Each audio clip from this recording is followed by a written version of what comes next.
Wow. Zeli winning game 1. Is that lethal? Is that lethal? Yarla is your first Parallel Prime champion, ladies and gentlemen.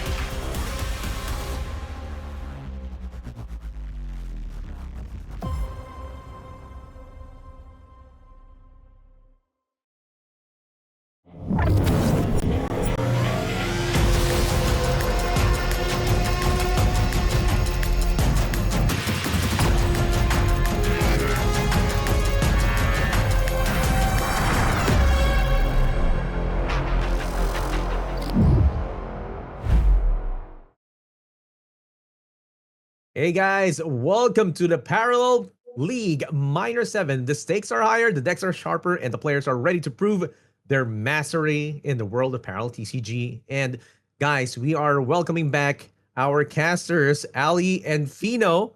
And before we go, that was an intense Majors 2 last week. The competition only got fiercer, and every move meant, of course, a spot in the World Championship. Congratulations to imcute for winning that. Guys, were you able to watch the, or rather, of course, I was there with Ali, but Fino.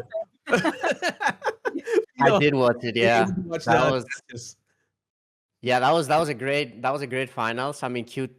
It was just so interesting to watch cute because I feel like he was so like locked in, but also so stressed. Like I could kind of feel it like through the camera and through his plays as well, because I know he's like a really good player. Yeah. But you know, I felt like he had some like kind of shaky moments where I kind of understood that the pressure was taking over. As like kind of competitor myself, I could kind of see it, and it was just brilliant. And then at the end, the emotions explosion was, I just loved it. Oh man, bro, we weren't able to see those emotions, like those micro expressions that imcute was seeing. When like I was here with Ali in the casting area, and like no, he looks so stone faced, man. It's like everything was so stone faced, and then after when he won, that's when he showed emotion. Like that was great. Like Ali, right? Like for you, like how on a scale of 1 to 10. In terms of the change in like emotions that you saw in imcute, how good was it? I mean, he popped off out of his chair. He definitely. It was 0 to 100, and so Yeah. I guess that's multiply. But no, I mean, it was really amazing to see how happy he was. It was a very, very good finals, and yeah, I mean, I love the player cams, right? We get to actually see the reactions, or when they're like stressed, they've made a mistake, or happy. You know, it's all adds to the experience of the broadcast for sure. Yeah, man. For those of you guys who haven't experienced the broadcast last week, we have a short recap as to what happened last week. Like, we're just gonna be viewing some of the matches of our previous majors champion, imcute. Guys, can you roll it? And here we have it here right now. Let's listen to, of course, to our casters, like just to give a short commentary on what happened. Sure. Okay, so I guess we've got one of imcute's games against Zarathustra with the Lemieux here. This is the final, right? Was this the? Yeah, this is all of the I think final. this is the final. Yep. Yeah. He like picked up a random Corsair and like killed him for lethal with this. So that was always a fun thing to see. There were a the lot Sard, of so you can cast the unit twice with a Sard. Oh yeah. That doesn't happen. That's what it is. That's pretty good. That's pretty cute. I remember, guys, the commentary was that like he wouldn't have lethal. He wouldn't have lethal until he popped the shard, right? Yeah, that's pretty cool. There we saw the new Meritus combo with the big damage. Okay, well, let's see what we have going on. Zarathustra about to kill imcute right here. Yeah. Yeah. So this is a 2-1, right? Yeah, let's go. Then it brings us to 2-1. Oh yeah, this was a wild game. We got the granny on the board, not doing too much against this absolutely massive, Miasmancer here. About to pop him. Oh yeah, I remember watching this game and I was thinking that maybe he should have traded the unit in, because he could trade the granny into that and then he would die. Yep. It would actually mean he would win the game. Because the thing would just die now. It's pretty interesting. So then it got up to 2-2, and we were like, oh my god, is our 2-streak gonna reverse sweep imcute? Because he was up 2-0, but no, you can see it there. Look at that emotion. Yeah, God. he jumped up out of the chair. Absolutely so happy to $22,500 and also a guaranteed spot in the World Championship is a pretty big deal. And you can definitely see how much it meant to him there. But yeah. Man, Amazing. amazing. Like I was imagining actually how it went in his house. Like, why are you jumping? Like, if his parents or probably his relatives, like, why are you jumping? Like, what is it? It's already 2 or 3 a.m. Like, bro, I just won 20K USD. What are you gonna do, man? Like, that's a good reason. Yeah. Not only that, he also qualified to Worlds, right? That's Yes, like, bro. The fact yeah, I that he mean, pretty can big relax deal. after that is so nice. And yet he's back, guys. He's back in the top yes. 4 of this tournament. That's pretty damn impressive, I just want to say. Skill-based game, guys. Skill-based game. Yeah, Ali was talking about the For top sure. 4, and it's not just him. Viper is also joining the fray with being the top 4 over at the bottom bracket, and they're gonna be facing each other. Zeliaser, previous rather lower bracket champion over at the Worlds, is gonna be facing Sparkling as well, top 16 for Worlds 1. So that's gonna be our top 4 for today. It's gonna be best of 5 for both. And we're going to be seeing amazing action with the 3 games for Parallel Minor 7. Now, guys, for those of you who don't know, we have the Minor 7 from the players who got into the top places over at the previous season, right? So if you want to join the next minor tournament, make sure to get your top spots. Make sure to answer the email. Like, people have missed their emails. Maybe they were not looking at it and they were top. Man, I remember if the factor was mentioned. I didn't join. The minor because I forgot that I was already top placer. So if you miss it, you're gonna miss your chance. Maybe we will be the next minors champion, and maybe you will get the spot at the majors as well. And guys, I think Fino mentioned a while ago that there's gonna be that the majors, the points, or rather the majors is gonna be the goal here, right? And we're gonna be looking at first what the guys are fighting here for this minor 7. And Fino, can you give us a short breakdown as to the points and the prizes for today? Yeah, so we see the 17th to 64th place take 1 point, then 9th to 16th 2 points, 5th to 8th with still pretty good. Like, they don't make it to today, but still $625 and 3 points. I think it's pretty great.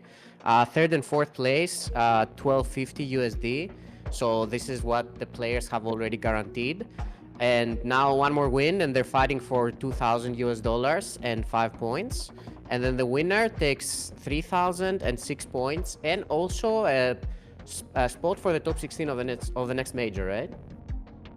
Yes, of course. It's gonna be the next, the first assured spot for the next major, which I was gonna mention a while ago, guys. This is also important because this minor is gonna be the first of the last set of tournaments. So there's gonna be minor 7, minor 8, minor 9, a bunch of opens, and again the last major. So there are only 3 assured spots to major, to the world championship, which are the majors champions, and we have 2 of them right here right now. It's gonna be Viper and imcute, right? And guys, take note that also the rank ladder is ending in December, so that's gonna be your last chance to like cop a spot for the minors this the next one that's gonna be coming after December. So guys, I have one question for you guys. It's gonna be easy.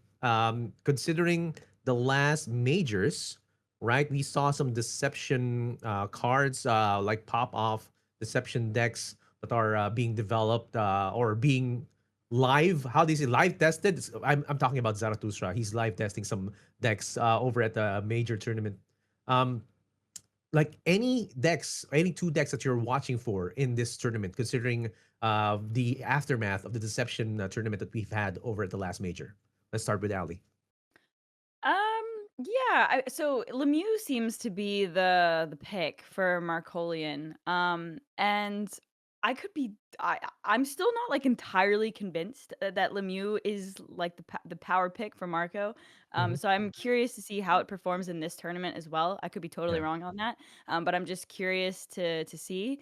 And then, of course, the new, Scipius combo Meritus, deck is, really interesting, and we acknowledged last, weekend that it is also quite tough to play, so it's, Yes. cool to see the players pilot that.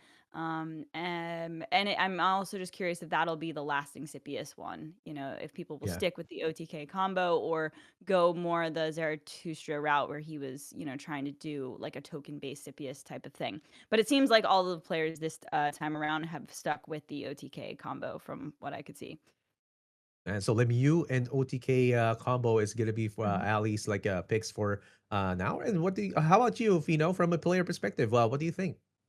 I think the most interesting deck that kind of popped out. I mean, the meta is still like getting refined, and like one deck pops up, and then like answers for that deck start happening, and then the meta like keeps changing. I think that's kind of the stage we're at. Nothing is really figured out, and except I would say probably that CP is like the deck with like the biggest target on its back, Yeah. kinda. People playing Mias monsters, relic removals to deal with it. You kind of see it like all over the place. But the good thing about the tournament meta is that you don't need to play any of these cards, Mhm. and you can just ban the deck, right? Like I think that's Yeah. kind of what a lot of people are Yeah. opting to do.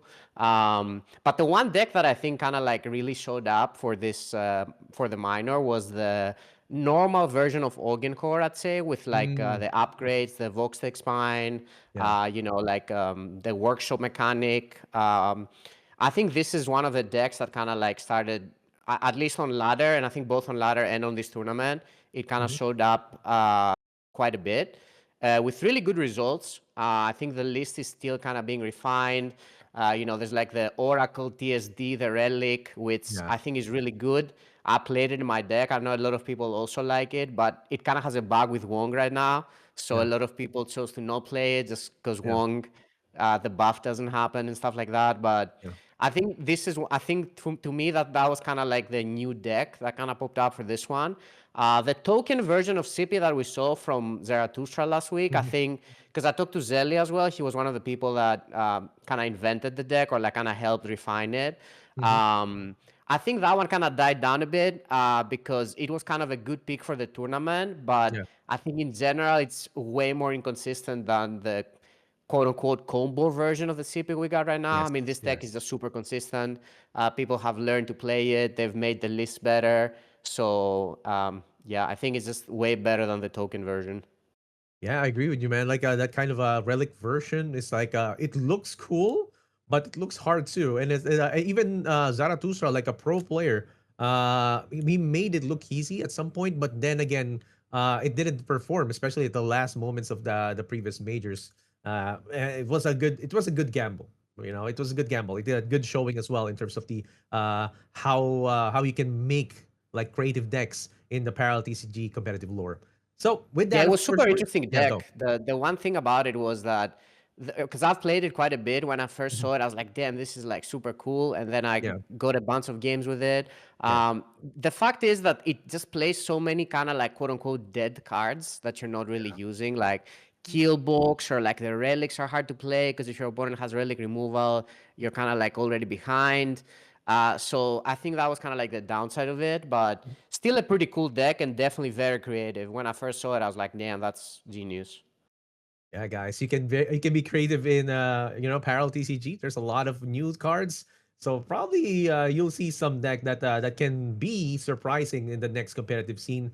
And the first match is gonna be between Zeliaser and Sparkling. You mentioned Zeliaser being one of the deck doctors for Zarathustra a while back. And let's look at the first deck. It's gonna be Sparkling with his first deck into the Minor 7.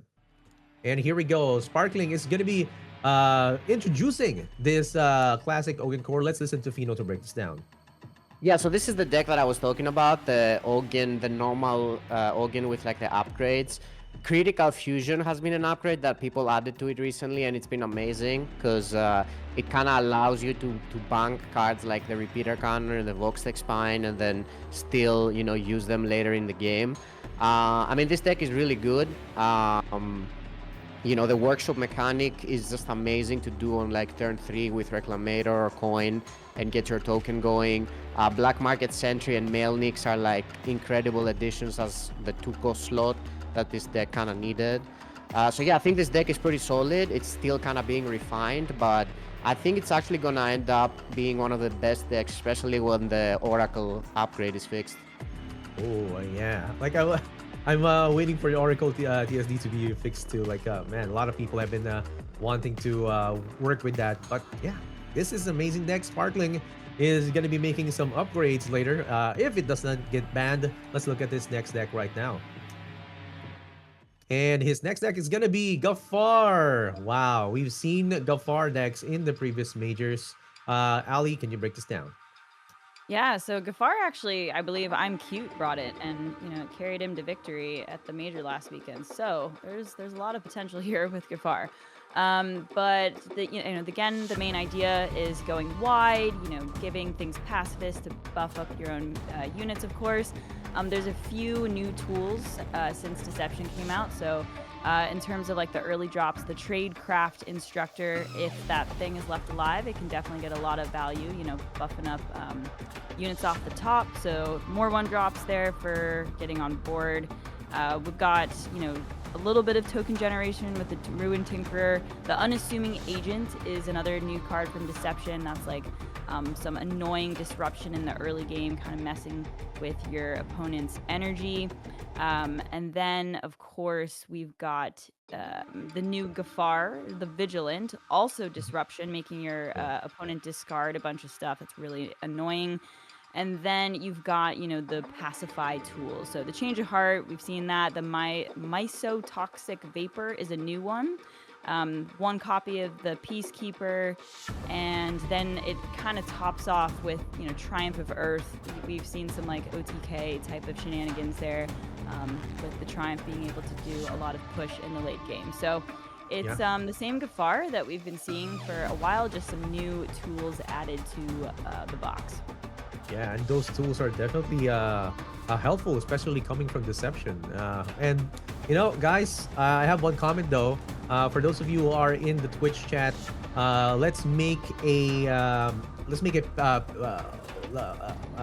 vote if we can change Unassuming Agent to Granny. Okay, we should change the name already. It has been used so much.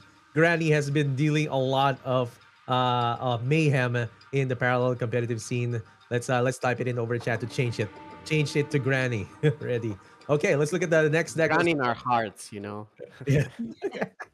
Granny in our hearts indeed, Fino. And man, this is a Scipius deck, and I'm looking at it. It looks like the OTK deck that we've been seeing. Fino, can you break this down? Yeah, honestly, I don't even like calling this deck OTK. I mean, that's kind of how it wins a lot of the times, but I feel like it just has so many ways to win in general. Like, it still has like crazy amount of values, with like the Rubicon or like all of that stuff.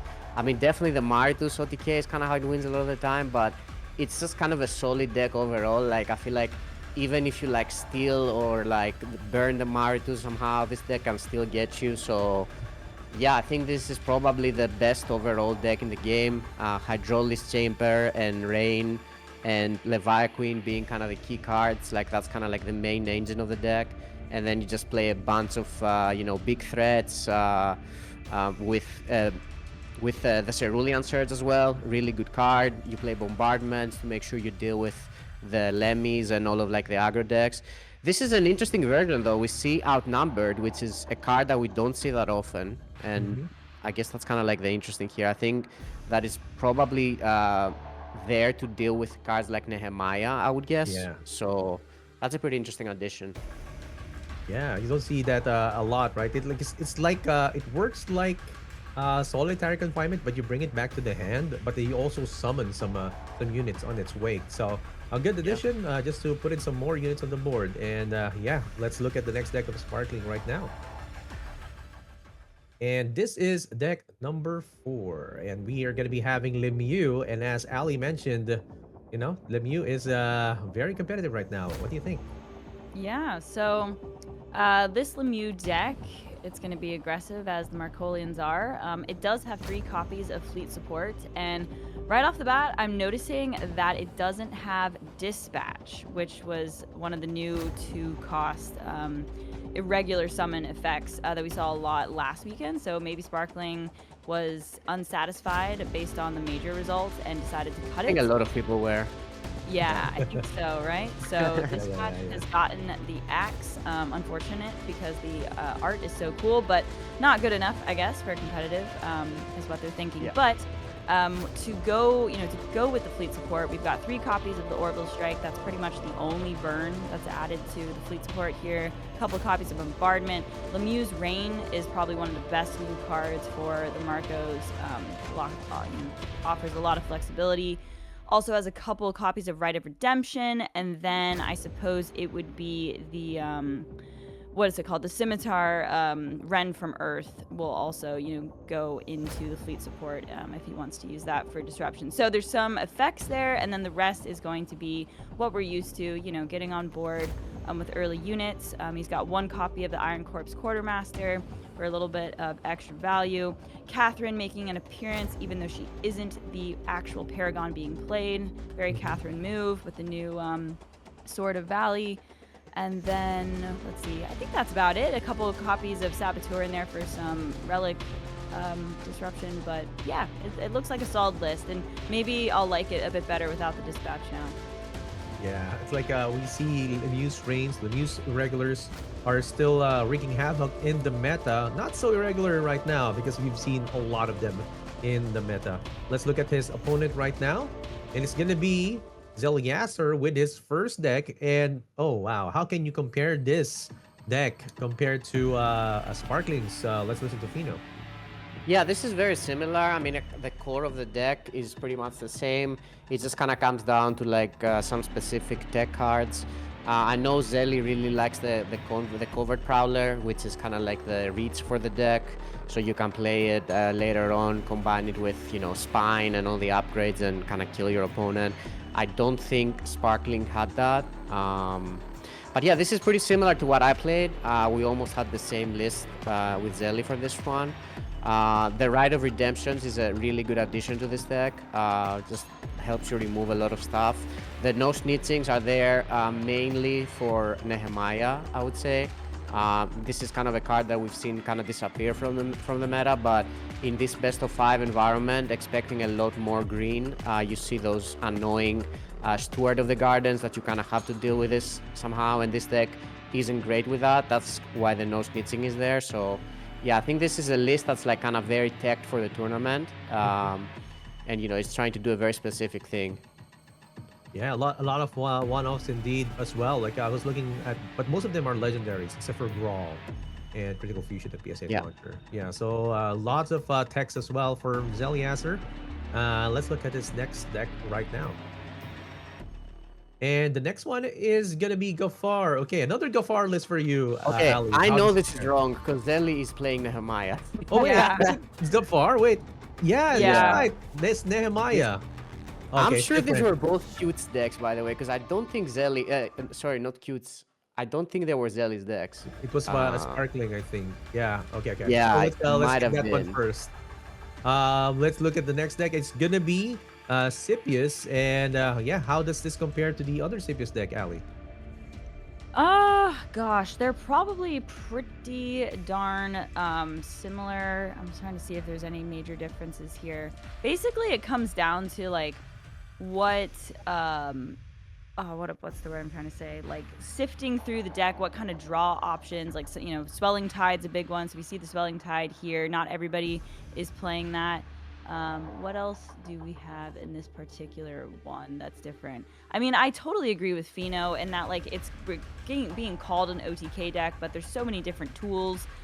So I don't know if we would just consider it control, but essentially the main combo, the Meritus, Leviathan, that type of stuff is in there. There's 1 copy of Synchronicity here. We've got the Asian Speculator for some relic removal.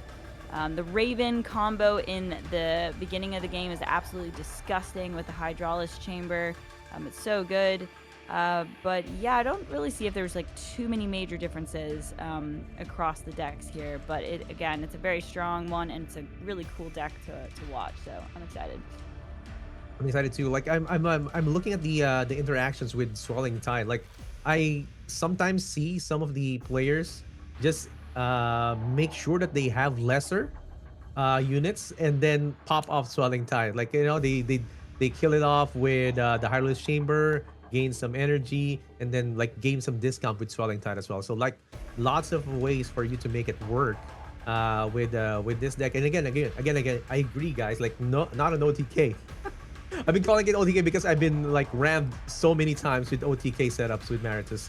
Bro, it's Well, like Yeah, that's kind of PTSD the already. main way the deck wins. yeah, But, you know, it's like that's usually how we're seeing people take it. Yeah. But Yeah.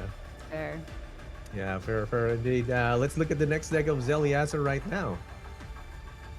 And as we are waiting for the next deck, here we go. We see Lemuse. Oh wait, did we already review Lemuse recently? what's I think that? we already. We We did. did we review Zeliaser's Lemieux a while ago? No, we didn't. Not yet, not yet. Okay, this is the first one. Okay, sorry guys. So this Lemuse from Zeliaser, Pino, how does this fare? Yeah, I mean, this is pretty standard list. We see the slingers, we see all the removals, we see triple rain, triple redemption, triple bombardment for the mirror because Zeli isn't banning the mirror. The Miriel is there, which Sparkling didn't have. It's not an amazing card, but I think it's pretty good if you're planning to leave the Lemmy up. It's kind of pretty decent in that matchup, but yeah, I mean, at the end of the day, this deck is kind of all about just having some kind of early board pressure with all the ones that we see, and then kind of getting to like the turn 6. That's kind of like the key turn where you can do your fleet support and scimitar, throw away your opponent's card, throw away the relic removal, and just kind of win the game from there. Yeah, and man, it's like Lemieux is wreaking havoc indeed in the meta. But guys, let's look at the other decks that Zeli is bringing. We're gonna be having a kind of a recap as well, just to put in some more some tweaks that were made with Zeliaser's deck. Okay, so Fino, how does this fare again? Like you were mentioning some of the cards a while ago with Zeliaser's workshop deck. Yeah, this is the right list, yeah. Yes. So we see the Keth here, which is very interesting, which I think Sparkling didn't have. This is a super cool card. It allows you to just get lethals out of nowhere, especially with critical fusion. It's just a really key card with Voxtech Spine. You can deal so much damage with it. I think it's one of those cards that's gonna start seeing a lot more play once like the lists are more refined.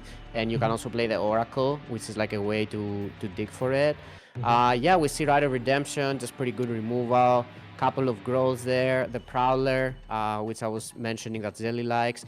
And this is the interesting part. I think the Forlorn Companion is probably the one that Sparkling didn't have. Yeah. So this is there basically just kind of for like the Hyrule with, you know, like turn 2. The thing with this deck is that you kind of always want the turn 2 play. And, you know, sometimes you miss your Black Market Sentry and your Mail Nix. So you want to play something on that turn, and Forlorn Companion is kind of like the best option. You can also do it turn 1, you know, with Reclamator, so it's kind of like a good overall thing. So I think that's probably the one card that kind of stands out from this list. Yeah, man. Like Forlorn Companion with Savage, man, especially with the Savage remake, that you can actually still pass on some upgrades. Really good card indeed, even though it's banished, right? So, and you know, are you aware, guys, of the new nickname for Ketrexamine? Keston. No. Pet him? No, no. It's Ketrexamine. Like when you get hit with it, like Kek. Oh, okay. Yeah. Ketrexamine, yeah. So it's an alpha card, really good. It has really good with the previous Juggernaut build, OTK, but now we're seeing it back in action, guys. Maybe we'll see. It's cool to see like such an yeah. iconic card from Alpha kind of be back on the meta, right? I just remember this being like as one of the most iconic cards, and it's kind of nice to see it back with the upgrade version of Workshop. Yeah, lots of damage indeed, and we're seeing this time and time again. It's some cards just keep on coming back, especially with the new meta. So, wow. Again, we're gonna look at the next deck of Zeliaser. And it's the Nehemiah deck. Okay, Nehemiah. Let's listen to Ali to break this down. Yeah, so Nehemiah, she's just still solid. She's still good. There's a few new tools from Deception here. We've got the Gafar the Vigilant, the Legendary, just annoying, discard disruption. This particular list has, well, okay, I was about to mention Shaymak Stone Eyes. That's not from Deception, but we're just going down the list here. 3 copies of Shaymak, which is Yeah. interesting. I wonder if that's one too many, but I'm excited to see it pan out. I mean, card draw is important, so we'll see. But then Bombardment, new AoE from Deception, Rite of Redemption, some single target removal, which is nice to have in the tool here. But, it's the same old Nehemiah, Terra Mech Shield Titan, Terra Verdant Mentor. Like, those are the power cards, comboing with the Altar of Gaia Relic. And then, you've got, of course, the early, game with the Steward, the Tanakh, that type of stuff. Let's see, 3 copies of Virulent Spores. So we went really heavy on the AoE in this particular list. But yeah, Nehemiah gonna do what Nehemiah gonna do. She's still solid, and I feel like you don't want to count her out because she can do some crazy stuff. This really, deck was like yeah. one of the decks that I would say is kind of the other key deck for me, other than the Ogian. Me and Zeli, we both play this deck. I think it's really good because the Altar of Gaius and the Saymak actually provide like a really big consistency to the deck. It allows you also to play Take It or Leave It. The Steward of the Garden is one card that's kind of like going crazy right now in the meta because people have cut no snitchings, so there's not really much answer for that. It's very likely that it sticks and it does like a bunch of damage. All the AoE is there, so you can deal with Lemmy. The spores, the bombardments. It kind of makes the Lemmy matchup, which is like quote unquote a hard one, like way more manageable in a way. And yeah, I mean, just all the solid minions, and then you have the card draw with the Shaymak, you have Gafar for disruption. I think this is one of the most important decks, and I would say this is kind of what, in my eyes, makes Zeli favorite to win the whole thing. Wow, Wow, like really? that's a Yeah. bold statement right there. Yeah. bro. No, I I have agree with you, though. I really do. Like Nehemiah, she's still so good. Just because there's This some deck new is so shiny good in the meta. It's like Yeah. Zeli was telling me how he didn't lose a single game with Nehemiah, and he was like the god of Nehemiah or something like that. I believe it because I also had this deck. It did really good for me. Like the Altar of Gaias are super good in the current meta, and yeah, I mean, I think it's one of the best decks for like the 4th deck especially. Well, and Nehemiah should be favored against Gafar, right? So that's should be. Yeah, it's super favored. And the thing is that no one can deal with that paragon of Nehemiah. There's so many games where you play it because like you can't Rite of Redemption. That's kind of the removal that people play now.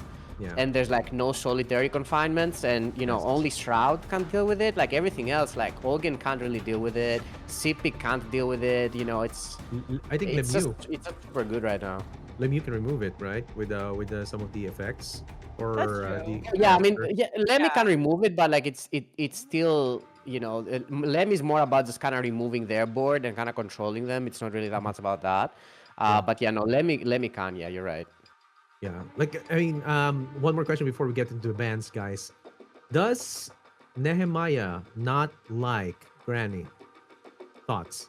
Yeah, that's the thing. So Granny was like amazing for this meta, and that's kind of one of the reasons why we in YGG Sports were discussing about bringing Granny, because it's like really good in the meta.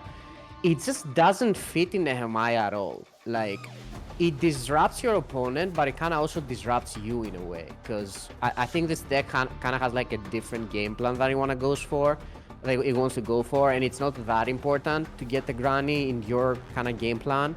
I think it's Granny is definitely way more of a Gafar card, and I think that's kind of the strongest thing. I mean, to be honest, I think it's the only strong thing Gafar does. I'm throwing some shade at Cute here. I think that deck is not really great. But yeah, Granny Nehemiah, like we kind of tried it. It just doesn't fit the deck at all. It doesn't really fit the playstyle. It disrupts your opponent, but it also disrupts you. That's kind of what we concluded. Oh wow! So that's how it works, guys. And we have the bans already in. I think the players are already queuing in. Let's look at the bans right now. And here we go. We have Sparkling's Katari has been banned, and that's a Sipis deck. And Zeliaser's Lemieux has been banned. Any thoughts, guys? Let's start with Dali. Yeah, I mean, we saw Lemieux eat up a lot of bans in the major, so it makes sense. It's an aggressive deck. The aggro decks can just pull out some wins, so I think it's a fine decision to take it out. And then the Sipius is super scary. You know, we were discussing that. You know, I think Fino said you think it's like one of the best new decks, and it definitely requires some skill display for sure. But I think it makes sense to just eliminate it. Sorry, guys. Yeah. Dino. Yeah. I'm really interested to see how Zelly plays the CP deck because I know he's like not a big CP player. Yeah, so that's kind of what I'm waiting to see. I haven't really seen him play the CP deck that much. I'm very confident on him on the other decks, on both Nehemiah and the Ogen. So I mean, I'm very interested to see him play on CP because I know it's like one of those decks that I think he doesn't really like that much as in general. So I'm curious to see how it goes. But yeah, I mean, the bans kind of make sense. Both me and Zelly, we had the same lineup. We just banned the CP. We don't want to deal with it. It's too good. It has too many high rolls. So yeah, just get it out of the way and deal with the other easier to deal decks. Would you have Yes. banned the Nehemiah in this? Because I think you're right. I think Zelly's favored Yeah. because of the Nehemiah, but I'm Nehemiah. curious if you would have knocked Yeah, I that don't out. think it's crazy. I think, honestly, I probably would have. I probably would have banned it over the... Yeah. The It's just that the Lemieux, right? Lemmy is like more consistent one, I think, in general. So that's probably why the ban went there. Okay. Yeah. Yeah, I guess Okay. it's saying that Nehemiah is like slightly unfavored to the Lemmy, so makes sense. Yeah. Yeah. Yeah. Going straight into the action right now, guys. It's gonna be the battle of Crimea with two Earthen decks already lined up. It's gonna be Zeliaser and Sparkling, Gafar versus Nehemiah. Guys, take it away. All right. Battle of Crimea. Excelsior are so great at these things. Good. Yeah, this is very good for Zelly. He's super happy with it. He kept almost all of his hand, double Steward, Wong, and a coin. That's like a really good hand. Yeah, we see from Gafar's side that there's no Steward, which is kind of a big deal. There is the unassuming agent, but... And also there's no way to deal with a Steward, right? That's going to be a Yeah. big problem. I think it'll probably come down to the fact that there's no steward answer. It'd be one thing if he had his Yeah. own and they could keep it even, but I think that'll probably scale to too much for Sparkling to deal with. Yeah, Zelly playing super fast. He kind of knows already his whole game plan. Yep. I think he's just gonna Block. start, playing a bunch of stuff, play Wong early. He's ready to go. Oh, we see. Yeah. Okay, a Stewie get picked up from Sparkling there, so I wouldn't be shocked if he develops that here. Yeah, it was interesting to me that he chose to bank the unassuming agent last turn, because that's actually like a really good play against Nehemiah. There's not really much she can do against it, and she can't really clear it that quickly. So that was interesting, but we'll see how it goes. So is it, I guess, a matter of like what else is the option to bank? And I suppose Sparkling just favored the Wong and Yeah, the she could have passive. banked another Tanaki. I think Yeah, that yeah, that's probably made more sense, but valid. Okay, so we're going into Zelly with 3 energy here. He could either like steward and play a cunning diplomat if he just wanted to get rid of the board right now. I mean, he could play the spores. It wouldn't completely clear the steward of the Spores garden. is So super tempting here, to be it's honest. pretty tempting. I agree. Yeah. You really don't want to let this little board like this little board is probably enough to get scary, right? So I think the spores make sense. No, I think you just yeah, this is exactly what I would do. Yeah, I mean, you just want to get rid of this early, and then I think it's also a really good turn to develop the second Stuart here. There's nothing really your opponent can do about it. So yeah, I like this. I like this quite a bit. Just remove the minions now that they're small. You don't want them to stick on the board, and then he plays a pacify effect, and then they get big. So I agree. This is really good, and we can play Wong already next turn. That's interesting. It's a 3/4 Cathari unit. I forget the name of that one, but it's not the worst just to develop some I think I would play it right now. Just yeah, bank I the think I'd 2-1, play it. play it. Doesn't seem bad. Rather than Gafar. I mean, you can always develop Gafar a little later. So Gafar I'd doesn't hate it. really do much in this matchup. I think you'd rather get some attack on the board. Yeah. Interesting decision to bank the Triumph instead of the little Reliant Gamma. Huh. I guess he's just favoring any units, but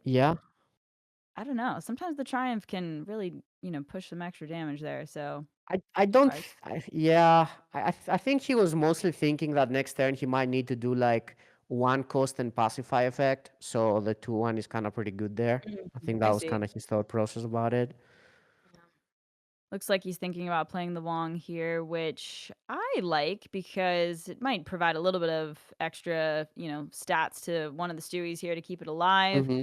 Also just more options to the hand. So I think banking of the Shaymak. I Yep. don't know, 3 copies of the Shaymak. Look, I do think oh wait, no, that's yeah, Ali, that is it costs 0. Let me just tell you yeah, that. Like it's that's true. actually, I was playing this deck earlier today. You would be surprised how often you play it for like 1 or 2 mana Really? energy. Sorry, and Okay. it's just so good. I Okay. think it's like I think this list is one of the lists that's actually gonna start seeing play even on ladder because it's just yeah, it's just pretty solid. Nice. Okay. I always liked Shaymak. Remember when it used to cost 11? Good times. Okay, let's see. Going into Sparkling's next turn here, he's doing exactly what you said, going with the Yeah, 3-in-1 play. Holding on to that Reliant Gamma allowed him to, buff up another small unit. yeah. And then actually, pacify the Wong here. Mm-hmm. Yeah, this is interesting. He could Rite of Redemption that 4-1. That's not the I worst. think so. Kind of sucks to have to play like off curve though. I mean, I guess you could get the guy alter down. I mean, yeah, knowing Zelly, I know that he really likes to develop the relic as fast as he can, kinda, and especially with the Wong having the um um what is this called? The take one damage. I just blanked out. The Sorry. spores, yeah. The Oh, yeah, I'm the keep thinking pacify, but decay. Sorry, yes, decay, of course. decay. It's really good with decay. Okay, that's very interesting. He goes for that. I mean, I kinda like it. I mean, that, 3 drop is going to wind up being damaged, so it's like you can Rite of Redemption it later. I guess it gets a good trade though. But generally speaking, I Yeah, feel like developing first is better. Um right. Yeah, I think that's kind of what's happening. I think he's kind of just saving the redemption for like something bigger, and he's like, okay, this board is not that bad. I can just develop something into it, and then just save that for later. It's fine actually. I don't hate it. Fino doesn't hate it. That's good. Yeah, I Looks think I like still would have gone for the other play just because I like the relic being on board with the decay, but sure. this is also fine. Uh, all right, we're gonna have 5 energy next turn here on Zellies, so he could do like a 2-2-1 type of play. I think you definitely want to develop the relic now because you're looking at the Terra mech next turn. And Mhm. especially with the DK, like your relic is gonna get some charges. So Yep. yeah, I think he's definitely looking for like maybe a 2-2-1 play. So like relic. Oh, he's going to Nehemiah. That's interesting. I'm with you. I actually quite like developing the relic that turn, I because of this hate this Titan play. I'm 1/6. gonna roast Zelly for this after. Yeah, I guess debatable if it was is right or Is not. there relic removal? That's kind of like the one thing that it just popped to my mind. Like if there's relic removal, he might just be scared of that. And there is Okay. 3 relic removals. Okay, Zelly's smarter than me. All right, never Yeah, mind. that's a valid. That's valid. Yes, there are three. There are three repurposing, so I assume he's kind of playing around that, which actually makes quite a bit of sense. That's fair. Getting the Yeah, little cunning implement down would have put a defender in the pool. Like, it wasn't the worst play, but if he was respecting the removal, I think you're right. yeah. Um, okay, so the options are okay, looks like he's gonna bank the formidable. He can go 3 and 3. Miasmancer would take away everything on the board, like opening up some options here, and then he can cast another. Damn, I guess he's going all face. Guess so. I mean, I guess you can also just put the 6 into the Nehemiah, right? And then everything dies. Yeah. That's actually really good. Like, Sparkling is in, honestly, like the best spot he could be at. Yeah. Okay. Yeah. I mean, Yeah, that was good. That was great. that was kind of as good as it gets, I would say. So, I mean, this is honestly a pretty good turn to develop the Terramech, though, because you can like if they pacify it, you can just start healing it next turn and removing everything, and you can already get the value from it. So I mean, nothing else feels that great. I feel like at 20 with only 2 cards in the hand, you're probably, feeling pretty okay, oh, wow, to get the Titan down. I think Zelly was expecting maybe not, but okay. Now she goes for the relic, but now we see that the Panis has arrived. Oh, and you picked up the Terra too. I don't know. Would you have developed the Titan there? I like I kinda guess 'cause you go ahead. they can the Gafar could pacify it right away. That's kind of the thing about it, right? Mhm. I think I would also do it though, because like I mean, even if he pacifies it and ignores it, then you just have like double healing on it, and you can just remove 2 units right away. And then if you just play a defender, you can always just pass the Exactly. defender to it. Exactly, yeah. I that's what my line is thinking. Yeah, Uh, does Terramech still flourish even though it's pacified? Yeah, I believe so, right? yeah, it does. Yeah, I'm pretty sure actually. Yeah, I I I think it does, yeah. yeah. But he's got some options for next turn. There's the Terra itself, but then also if this relic lives, which I don't see any relic removal in the hand, There is. you can go Yeah, for the the relic hmm? is not gonna live. Oh, sorry, is there Oh, there is, Yeah, yeah, the no, relic repurposing yeah. right there. Yeah, that's unfortunate. Yikes. This is actually going as well as it could be for Sparkling, to be honest. And this is very interesting because I think this is kind of only going the way it is because Zelly kind of played around it like earlier on where it wasn't there, and then it just kind of was there. Yep. So yeah, I I am a little surprised to see this. I think we said that, Nehemiah is like a little favored versus Gafar. Is that let me check the very favored, I'd Yeah. say. I don't know. To be honest, I do think there were some things I would have done differently here. From Zelly's side, it's still not over because he can just actually wait. It might be over. There's another Mia's monster. Oh my Oh, god. yep. Let's see, Is it 10, actually lethal? It's 15, +4, uh, 8, yeah. I think it's exact. 15 plus. Oh my Me god. too. 18 plus 4, yep. Wow. Yeah, Hey, game 1 goes to Sparkling with the unfavored win, this is against Nehemiah. crazy. It's just quite interesting. I think that puts him in a disadvantage now. But I agree with you, Fino. I think there were a few things that maybe Zelly could have done differently. Playing around the relic removal. I mean, it was turn 4, right? That he went for the Terra Glider, instead of putting the altar down, I believe. And then even on Yeah. 5, it's like a 2-2-1 play that I think he didn't do. So maybe it I was think one. the Terra Glider was fine, honestly, the more I look at it. But yeah, I think the next turn it was pretty good to do like 2-1, as I Mhm. remember.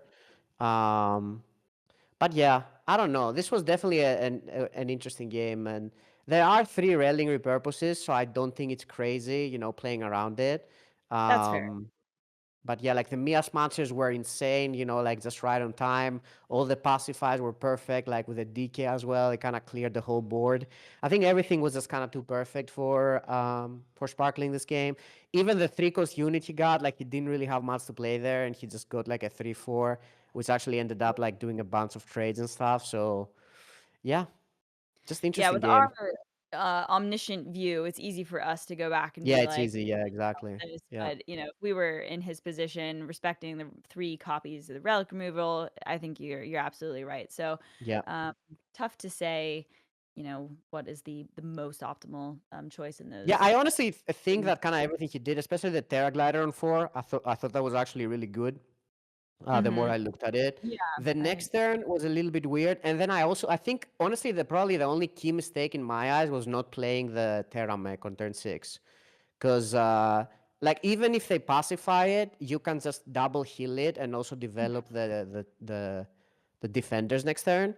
So I don't know. I thought that was like kind of good to just get it out of the way, and then you can just kill 2 of their units and still, develop the defenders to pass defender to the Terramech.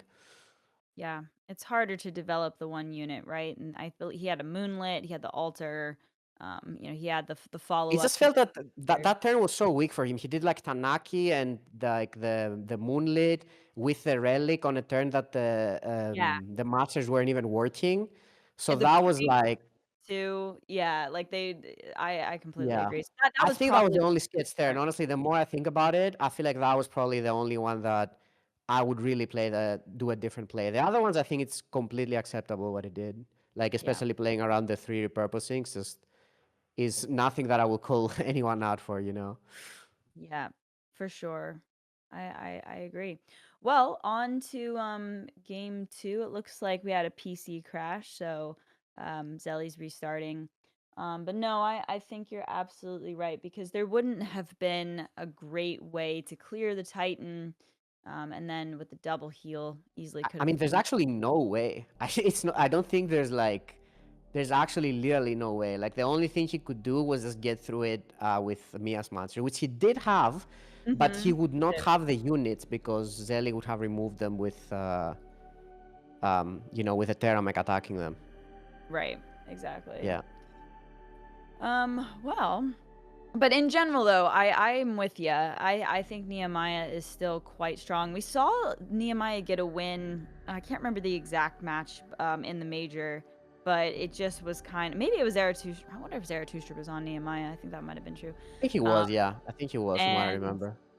it was just like, yep, that she's still good. There's all these new shiny toys from Deception, but don't let that distract you sometimes. Actually, Fino, okay, walk me through because, like I said, I'm a Lemmy believer.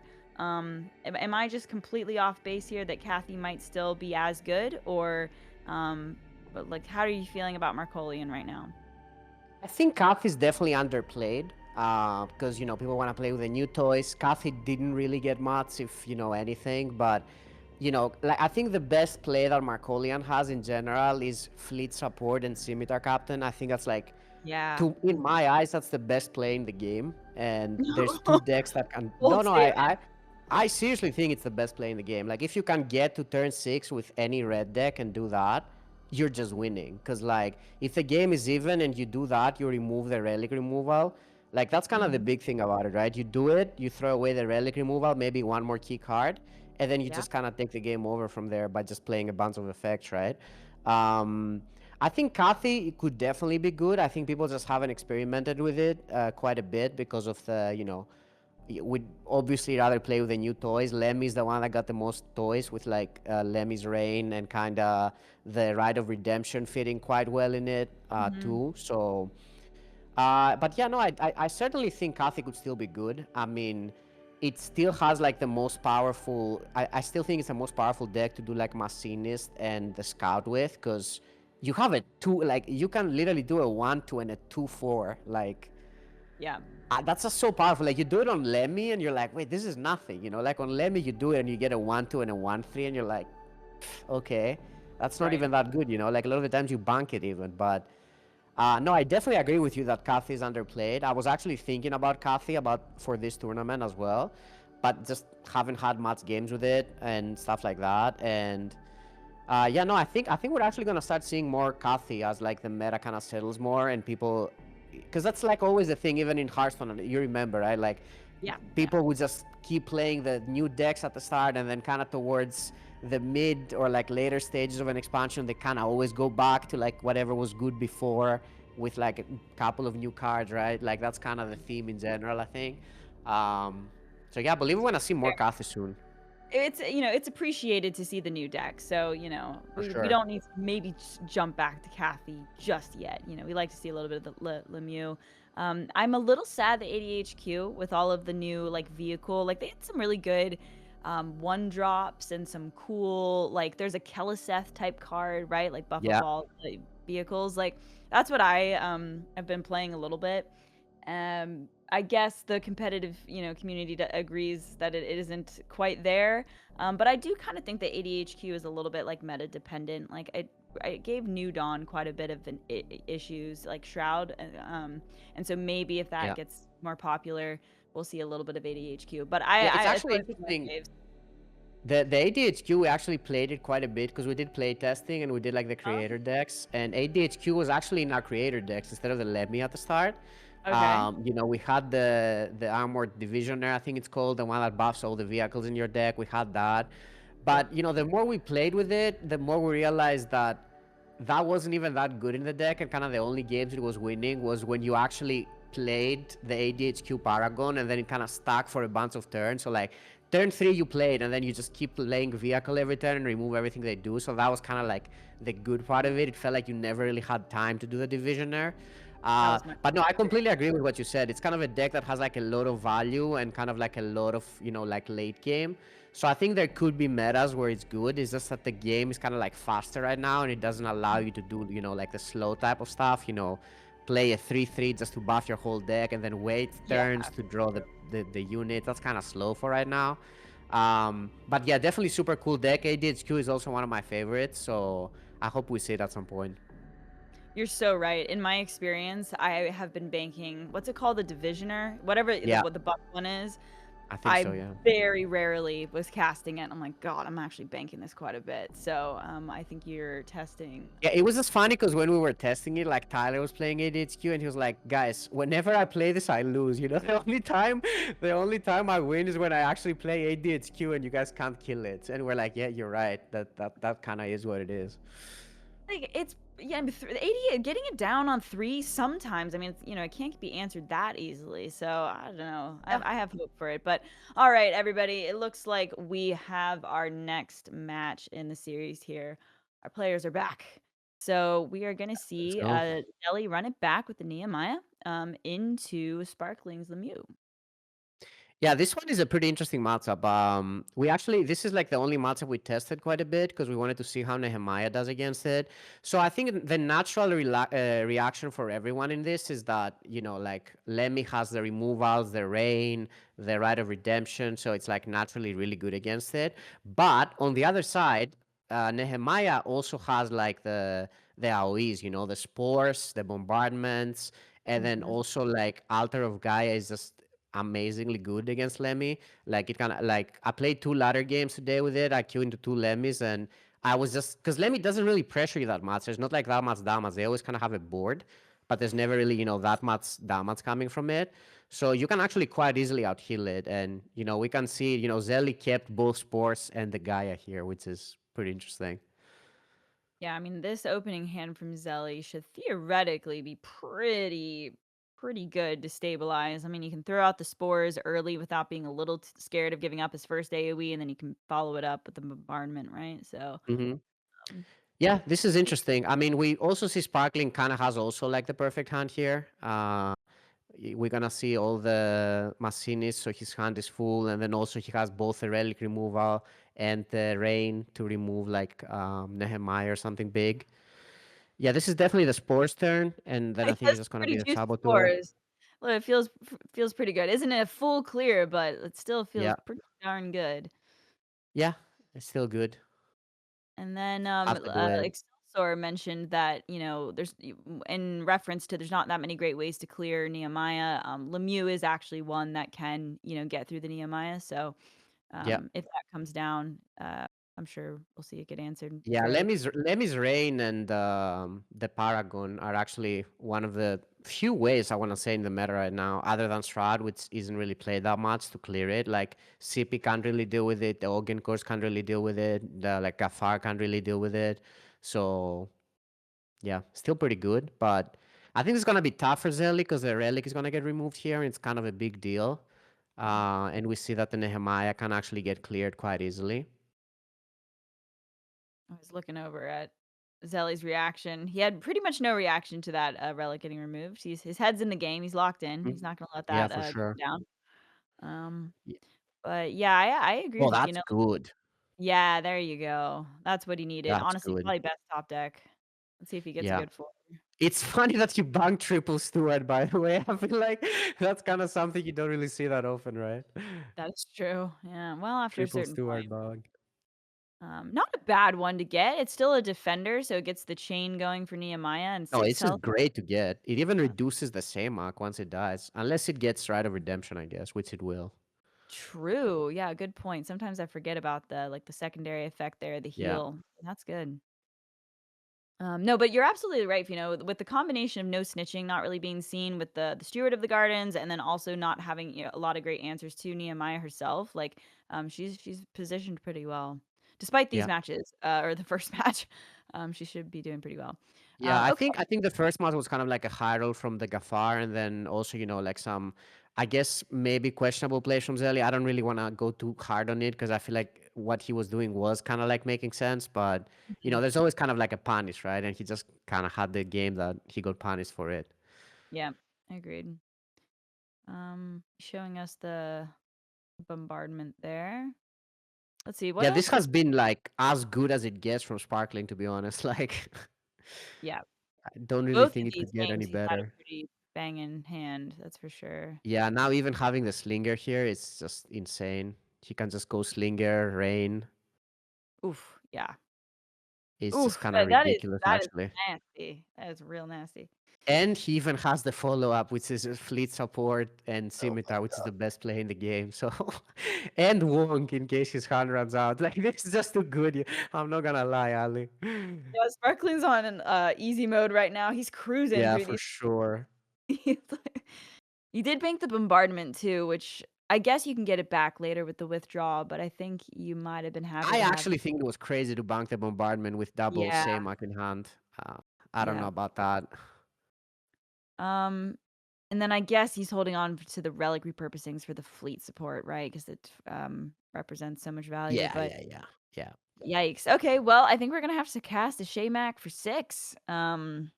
This, Wow, he mhm, even keeps the other one. Interesting. yep, okay. All right. Yeah, the altar bank instead of another relic, that's interesting. Or mm, no, I guess you probably I need mean, the I would have imcute. just banked the Saymak, to be honest, but Yeah, I wonder. I That's don't think it's interesting. crazy at this point. Because you don't really have many units, right? Like that's kind of the thing with Alter. Like, sure, you can keep it, but I feel like you're kind of already like done with the board. Yeah. Oh wow, he doesn't go for the removal. That's interesting. I would have definitely gone relic discard the hand here. Yeah, I guess he's But I just guess it's also a decent Lemmy. I I, yeah. I actually low key think it's criminal to not discard the hand here. Like I just feel like it's so insane at this point. Like you just discard like all the removals and then you just have rain again. You can just go kind of crazy. I guess his game plan is just keep the pressure on, develop the pressure first, and then next turn could go with the discard. But yeah, he's probably gonna withdraw, right, and cast the bombardment here. Yeah, Yeah, that's reasonable. Withdraw, a very cool new mechanic from Deception. super cool. Yeah, very, very nice. Okay, and he's actually gonna Tioli out the Tanakh. All right, not really the unit you want I to think it see makes there. sense to contest the Lemmy. No bad. Mhm. Yeah, no, here we for sure seeing the the discard, I think. We have to, right? I mean, I what's the mean, other I don't option? Like, know. You could Wong, I guess, and like develop, but with 2 orbital strikes in the hand, though, I mean, well, actually, I guess if you wanna guarantee the 10 damage from a strike, maybe you wait to play those in conjunction with each other. I guess you technically could have done that if you reduce the cost here, but that's like the finisher, right? So maybe yeah. he's thinking, develop the Wong, and then I can see if I can finish this off with burn, perhaps. Yeah. I mean, I honestly think this is fine at this point. Like, I would have just done it last turn, but I don't think it's crazy. See. Is there anything to do with that Lemieux's reign? Not really, no? I mean, you could have just tempoed it to get something back, but I think at this point, like, he's even just controlling Zelly because he's just so far ahead, like, value-wise, and he could even, like, take the game slow and control Zelly from this point, but it kind of looks like he's just gonna kill him because Zelly's pretty low, 15 HP, Yeah. not really much of a board. Yeah, Zelly knows it. Yeah, that's it. That's Lemieux gonna be game. Damn, wow. all this sweet talk for Nehemiah just to get I destroyed know. twice like that. I still stand by it, but we are kind of eating our words right now. Nehemiah's failing him a little bit, but okay, well, in review of that one, I mean, here's the thing though, Sparkling, his hand was incredible. Like His in hand is both incredible, games. and he's also a really good player. He knows how to play the hand. So, it's like if you give these hands to players like Sparkling or anyone in this top four, So they will true. win with his hands. It's Yeah. like they know what they're doing. They've played these matches before. They kind of know like if I do this, like whatever answer they have, even the best thing that they have is not gonna be that good. So, and I have a Yeah. follow up for it anyway, and it just kind of like rolls down from there. Like they kind of already like play the game out, and they know like if I just do this, there's kind of like not much they can do that's gonna be strong against it. And I think that was kind of the case in both the previous game and this one. Just kind of under control and kind of like mapped it out. Yeah, I mean, that was that he had a great player with a great hand and also a favored matchup, right? We were saying that Lemieux is one of the best at taking down like the Nehemiah Paragon. And so I think it was just perfect storm of right stuff, not too much Ellie could really do in that particular match. The Yeah, the bummer was losing the first game against Gafar yeah, because yeah, that for was sure. where he should have probably taken it. I Um, honestly don't think there was anything he could do this one. Like everything was just too good for like the right of redemption, even not letting him reduce the Saymax and get the healing. Just everything was too good for him. Like the machinist developing all the units. Yeah, it was way too good. I don't think Zelly could win this one. yeah. The Saboteur, yeah, it's just too Oh, much. yeah, the Sabo was Yeah. pretty killer as well. So let's see if he can not get swept here. He's got do you think he'll swap off the Nehemiah because he's, like, a little PO'd at her performance, or do you think he'll just keep running it back? I'm not sure if I think Zelly would is the type of player that would cue the best matchup right now that he has to just get some momentum again. Mhm. So that wouldn't be the mirror. What's his best matchup? It might be CP. I think we're gonna see CP right now. I think we're either seeing CP or Nehemiah. But yeah, I think both are really good against it. So I think it's still very likely it comes down to the mirror at the end. Okay. Wow. Yeah. Well, Sparkling's currently up 2-0, so see how it pans out. I'm actually Uh, super curious to like discuss the first game again with Zelig, just yeah. after this whole thing, just to kind of get his perspective on, like playing around stuff and kind of how he could have just kind of navigated it differently. So I'm kind of looking forward to that. Yep, that's a good one. Man, all of these 4 players, like this is a really spicy final 4 of a minor. Like they're just Oh all yeah. so incredible. I'm sure all of these players are going. I mean, well, Viper and I'm Cute are secured for the championship. They both won a major, so they are guaranteed in that top 16, which is exciting. hmm And then I don't know where Sparkling and Zelly are in their points, but I'm sure I they're think well. Zell is pretty close. I think he's going for a rank 1 finish this month against Lambi. Okay. Man, can you imagine fighting Lambi for a rank 1 spot, Ali? I thought he was crazy, but he had like, he had some like minor surgeries early this month that he couldn't go out. So he was like, Oh I'm my just gonna god. go for the rank 1. Like, since I'm staying inside anyway, I just have more free time. So that's kind of a cool one. He's like fighting Lambi. It's not easy to fight. It's almost impossible, I would say, for there's people that the only person that has done it was Manos, I think, like back in the day when there was like the PC giveaway, but I would never attempt that personally. Lambie is inhuman a bit with how many games he like reps he has. I'm just like but it's he also seems like he has a life. Like, he goes out and he I, does I, things. I don't know if I can believe it because like it just kind of doesn't make sense. Like he does look like he has a life, but I'm like, where does he have time? Like, does he sleep? Like, I don't know That that. was gonna be I've never follow seen up. Lambi sleep. So The whole like Venn diagram of like social life, work, right, right, right. like I think it must be that he doesn't sleep. That's the only Like the only playing other like outsiders, and he would queue a game like in the while like transporting before between places or something. I don't know. Yeah. Or he's got Hermione's time turner or some kind of shit like Yeah. that. Um Okay. All right. Into the next one. You are right. He went for either the Nehemiah or the Scipius. Chose to run it back with the Nehemiah again here, and we'll see if she fails him for a third time. Yeah. Or I mean, or that's kind of the thing with Nehemiah. Like, that's kind of what I was talking to Zelia about. Oh, wow, this is not great. No one, no one. Ooh. oh, Yeah, this is kind of what we were talking about. Like, what I was saying to Zelia before we kind of submitted it, that it's kind of one of those decks that kind of like looks really good on paper and like sounds really good. And, you think about it and it sounds amazing and stuff. And then a lot of the times it just kind of disappoints, like, um, let's see if I mean now I mean this is not the worst, but it's yeah. also not the best, so we'll see how it goes. We've gone from really talking her up to being like, oh yeah, sometimes she just disappoints.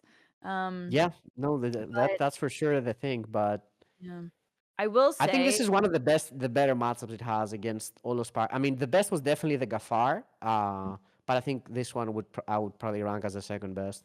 okay. All right. Well, we'll see how that one pans out. I will say, from the major, we kept talking about how the assembly mechanic is just so good. It's Yeah, yeah, incredible. amazing card. We're seeing two in the hand right now. It's of course a little bit more of a four drop than, but once that gets going, it's just so. I mean, the Juggernaut summons are always so good. And then with the buff and getting the clock turned up, it's just amazing. So, judging Yeah. by the hand, without the steward or some better early game here for Zelly. I mean, I don't know. Sparkling might still have a chance, but you're saying that. Yeah, the thing is that Sparkling's hand is also not amazing. Like Zelly's hand is definitely nothing crazy, but I think it's probably better than Sparkling's at this point. He doesn't really have a turn to play, which is a big deal. I was telling you about like even the Forlorn Companion that we are playing, just so you have a turn to play and how big of a deal it is to not have a turn to play. And I honestly don't think there's anything that deals with this Nehemiah right now in Wow. in Sparkling's deck. No, that's kind of insane. Yeah, Rite of Redemption doesn't get paragons. Nope. Uh, We've all tried. Come on, we need to be honest with this. I think we've all tried to do it, but it doesn't work for maybe if some you reason. just keep trying, it'll happen. Um, Maybe one day, yeah. no, you're right though. I mean, this is not the hand to beat this Nehemiah at all. I mean, is he gonna have to just throw down I mean, that feels Yeah, terrible. yeah. I think we're either seeing the mechanic or the Mias monster here, but yeah, both are just pretty bad. And the thing is that the Nehemiah can just kind of keep trading everything, and then he's also going to be developing more board every turn. So I think it's kind of only going to get like tougher from here. It's got to be Miasmancer, right? Yeah. Yeah. Hmm. Yeah, he's even got, the little moonlit to heal the Nehemiah back up if he wants to It take a doesn't trade. work. You can't heal right now. It's Oh, yes, you're right. yeah, The there's no Mia master. um that thing will haunt me forever. Let me tell you. It looks like he's I still think you still probably do it. You down. still Yeah. do it. And do you trade? I think you do because maybe not. 7 is quite a bit. That's I think actually Zelly. I'm curious. I mean, for me, like my brain is like, oh, Augencore is kind of like Pally, right? Like you leaving them with stuff, Mm, they can buff it up. Things get annoying with all of the different upgrades. But I think you're right. I guess 7 is just so much pressure to give yeah, up. it's So like almost a third of the life. So this is interesting what he chooses to take it with here. Because if he actually ends up taking with the Nehemiah, it would die. So I think this is wise. yep, you're right. The PS8 and the artillery would have cleaned it up. Yeah. Um, so there's 4 energy. Reclamator could make upgrade Sheeper. That doesn't do anything right now. I think you Um, still do it and just play the workshop, choose an upgrade. Hopefully you get like kill switch or something. That's kind of the high roll against Nehemiah. And then you just shoot that down the would definitely change the tides of this game if he gets You can actually just not to do it and then just PSA the 1/1 and then just maybe get a different unit, but we'll see what he goes for. No, he chose to pick the upgrade. What do you get? What do you get? Oh, Ampage. that's not bad. That's No? actually pretty decent. What is that? I mean, that's the deal 1 damage to Yeah, it's everything, the right? deal one and go to bank, so that can That's actually proc like the Rite of Redemptions, and it ramps you up. It's actually kind of huge. okay. Cool. Cool, cool, cool. Yeah. Zelly's got multiple options here. I mean, he's got all the 5s, right? So Wong, get more cards to Mm, the hand.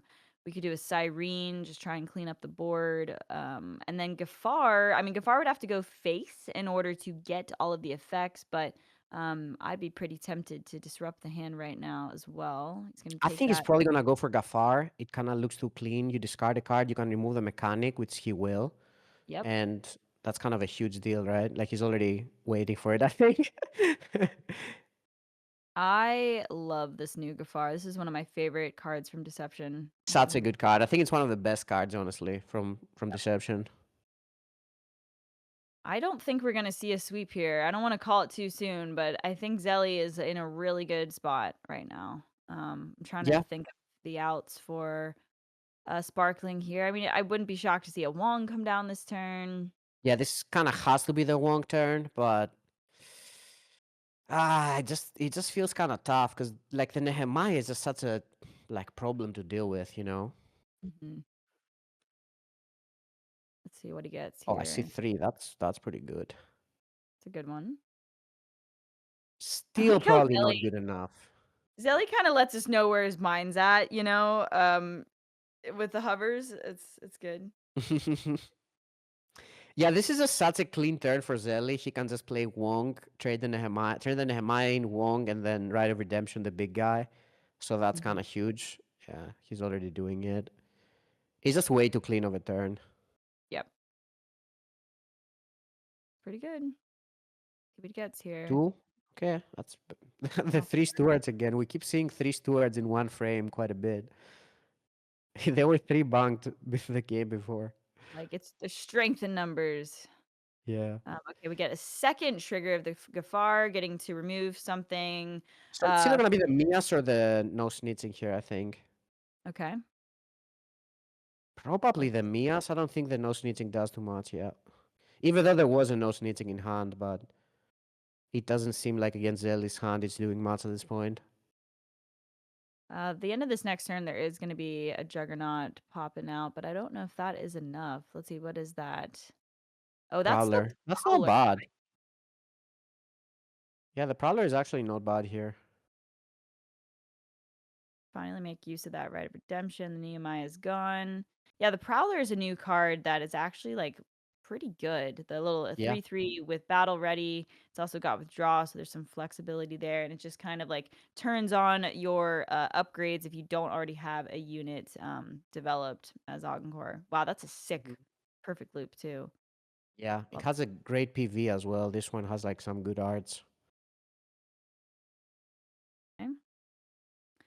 Was able to summon the defender to protect the Prowler here, and now Zelly has got some options. A lot of options. I mean, okay, he chooses the bombardment. I guess bombardment develop Crimea. I guess you can play the Tanaka as well. And he did that pretty fast. Yeah, that's Zelly right there. I guess he figures as long as I keep this board clear, like I probably can take it. So I don't hate the play. Ooh, the Gonna go critical for fusion is coming down. Wait, can we see an OTK? How big is that? I don't think there's any spines, but if he actually, because I think he's gonna give it relentless, and it's gonna be 7. Yep. Wait, actually, the top tech Volkspine does it. I think. Oh Does my it? god, Let's see. yes, Ali, it actually does it. Wow. I mean, does Malinx have evasive too? Yes. Yeah. Yeah, yeah. So it's Oh my god, there's actually a knot in this game. That's insane. so repeater cannons on it, right? Allowing it to attack twice. And then Oh my gosh, he got oh, it! Oh, Wow. there's no way. Wow. Oh, Oh that no. is ridiculous. Wow. Oh Oh, my. that is crazy. You called it, you're like the Vox step, top step would be lethal, and then right off the top. Holy smokes. No, no, Bro. he did Zelly so dirty. Pino, Oh man. my I don't know, god. man. Three, bro. That was so. Oh wow. Emotional damage, bro. Emotional damage. For Emotional Bro, real. damage, man. I am not messaging Zelly today. I think I'm gonna Oh, give him a bro. day. I think he definitely needs a day. Oh Oh wow, man. that was insane. Wow. No, no, don't give him a day. Give him a week to process Yeah, this, maybe a man. week actually. Yeah, Yeah. bro. Oh my god. Oh To man. be fair though, okay, that first game with Gafar I think is Mhm. the sore spot that we can identify, but the Yeah. second game, nothing. I don't think it like there was nothing he could have done, and then that last one like that, what can you do against?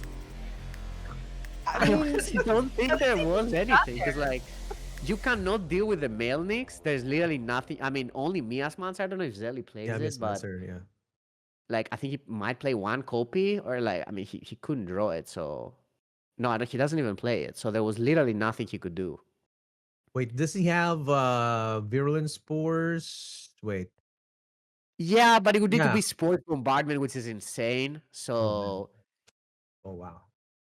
Yeah, and that's that Wow. how is that's how strong. crazy. Crazy, Oh my crazy. god, that's gonna stink like quite a bit. I'll tell you that. Like losing that first game and this Mhm. last, oof. I Yeah, also man. just feel extra bad because we spent like a good amount of time talking about Nehemiah and like, and she ultimately is the one that Oh my lost god. the 3 games there. So oops. Oh, Oopsies. guys, Not only that, like Zelly was Tokyo. telling me how good Nehemiah was like the whole time. He was like, dude, it's so good. I'm like the king of Nehemiah. I won all of my games with it. And like Mhm. Yeah. now he went like 0-3 with it after that. Oof. Bro, I was just about to quote you, Fino. Like Fino said he was in a perfect run with Nehemiah in ladder. He was undefeated. And Yeah. then bro. Oh wow, this is different, Zelly guys. was Like undefeated in the tournament with Nehemiah. I yeah, was on ladder, which is like, kind of easier to do, but but tournament. Zelly has been owning with it in the tournament. He said, Yeah. "I'm the Nehemiah goat." Let me quote it. Nehemiah And then the 0-3. That's that. I mean, to be honest, really two tough. of those games I think Mhm, were kind of crazy that he lost. I mean, mhm. especially the last one. I think was like definitely the one I still don't know how he lost that. It's Yeah. crazy to die to like male Nix OTK. Yeah. Yeah, the first one, I think the first game was honestly the only one that as a player myself, I would kind of be like, oh, if I played it differently, I could win. Hmm. The other two, and the Lemmy was impossible. Yeah. Sparkling's hand was too good. The Mhm. last game, it was literally just Sparkling drew male Nix into the OTK, which is nothing you can do about it. So Yeah. I mean, we can talk about this kind of a clean sweep against Zeliaser right there, but bro, man, he's probably going to be like rising up with the Phoenix in the next tournament. Like he's probably going to be watching this yet again like what did I do wrong here? Like not a lot. Not a lot, right? a There's not a lot, lot you yeah, can for do. sure. Sparkling has got the nuts, man. The nuts. Each and every hand, each and every draw, it was perfect for what Zeliaster was going to try to set I up, think I right? still want to give some props to Sparkling here though, because Yeah, like I think a lot of players, even given hands like that, they yeah, probably would not play them to that extent or like that that's true. well. Yeah, Especially the first game. I think the first game was the one that he kind of navigated almost the best out of all of the games. Like I think the Lemmy game was like kind of easy because his hand was just too good. And this last game, I also think he played it pretty well. But I think the mhm. first one was kind of the most impressive to me how he managed to win that. Yeah, guys. Agreed. Like amazing, amazing, amazing match. It was a kind of a it was I was expecting to back and forth, but 3-0, not expected, but well deserved for Sparkling. And let's look at the bracket and see what happened for Sparkling's journey right now. And as we see Sparkling go on with the 3-0 against Zeliaser here in the first semifinals match at the Parallel Prime League Minor 7 Lazy Guru was the first one he was able to defeat with a 3-2. And also at this his next match, he was able to defeat Kintsugi with a 3-2 as well. And, you know, he's going to be the first one who's going to be going into the finals. And with this next match, or whoever he's going to be waiting for, it's not going to be easy because the next match is going to be Viper versus imcute. Battle of two majors champions. Now they're not stopping. They're not stopping, guys. And of The only course, players that qualified to Worlds, right? This is the yes, only two we got.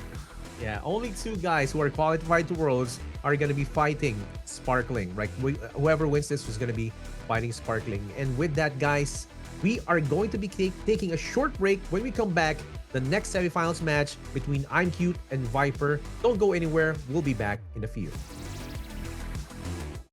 Welcome back to the Parallel Prime League Minor 7. We had a very emotional game one with a 3-0 coming in from Sparkling, and he's now waiting at the final seat. Now we're going to be having two giants in the Parallel League competitive scene, imcute and of course Viper. And like, guys, like can you let's just hype it up. How big are these guys right now in the parallel competitive scene? Let's start with Ali and with Viper. Yeah, I mean, we've got two major winners. This is like a world championship match right here. I Viper's one of my favorite players. I always like to watch him. He's insane, and imcute. Like we said it last weekend won the major, and now he's in top four of this one. So when you're on a hot streak, you're on a hot streak. So I have no idea what's gonna happen, but I'm excited to watch it. Like, how about you, Fino? Like, any thoughts about this matchup? I mean, I think Viper is one of the best TCG players in almost any game, like in general. So, I think he's just the type of guy that's really good at games. He can understand like the core things and just do well in all of the games. And Mhm, we see it in parallel. He's already won a major. I think he's topped like other tournaments as well. And I mhm, think Cute is just, I would even say the most locked in player right now. Like, I just feel like he's really into the game. He plays a lot. He kind of like plays a bunch of different things. He knows his play style. He knows the decks he's good at.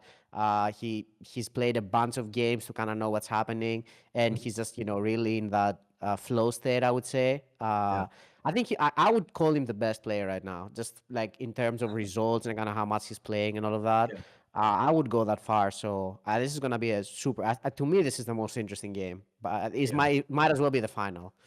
It's interesting, right? Like what you said, Fino, and as Mugatu from Zoolander would say he's so hot right now, right?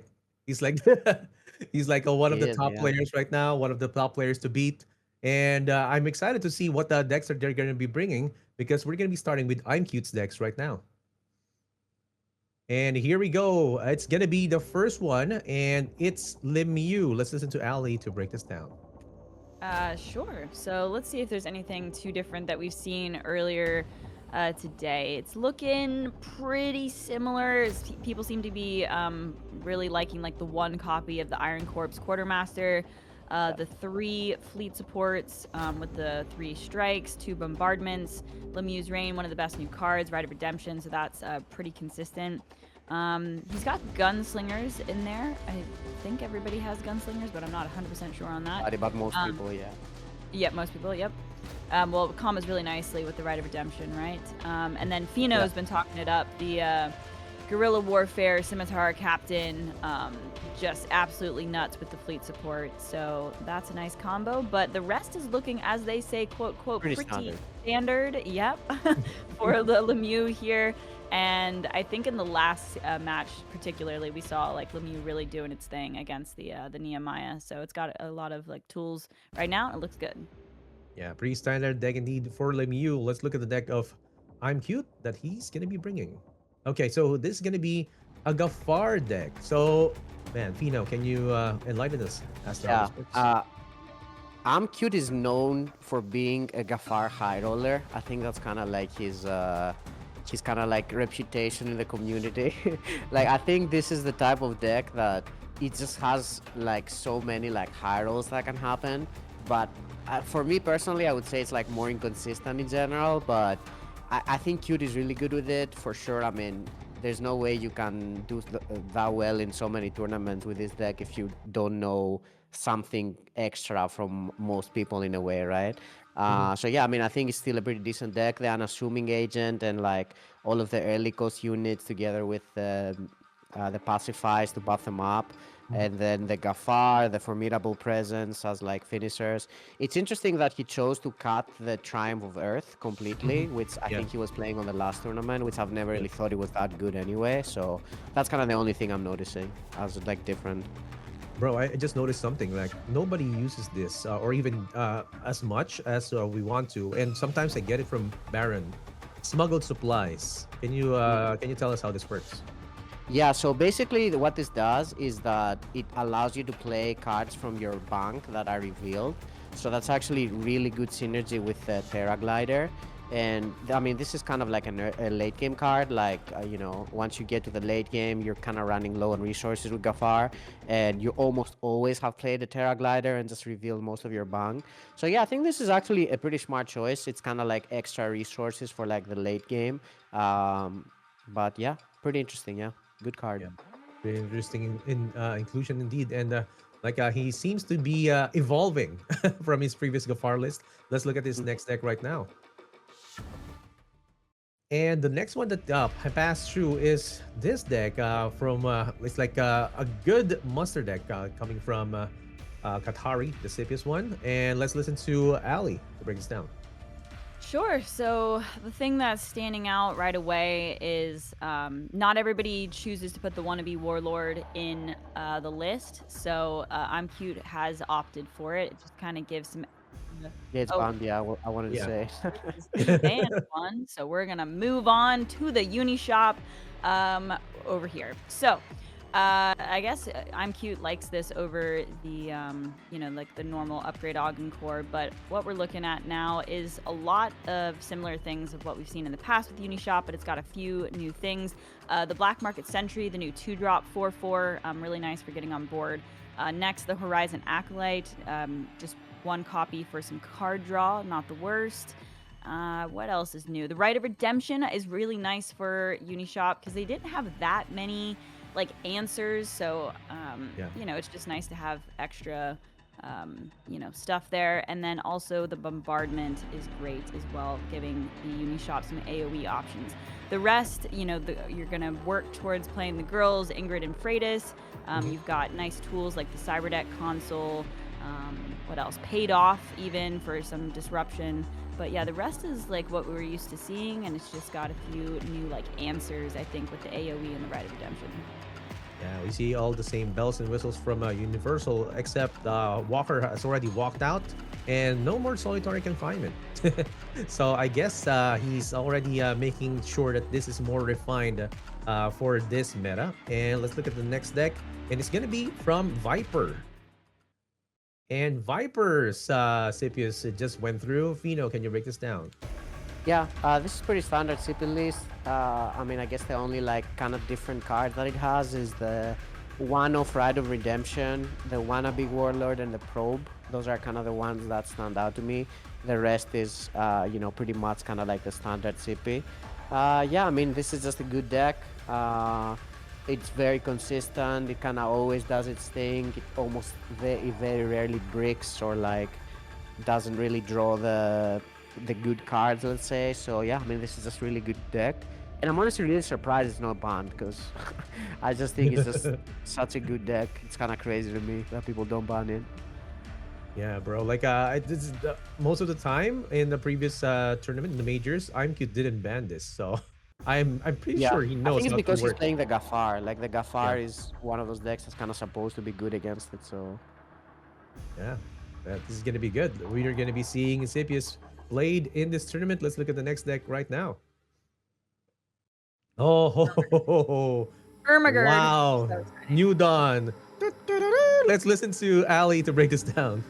I think New Dawn is still my favorite, even though we don't see it in tournaments very often at all. But Viper in particular is a very good New Dawn player, which is interesting that he's gotten this far in the minor. Defactor was like, it's unplayable, so I'm really curious to see how Viper fares in this tournament with it. But taking a look at the list, generally speaking, I feel like a lot of these Shroud lists are like really tight, so there's not, too many new things, but the new 3-drop, the Zealous Requisitioner, that's the, ramp card. You can get a card from your Singularity into your bank. So he's got 3 copies of that. And then also Solace, the new Legendary, is annoying, corrupts some stuff.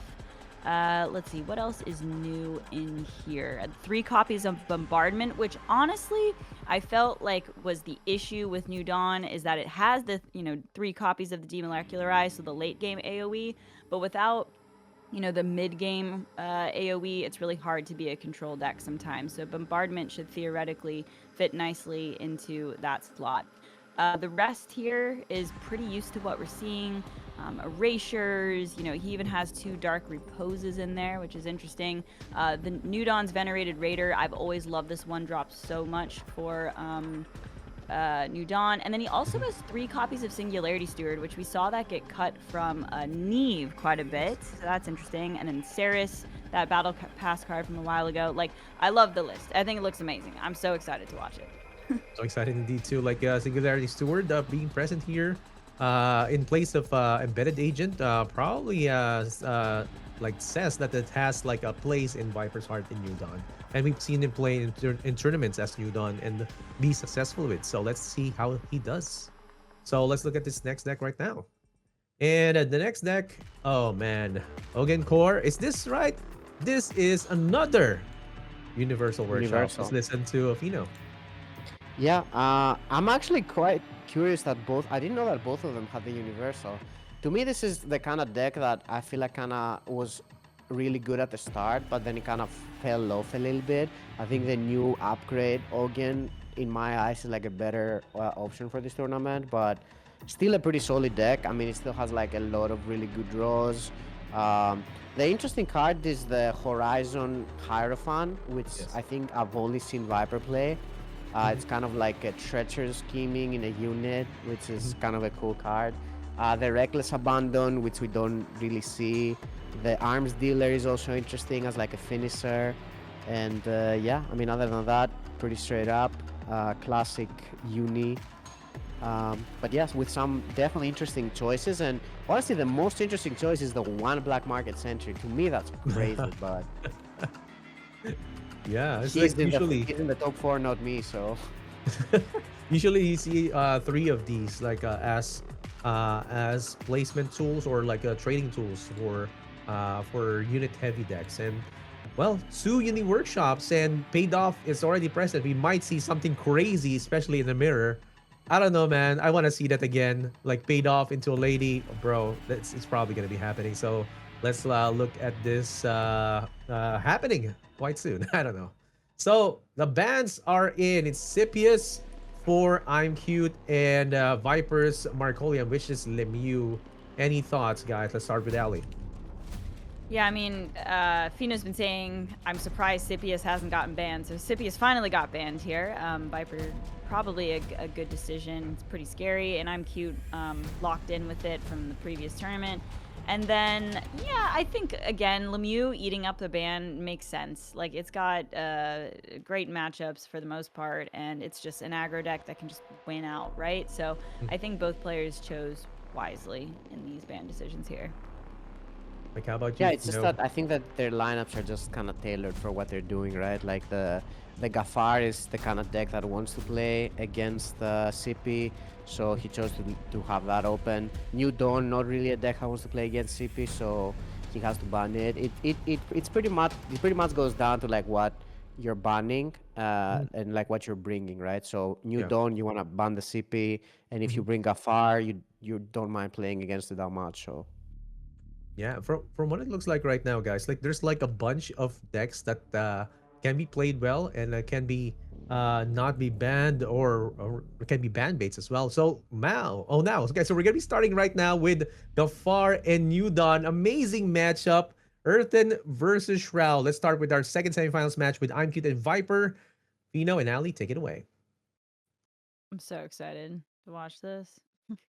Let's see. This is an interesting one.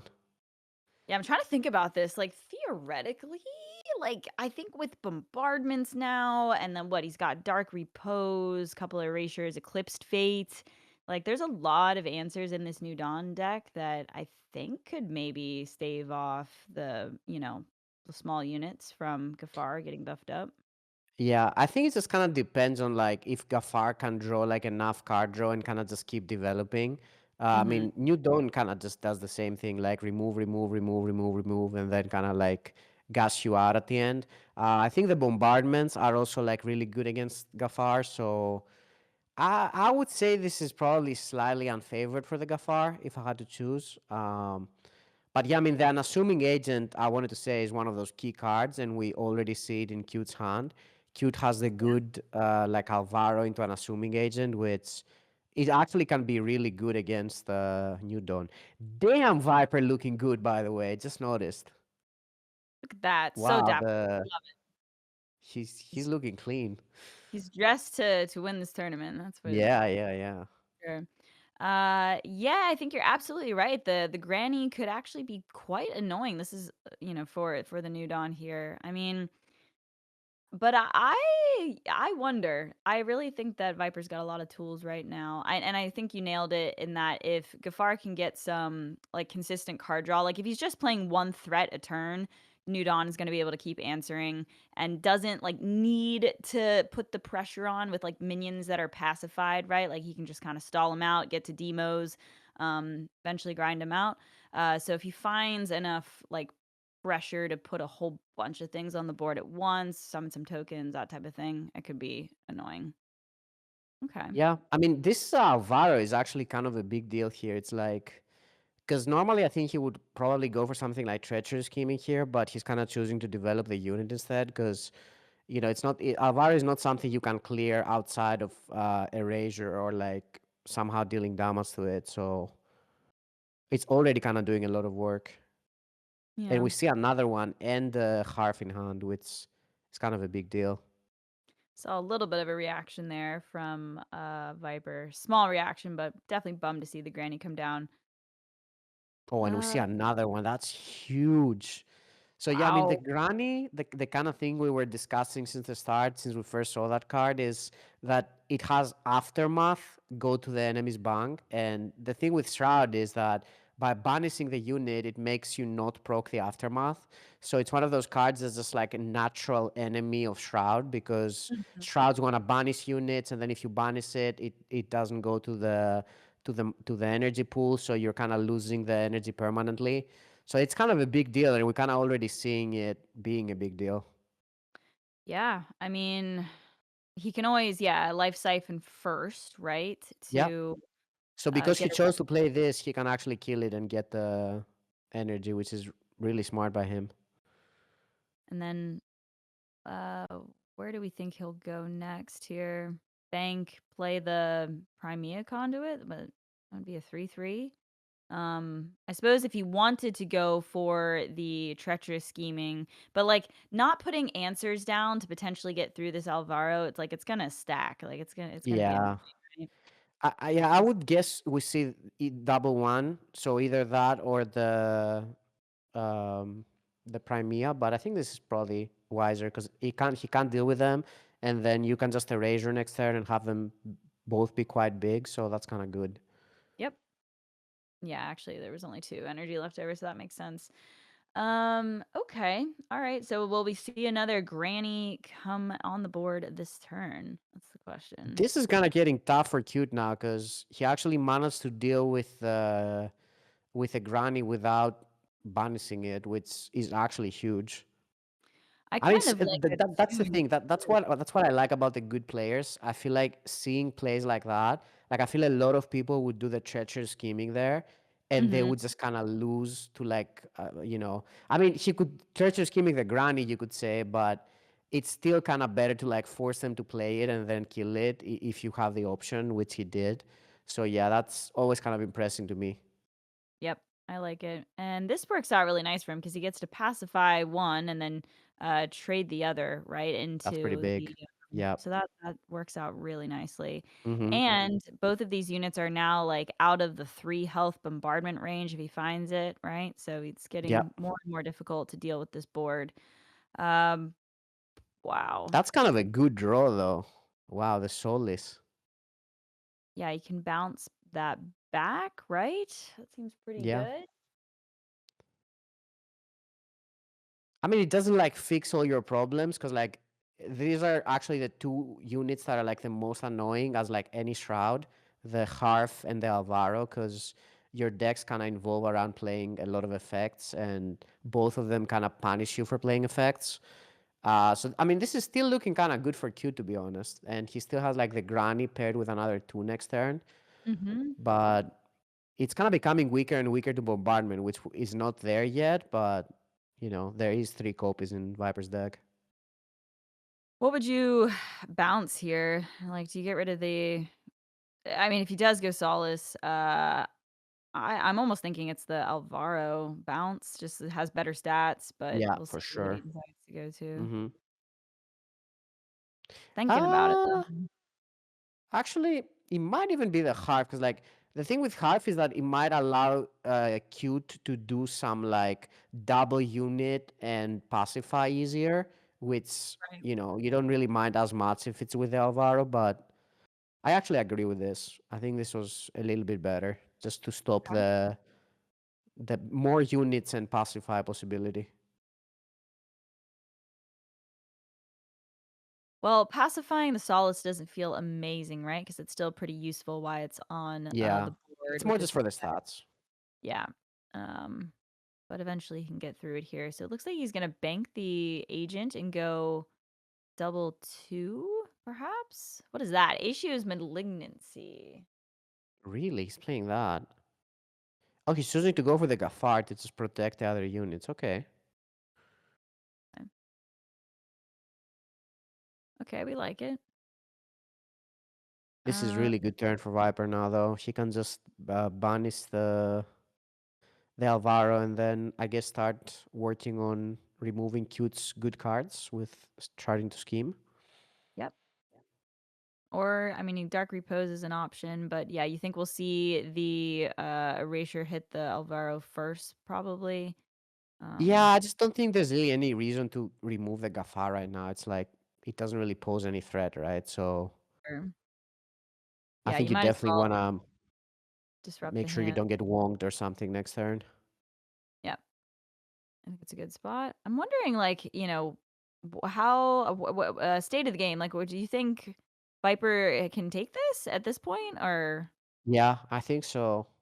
I think it's pretty close still. But I think Viper is in a pretty good spot because only because he managed to kill the Granny without banishing it. I think that was Mhm. kind of like the key turn on that game.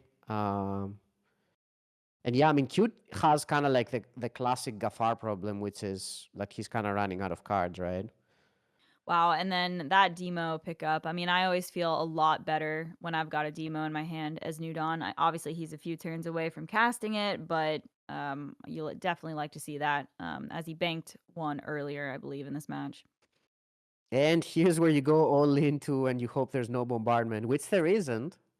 There is not. Yeah, it's true. There is no There bombardment.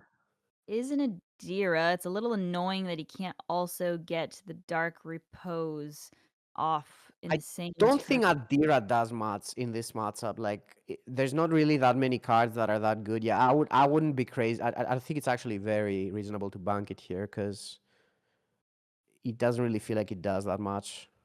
Oh, interesting. He's just gonna go with the 6/6 conduit. Yeah, Honestly, I I agree. like it. I like it. I think it's pretty good. I agree for sure.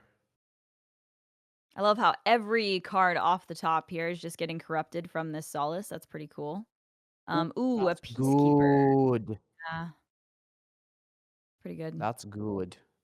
So now you can actually get your board outside of range of bombardment. It's just That's can he make it to the demo? huge.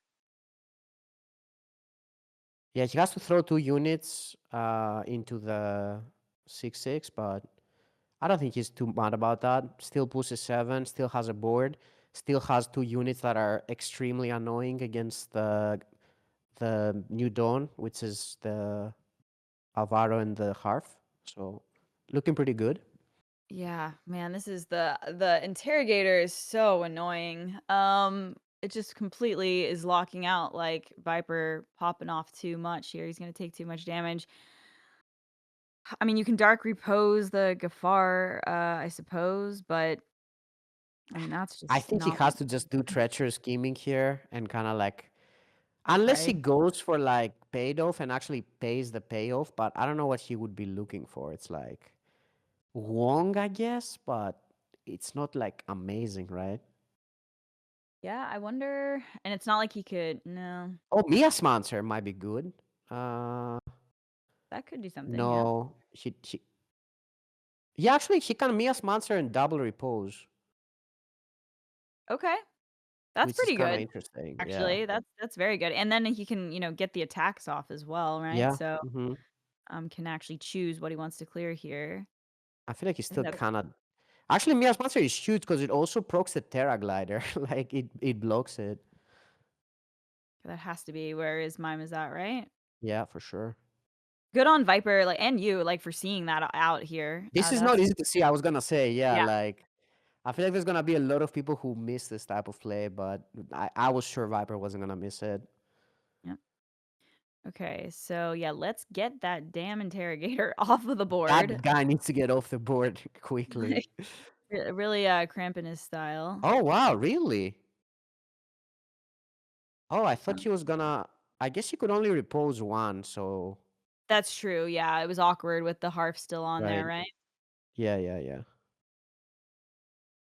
Yeah, I guess it makes sense. He couldn't repose two. God, Could it he? Wait, sucks he's though mad because about something. he can't Oh, she play could the repose first and the steward would get buffed. Oh yeah, yeah, no. yeah, that was a misplay for sure, right? Oh, it's so close too. Oh my god. And yeah, you can't go with the demo. Granted, the demo doesn't feel amazing because you just let your opponent develop here, but see if you can get anything off the top. Was actually a big deal. I was Yeah, still thinking about it. In my mind, I had that you just do double repos, but it wasn't possible. So yeah, because you just needed the one. You go for the and then the buffed up could have traded into the yeah, Alvaro, but granted, oh yeah. Oh, there's and I the think boba. that's game. Oh Wow. wow. To be honest, I think Viper was losing either way. Maybe even if he did it right. Ah, so he would be able to kill the 5/6. Ah, that's actually maybe a big deal. He wouldn't take that much. You might have just been able to stabilize, honestly. Yeah. Wow. It was tough though. I will say Cute had a definitely a good hand. I mean, I'm trying to think. The Alvaro interrogators super good against New Dawn, as well as that Harf being pretty annoying. Like it's not really anything too new. Like we've known that for a while, but he got both of them. I suppose that little Deal. misplay there with the Singularity Steward might have. I didn't even see it, to be honest. I think if he didn't react, I wouldn't even realize it. But I Yeah. saw his reaction, and then I think it just happened to both of us. Like he saw that his steward got bigger, and he's like, "Oh no, I could have just done that first," which I would do exactly the same. So Well, I to be can't really fair, it blame had him. been like pacified. I mean, it was shut off, right? So, like, normally, and so maybe he forgot about it, but, yeah, yeah, that is, I mean, to be honest, I think like Mia's Monster used to kind of like cancel out all the effects of your units. So like this the like a lot of the times I kind of forget about that because like mm, now it only removes the keywords. It used to like shut down everything, so like the steward wouldn't even get buffed at that point. I don't know right. if that kind of played a role, but Yeah. I also forgot about it. But yeah, I think he was probably losing this game either way. To be fair, the Alvaros and the Harf were just too annoying for him to deal with.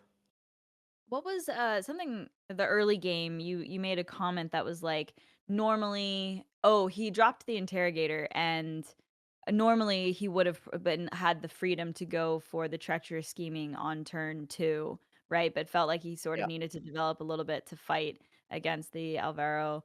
Granted, developing the unit did allow him to trade into the Granny with the Siphon first, so that was useful. But yeah, it kinda just worked out well, for Cute that game.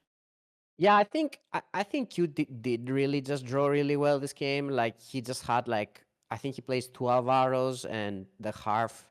Those are kind of like the key cards, and then he also had all the pacifies as well.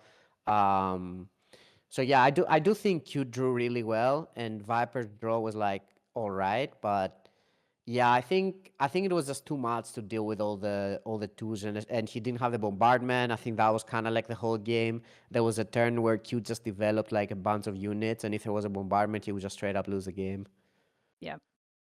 Well, it looks like Viper wants to take a break from the New Dawn this game, and switch on the Scipius. Wow, look at the variant there of the Wow, issue that's so cool. I've been wanting so this one. beautiful. I love Yeah. it. But judging by his opening hand, I mean, he's got the chamber to begin with, and also the shards. So he's going to be at no shortage of energy this game, theoretically. I in my eyes, this is amazing hunt, and the good thing about it is that the Saito just allows you make sure that you can either draw the rain or the Leviathan. So that's a reason why I really love this card. I know Vapor is playing two copies of it. One of the card that I really don't like is the console. I think a lot of people put that at some point, but then Mm, it kind of hasn't been doing that well, and I think a lot of people started cutting it. And I kind of agree. I don't think it's that good. It's like very specific for very specific situations, and yeah, I mean, I think totally makes sense to bank it here. interesting. Okay. Well, let's see. Cute's also got a pretty reasonable hand though. He's got some like Yeah. refill with the machinist, the scimitar captain to, Mm. potentially snipe something really important like a emeritus or whatever. Yeah. But it's So here's what yeah, happens now. Like normally he would think about going Leviathan, but the fact that he drew it means he can just go for rain. And yeah, I mean Viper obviously knows it. This is just he's way too good of a spot here. This is literally the CP dream. yeah. This combo, the chamber raven is just absolutely nuts. It's Yeah. so good. I think he can even do it twice and also play Leviathan, if I'm not mistaken. Wow. He can It's pretty definitely good. do it once and play Leviathan. Wonder if we'll see the shard. Well, he could do a Raven once, and then if he wanted to Tioli out the, Yeah, yeah. shard, just, get He doesn't the even need to Tioli it. He can just do it. He can just rain oh, yeah, and of play the course. shard. Yeah, makes sense. That might be better. I also don't hate playing the Leviathan, but I think that might be too expensive because Mhm. you definitely need to break the relic. I feel like you might just want to keep it for a bit. Hand's pretty reasonably full too. Decides to discard the wow. Whenever you're discarding the Cyrene, like, that's the discard. Um, Here's the thing, though, Ali. This is the type of turn that if he decides to not play Leviathan, Cute can just go for like the Scimitar Captain where he chooses what card he discards. And if he true. discards the Leviathan here, it's a huge deal. Yeah. That's why I'm thinking he might just play it. I think it's very reasonable that he just plays the Leviathan here. I actually He will, yeah. wow, He's yeah, playing okay. it. Um I mean, I like it. I like it if he's really, like, wanting to have extra energy, I suppose he could get the shard developed the next turn. He also could just find another one, which he just did. So, sometimes I feel like the universe rewards you if you make the right play, so, he found another chamber. But yeah, I This was agree. the right play because I'm 99% sure that if he did not do this, Cute would play the Scimitar Captain as like something that he not a unit, so he would choose what card to discard, and he would discard the Leviathan, and then Viper would be in a lot of trouble. So Yeah. props to Viper, man. Like this is kind of the high level play that I like seeing. What did just get discarded? Oh, that is a bummer. I think the bombardment just got yoinked from the scimitar captain, which would have been kinda nice in this particular situation. So that's a little bit of a bummer, Wait, but I that's think there's okay. still an insane turn here. Can he like play Rubicon somehow? Maybe. Oh, and also the Leviathan's, ability, right? He could, take out the 4/4 by discarding something. This is interesting. Yeah, I don't think he's actually maybe. Hmm. This is uh, a very complicated turn. I mean, he's only got access to 5 energy. He could do rain, discard um like Rubicon, and then also play the Gaius, I think, but it might be. But I don't think Rubicon copies anything though. But he does get a Rubicon and the Gaius on board. Okay. Is Seems there pretty enough good. mana actually? Maybe not. And then I guess he So he banks goes the to Giant 3. and then No, develops the it's not enough. Shard. Okay, Yeah. he's gonna bank the Rubicon. Yeah, yeah. That I knew it. I knew this was gonna happen because I was I was doing it in my head, and I kind of knew that it wasn't enough, but it was one mana or like one like more card off from doing it because he needed to bank another unit so he gets Mhm. another token to kill it so he could play um Guy, the 5. guy.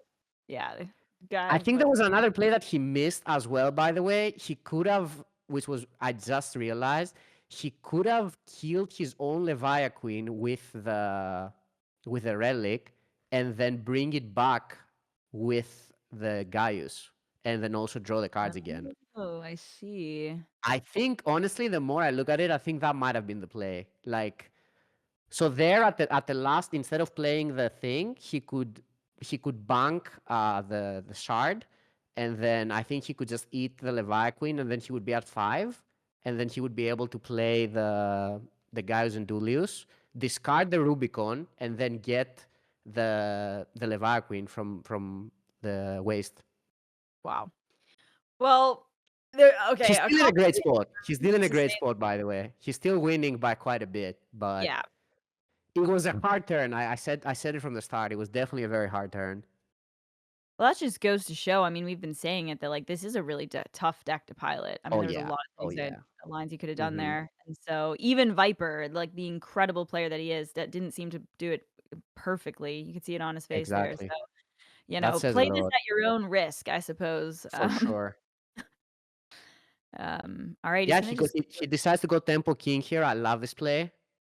Damn, Viper is so good. I haven't watched him play in a while, and I think these are the type of plays that kind of like people don't really see, and yeah, he just does it right away, like no hesitation. He knows it's kind of all about tempo at this point. He has the extra cards. He doesn't need the martyrs for the OTK, so let's just not die. And yeah, I love yeah. it.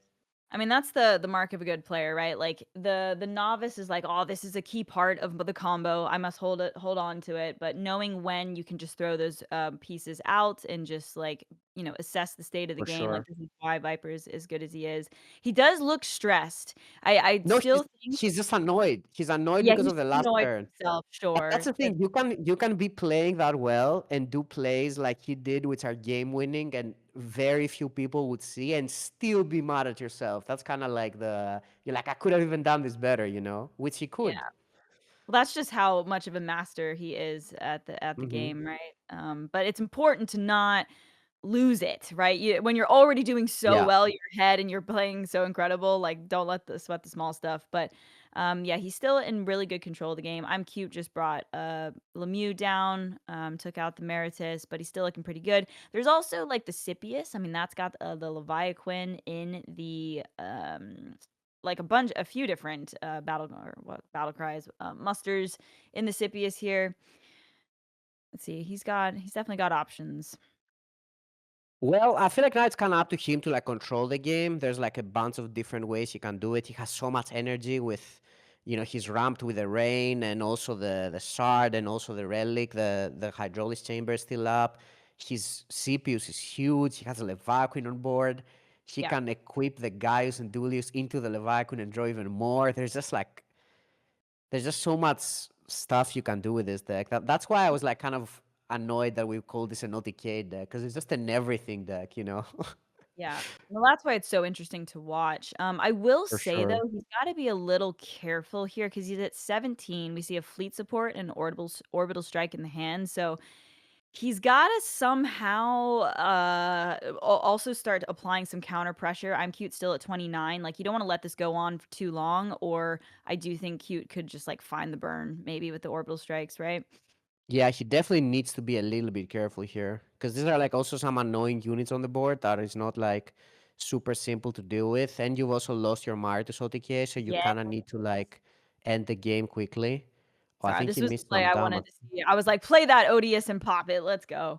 Oh, he Um, missed some damage here. I think he's also. Oh, okay, he's gonna trade. All right. okay, Oh, is he killing the? Oh, he's killing it and then proking the guys in duelies, I think. okay. Yeah. Oh, wow. Yeah, God, he's gonna get another Leviathan Queen. this is such a cool deck. Yeah, it's such a Like, cool deck. okay. Okay, the thing is he can't play CPS now, I'm not gonna lie.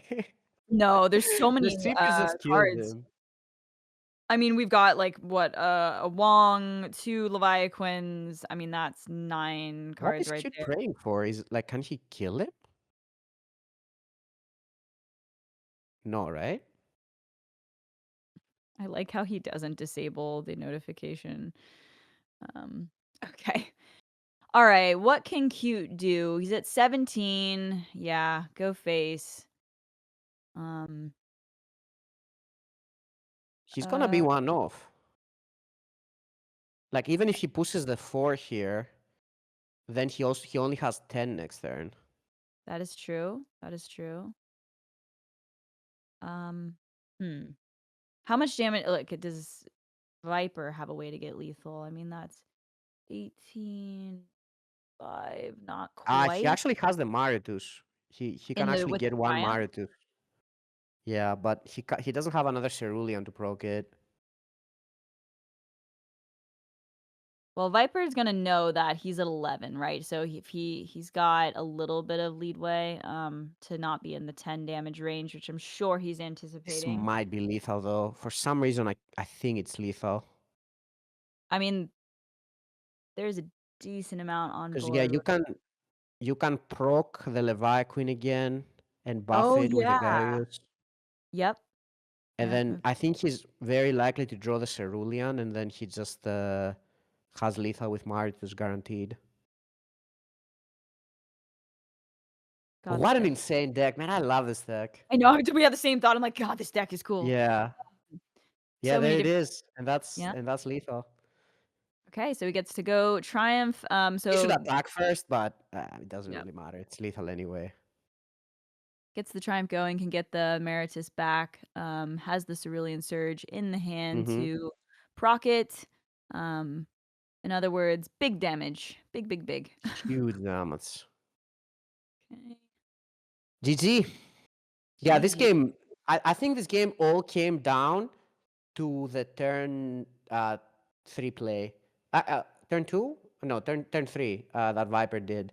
The fact that he chose to break his relic and play the Leviathan was Yes. what won him this game. Because if he did not do that, Cute would have just discarded the Leviathan and then he would have just lost the game. So yeah, props to Viper. Well played. Man, I He would only screwed up that one turn, but he was so far ahead that it didn't even matter. It's true. I know, it's like he's so hard on himself. He's already doing so well, but when you're at that caliber of play, you gotta be hard on yourself. Man, I would love a master class from some of these players on the Scipius list. It's like it's a really cool deck. There's so many different lines to take. He also another play that I really loved was the tempo Meritus, right? He just knew to throw it out there, wasn't greedy. I mean, it could have gotten sniped too, so just throwing it in the pool, and then ultimately with the triumph in the end, he was able to like do the combo essentially. So yeah, well done, Viper. It is now 1-1. And so we got ourselves a real game, a real match on our hands right now. This is great. This is it's just so many like tiny decisions that I feel like a lot of people could just decide to do something else, but and you wouldn't even like give them that much like you know, you wouldn't be like, oh my god, why did you do this? But it just makes such a big difference if you actually do the play that's kind of like better overall, you know. And I think Viper has kind of done that in both the games. Gotta give it to VII and Muka on the design team because this deck's so cool because some of these cards, like all the little secondary effects, like the Gaius and Dullius, or I mean even the damage from the Leviathan. Like there's so many little things that you can do, and I think that's just a testament to like these quality of these Scipius cards. So props Sure. to the design team for making this a really cool deck. Yeah, amazing deck. I think they might axe it soon, I'm not gonna lie. But It it's sucks just when, a like, a hard deck gets axed though, you know? yeah, Like, yeah, I yeah. respect the decision if it is, too oppressive, but you have to play it well, you know? And Yeah, yeah. It's just that when it does powerful stuff, it's like really powerful, and then people don't really like losing to their super powerful stuff that it can do. Even though, in my eyes, it has a lot of counters, like the relic removals and the Mias monsters are like naturally really good against it, but you know, it is a very strong deck. Yep. Yep. Alright. Well, we've got a New Dawn versus the Unishop here, which, this sometimes can go either way because, with 3 copies of Treacherous Scheming, you can kill the Oh, girls. someone Oh, crashed. no. Looks like Viper crashed. Rip. Oh my God. Hopefully that doesn't. Damn, I haven't crashed in parallel in so long. How did this even happen? Bummer. Maybe he I has hope maybe he doesn't get to pick the wrong card here because I feel like he really wants the stabilized card. yeah. But yeah, hopefully. Let's see what happens. Yeah, so I think, the schemings can definitely get rid of some of Key like the card. really, the key cards for the uni shop. What else? Also, like threat by threat, there's a lot of banishes that it could get through the pressure here.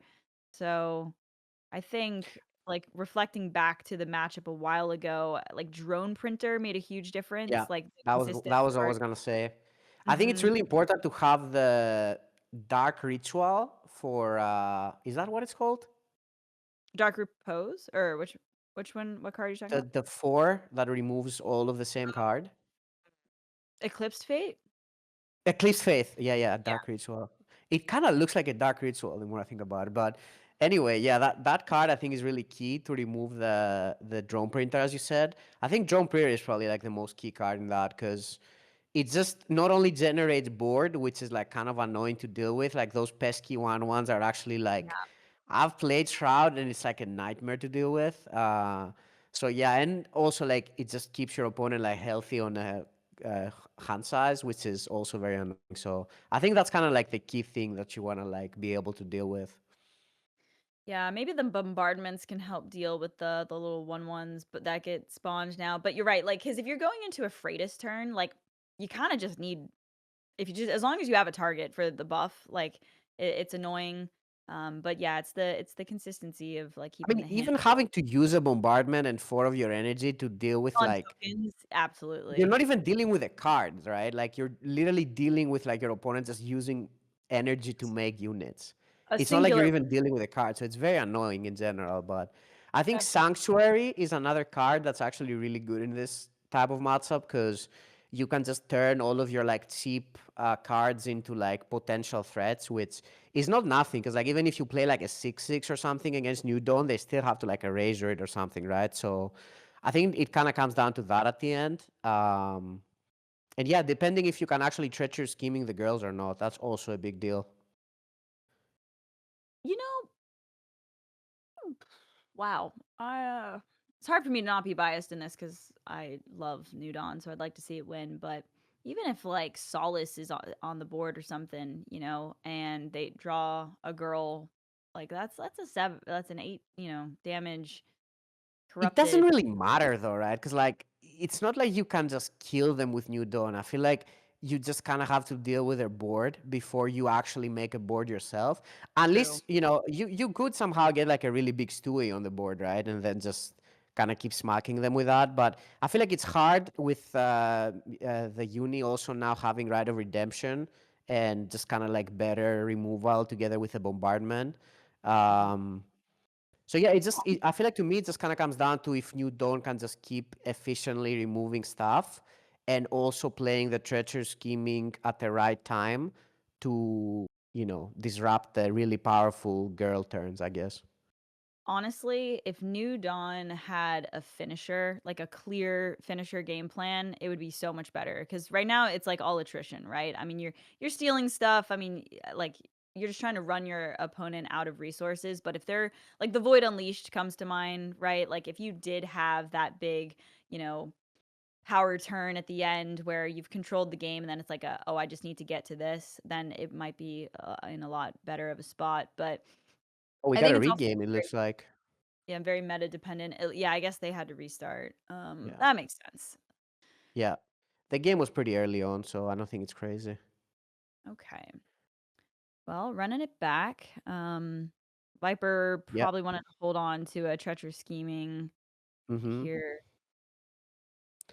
We saw the Sanctuary keep, which is very interesting, which I think is good Mhm. because, as I said, you definitely want to keep making all of these like cheap cards that you got, like the slingers and all of these like, units without like great value in them, turn them into potentially something big.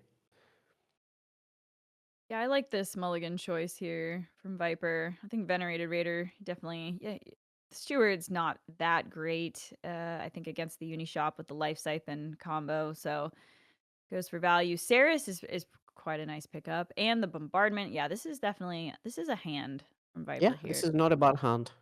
She definitely wants the what's the name? Requisitioner? What's the 3 cost that ramps? Yeah, the Zealous Requisitioner. Yep. Yeah, right. I think he's definitely looking for that, but still a pretty solid hand. Yep. Okay. Cute's got the new black market sentry, the 4/4. Um, Mm-hmm. it's not too bad. He's choosing not to use a sanctuary, by the way, on the bombardments. Mhm. That's kind Well, of maybe interesting. because he doesn't want to not have units in the hand with the sentry on the board for the bank, right? Yeah, also the bombardment actually does kind of come in handy like later in the game. Like I think it's very usually you use it as like an aid, like withdraw and just remove some stuff, and then also late game it allows you to bank because I feel like it's sometimes you get to turn 10 and then you're like I can't draw anymore now if I bank, so that's also not irrelevant in these like slower type of matchups. See what do you get there? Oh, wow. Well, honestly, Oh, that's it's the actually Obi-Wan Kenobi card. I don't know what it does. yeah, what is it called? Intel Broker. Wait, is the art look like Obi-Wan or hang on, what's Yeah, it's like it's like it's like Obi-Wan and Anakin in like the oh, Revenge of the the Sith? duel. Oh my god, it does look like It that is does, yeah, yeah. such a It was funny because I needed this card as an SC for my collection, and I told Lambi about it, and I told him the Obi-Wan card, and he realized which one I was talking about. still really one of the most epic fights in movie history for sure. But yes, Yeah. it's muster reveal a random enemy unit with stealth. Whenever one or more cards are revealed, draw a card. Hmm. Yeah. Okay, cool. All right, let's move on. I mean, he could poke and play Saris if he wanted to. What else is Yeah, that he looks like could it's probably gonna be the play. yeah. I don't really like Oh, the I just realized why he didn't throw away Bombardment with Sanctuary, by the way. It's the only card you can bank with Sentry. I just realized that. yes, I did say Because, this, like, Thena. You did not hear me. yeah. No, Oh, it's you okay. said this? Oh, I didn't I even. did. Sorry, Yeah, I it's was okay. spaced out. It's all good. It's all good. Yeah, I think that makes sense, right? Sarah seems like a good play. Yeah. And the evasive also lets you kill the 4 for next turn with the the life siphon. That's pretty good. Yep. What's he gonna be? That's terrible. I've been a little bit of a sanctuary doubter, but maybe I just don't have enough faith in my RNG. But it's just nice to have it on the board as like an extra, piece for the girls, right? So it makes Yeah. sense. I think it comes in handy, but also going first is a little bit weird because you have less cards. So it also feels like you're playing a card for it, and then you're kind of automatically out of cards. And he already had his researcher thrown away from with the treacher scheming. So yeah, I think it can definitely feel weird, especially going first, but it definitely has some pretty decent uses. So he could get a reasonable clear off here. He could throw out like the He can get a bombardment, full the clear, I siphon. think, right? Yeah, and I mean, actually, that's true. There's the double siphon as Yeah, well. So double siphon, yeah. could just say go full clear. You got other resources. You have like a follow up Wong, right? So Yep. I would say get the board out of here. Yeah, for sure he's doing it. He just needs to do one siphon before the AoE, basically. Oh my god, now he doesn't full clear. Mm. Uh, that it. Oh, is he doing it on purpose so he can't bank a unit? Oh my goodness, is that 200 IQ right here there? Huh. Damn. I think he is. That's super smart. Because I I think would it's not have crazy that, thought to do that, but that is very interesting. yeah, that's so good, Wow. actually. I mean, Genius play. especially because you can just follow it up with the siphon on the floor, like if you really Yeah, want to. yeah. You So can it's like clear you it. basically just take you take two extra damage and you kind of block them from banking quite a lot of the times. That's Yep. so smart.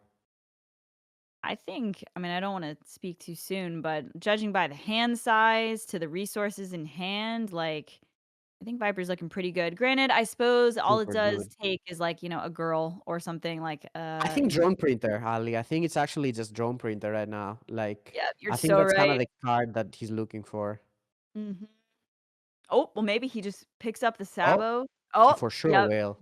100%. Viper's just, like, he's thinking the same thing. He's like, "Okay, I He just need knows, to yeah, get of course. the printer out of here, and I'm in a good spot." Yep, he for sure knows. Oh, I kinda miss Black Market Fixer. It's been a Same. long time since we've Such seen a you, cool buddy. card, yeah. Okay. Oh, the scheming! Wow.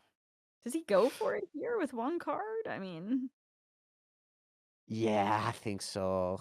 do you? I This is a mean, like, salvation is also so good though, because like, there's not really that much that he can do against it.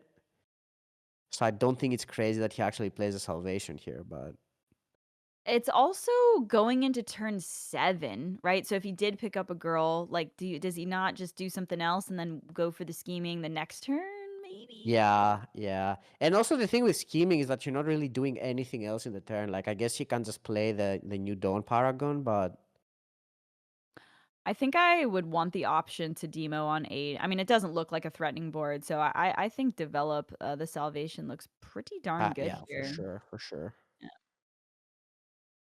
Okay. Thank you. Guess we'll see. Actually, should he take out the Alvera? Yeah. Well, the thing is that if you take out the 3/3, he can't kill your salvation, but I don't know how much he values that. I think I would kill the 3/3 personally, but A good point from the artillery, Juggernaut. yeah. Yeah. Hmm.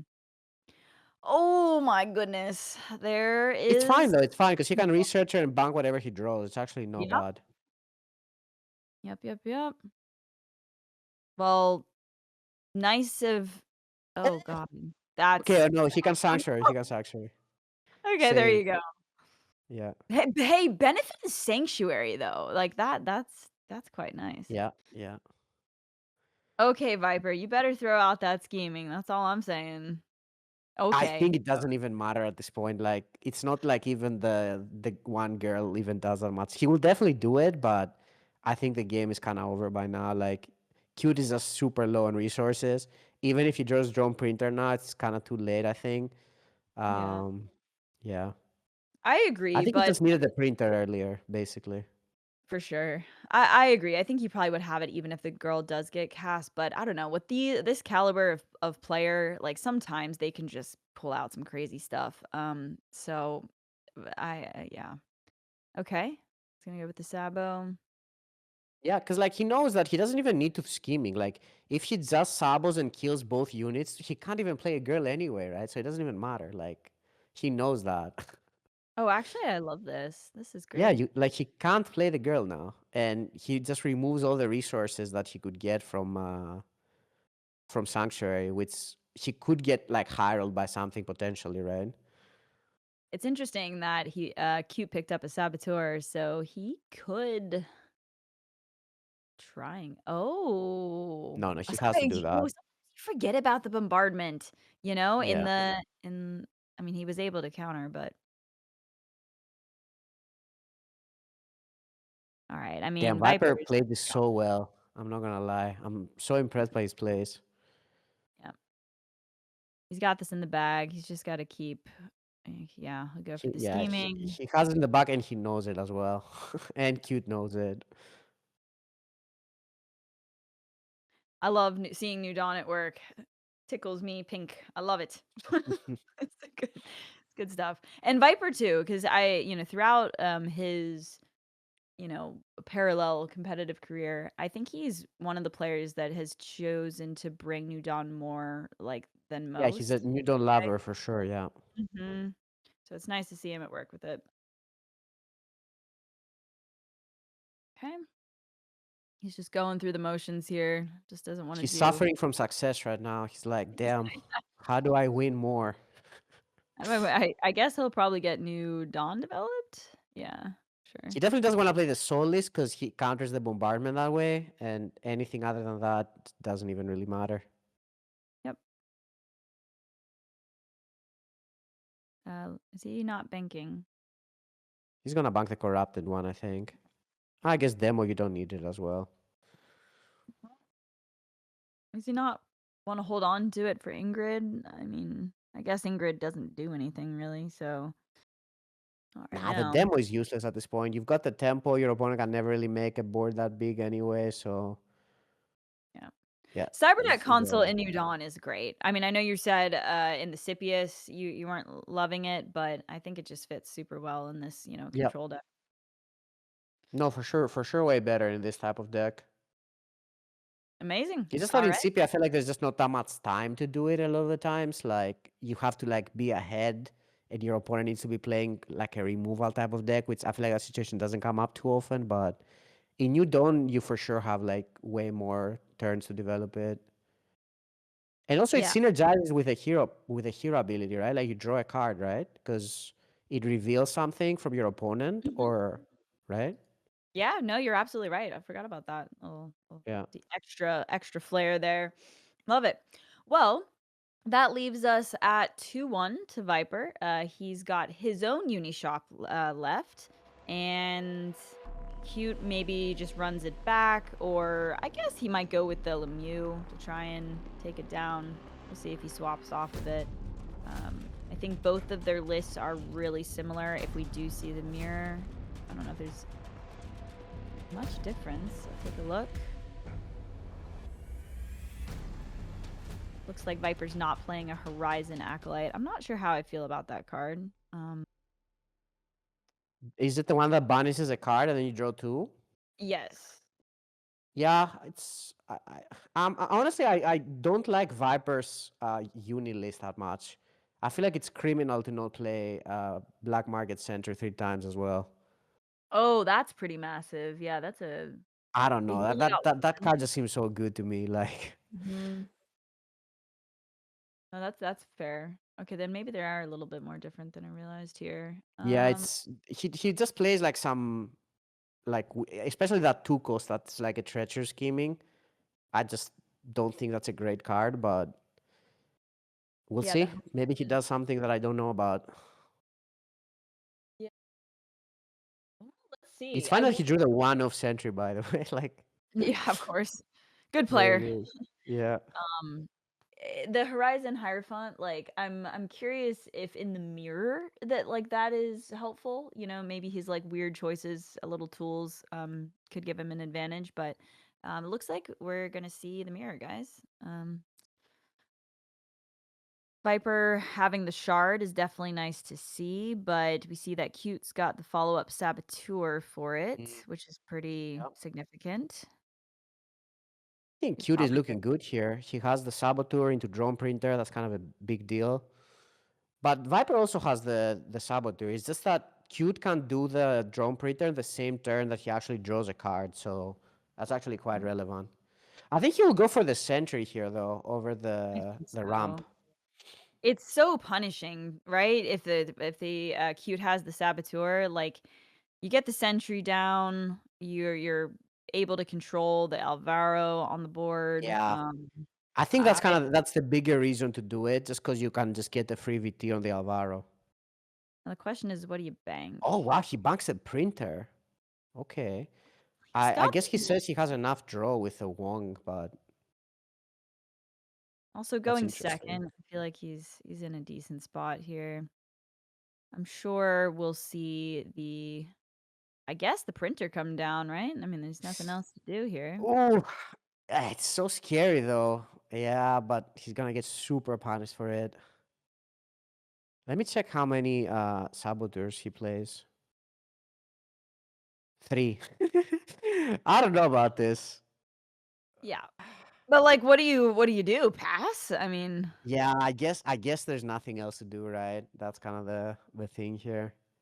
but you can see the reverse. Like if Viper had gone for the shard instead of the sentry, like he would have He been would have in been way in a worse. super bad spot. Yeah.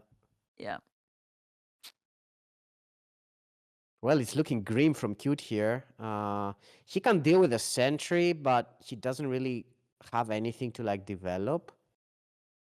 And his hand is kind of empty. The drone printer didn't draw anything. I mean, developing the 4/4 isn't too bad. This seems all right. He gets the No, artillery it's juggernaut. all right. I'm actually surprised he's saving he's keeping the slinger instead of the Mia's Mancha. I think that's kind of crazy. That is a bit What is weird. I would agree with what is that he keeping the slinger for?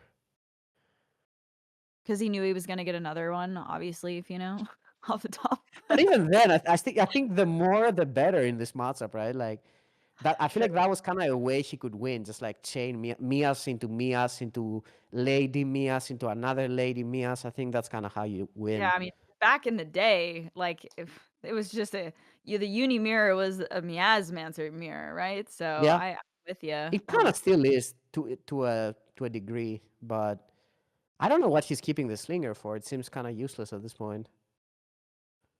Okay, so that 2 in the hand, that is the Horizon, Hierophant there, looking at the opponent's hand and banishing a non-unit card until that leaves the battlefield. Yeah, I don't know how much I like that card. I'm with you, Vino. He's I'm not a even bit playing it now. yeah. I guess not.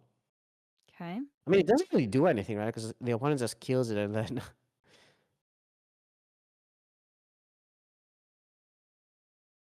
And there wasn't Okay. much else to do this turn, right? So getting the shard developed feels pretty reasonable. It kind of gives Cute something to do by playing the Sabo, but I Yeah. True. think you just have to go through the motions, force them to play it. Uh, okay. Well, as it currently stands, Viper seems to be like he's got the Wong. He's also got the Ingrid in the hand. I think Cute's like hand quality needs to get a little bit better here to have a chance. I think Cute really needs like a drone printer right now, just so he can just develop something that can help with the girls doing more stuff and also draw cards. I think that's Hmm. probably like the key card that he's gonna be looking for. I decided to funny, he, like, keeps banking and then he gets the replacement, like, he banked and got the other one back. Seems Yeah, good. the one here is massive. Let's see, Draw 1, 3 as well. 3. Ooh, yeah, that's spicy. Pretty good. Yeah, really good. That 2 cost is the banish, right? Okay, nice. Long buffing himself, what's new? Yep, doesn't matter Sanctuary too is a much. nice pickup to kinda go into the Ingrid turn. He is Yeah. going to Oh, burn researcher is big. That's really good. Okay, I guess he just has to start playing Mia's monsters now. which could be enough, maybe. We'll see. 4, 5, 6, 7. He's going to be going on to 7 the following turn, but he does have a Tioli in the hand. So if he Yeah. manages to find like an Ingrid or something big, I, that'd be I cool. think it's probably more about just finding drone printer next turn and then going printer 1/1 and Mia's monster into a girl. I think that's kind of the ideal situation for Cute here. Because I think even if he plays a girl next turn, it's actually not even that good because there's only gonna be one unit on the board. So Mhm. And the 7/7 Wonk doesn't really get hurt by any girls, regardless. Yeah, I mean, the 4 damage, like, if we see this 3-1 go into the Wong, like, maybe something could happen there with Freitas, but, um, see. There's a solitary confinement in the hand too. Yeah, Viper's got a lot of options. I mean, I wouldn't mind, like, just developing the Sanctuary. Yeah, I think that's what he's Yeah, I think this is probably the Relic turn. He might even play like double Relic. Don't think it's That's crazy. big slinger, makes sense. That's the second time the soldier has popped up this match. It's like, "Put me in, coach, put me in." Right? Yeah, I like this. This is, like, 2 It's really relics good. developed. Yeah. Oh, the drone Yeah. printer. Oh, that's Well, good. there you go. I think that's kind of what he needed. I guess he can go double Relic Mia sponsor and then draw a girl. That's kind of it. He's also got Because he kind of a already nice draws a card from the token, so he's good with that. He can kill the Wong with artillery. He draws a card. He removes one of the relic. He blocks all the units with Mia's monster. yeah. Ah, That's a pretty clean turn. that was the draw. Oh wait, What's actually he can't do Mia's monster.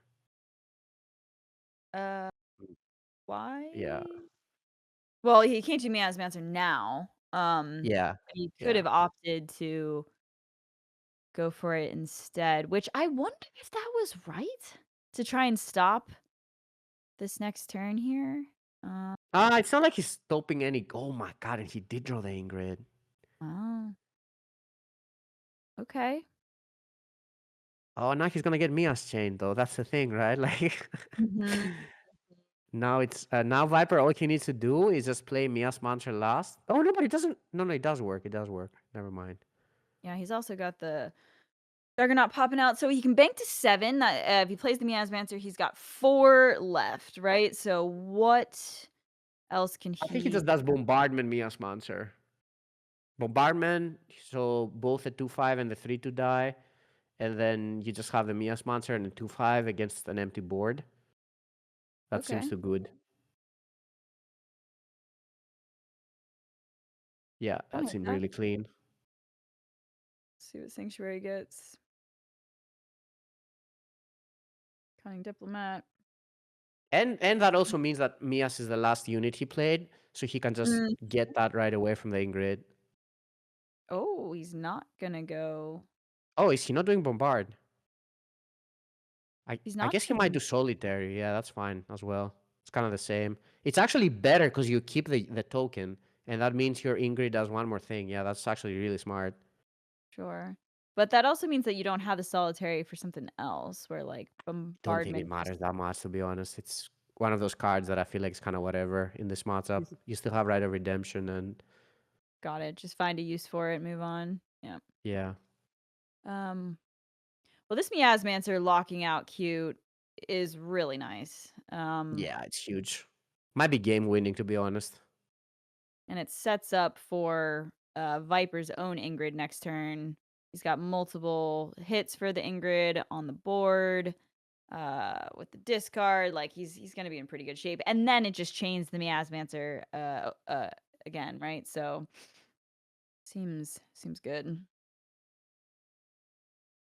I think the only thing that Cute has kind of got going for him right now is that he has the relic active.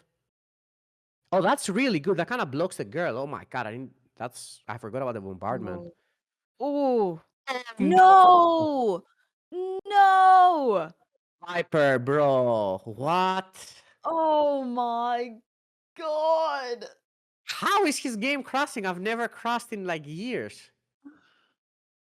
Oh my Something's god. up. That is a really that's so tricky, like, 'cause that particular spot in the game, like, it feels like Viper's got it, like, I don't truly. know, Ali. I don't know if No? she's got it because she couldn't play Ingrid. Like Ingrid Well, would only do two things. No, one that's thing. kinda significant though, no? But He wouldn't because even do it. I think he would just do. He would have to do something else because, like, but the what fact he that would just he do Ingrid for Mia's monster to get a 5, like a yeah, 5/6. I it was not that good. I think. But the fact that he gets to play Miasmancer again, like, from the last unit played, I mean, it That's just the goes only thing she could do, though. That's literally the only thing. He couldn't do anything else. So he would just develop a Mia sponsor and an Ingrid, and that's it. And then his okay. hand would just be like just random Okay, so it's stuff. only I thought we could also go for the discard as well, no? No, Will no, this no. okay. Because the token from Ogian doesn't count, right? I'm pretty sure it doesn't. Because the bombardment would kill everything other than the token. Is it not a universal, like, permanent, though? Does that no, I guess No, not. no, I no. guess It's because not. it's an Ogden core, Yeah, I think it's huh. an Ogian core. Okay, yeah, yeah, I yeah, you're think right, he you're was right. probably still winning because honestly, it might have been good enough that play because like it still kind of blocks your opponent from doing stuff, but it would definitely be close. And man, I hope we don't do. Do we actually get a regame? Like, is this? Can he not reconnect into the game? Or did we just do a regame last game because it was like kind of like too early anyway? I'm not sure. Production? Yeah, we're look production chat right now. That's a that's a that was a good. That was actually kind of interesting game to follow I because know. Cute drew the drone printer there, which is kind of the cute the like key card I think. So it was actually kind of a game. Oh my And then the gosh, bombard.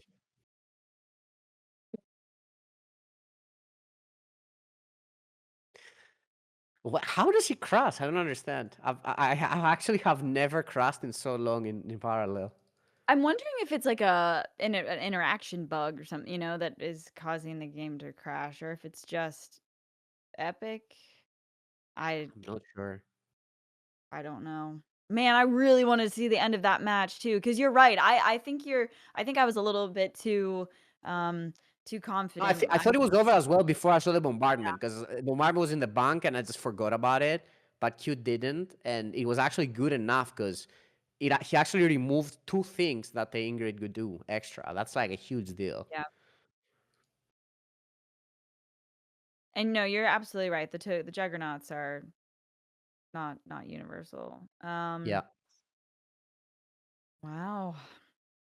Wow, wow, wow. Man, is that gonna be a regame? I wonder if they just have to give it to Q at some point because like I think it's technically like, based on the chat, the production chat, I think it's technically in the rules that the game goes to cute.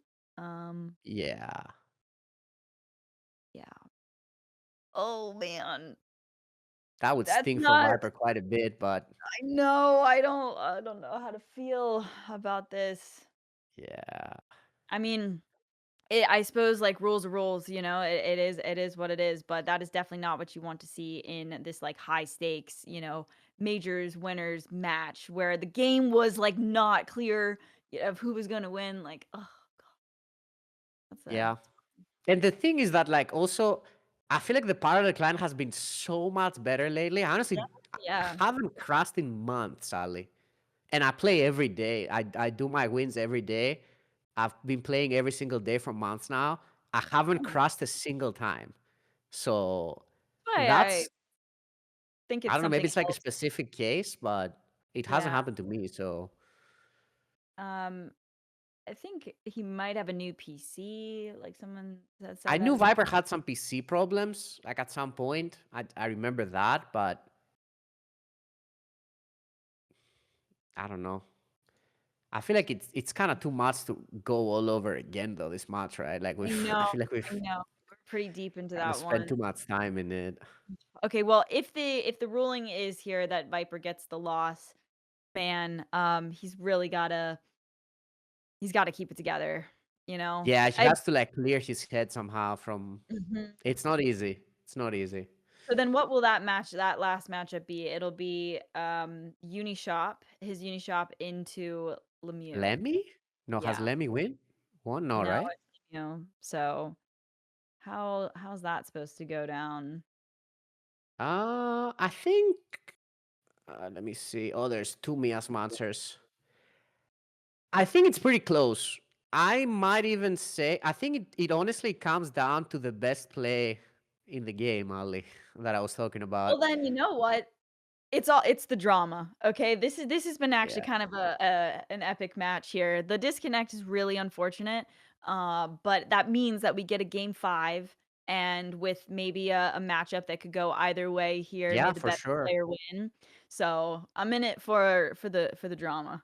I mean, I would maybe say that it's like slightly Uni favored because Uni Okay. has the triple bombardment, which are just insane against Lemmy. It has the token.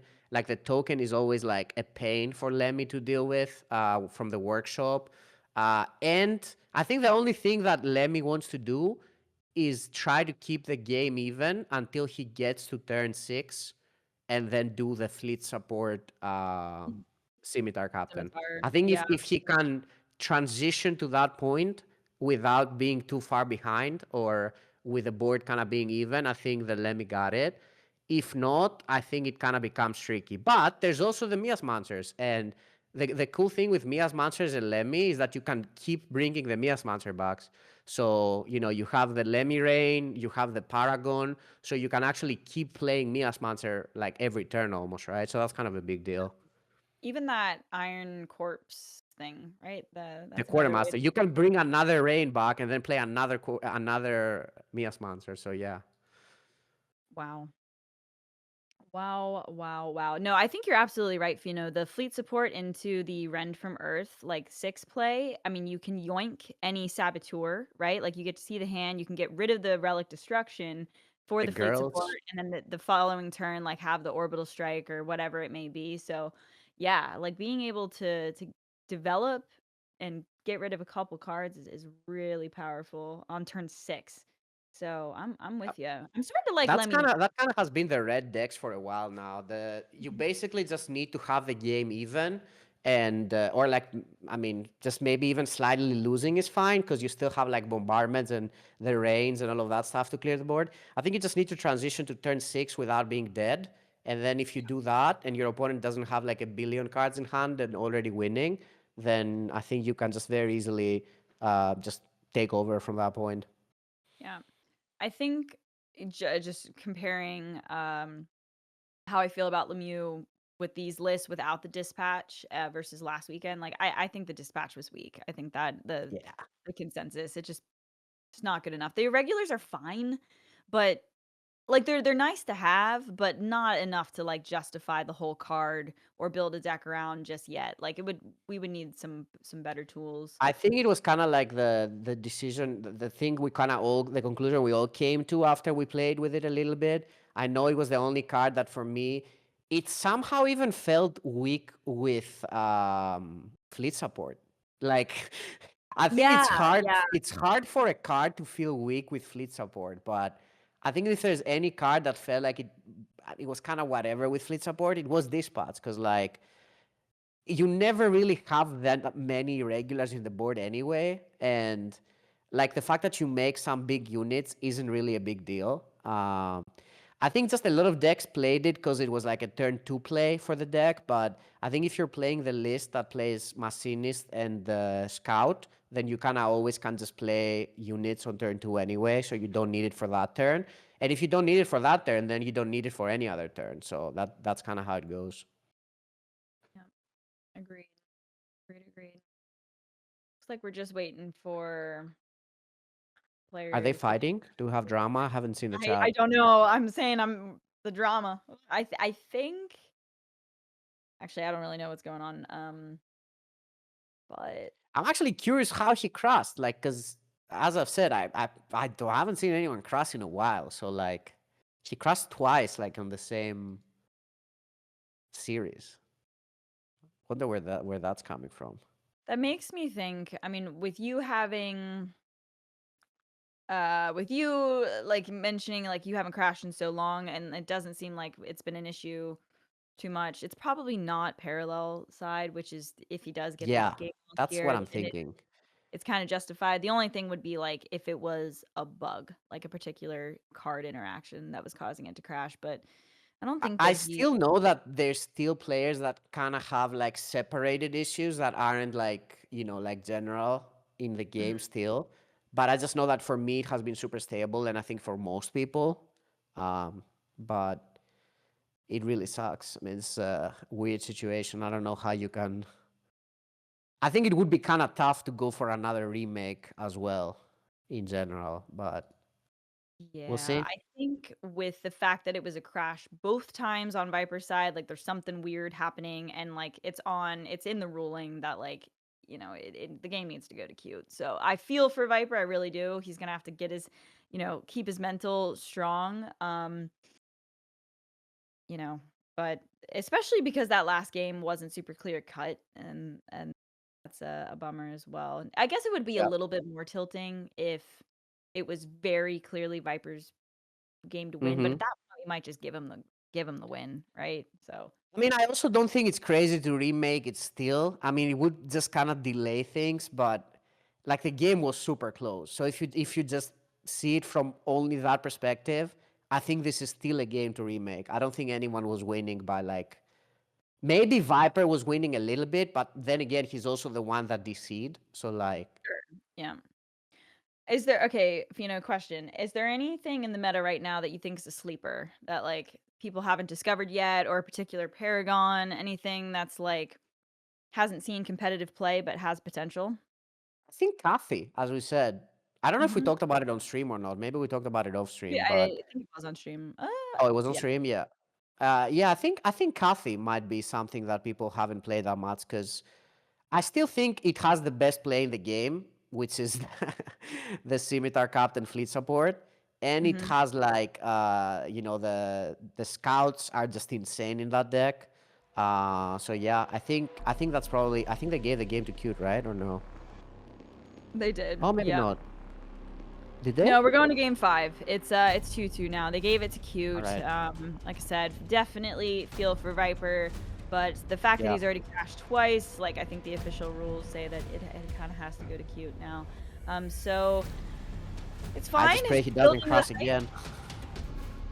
building the hype for this game 2 major winners. I would not be shocked if one of these two players is like the world champion. It's very possible. So it's pretty exciting here. Yeah, let's see. So we got Lemmy against Uni, right? Is that the final one? I Mhm. think so. Yep. All right. Yes, it is. I'm with you though. I think there are a few interesting decisions on Viper's uni list that I'm not like completely in love with. The Horizon Hierophant. What's the other discard one that draws here? Yeah, the Acolyte, whatever it's called. Yeah. Yeah.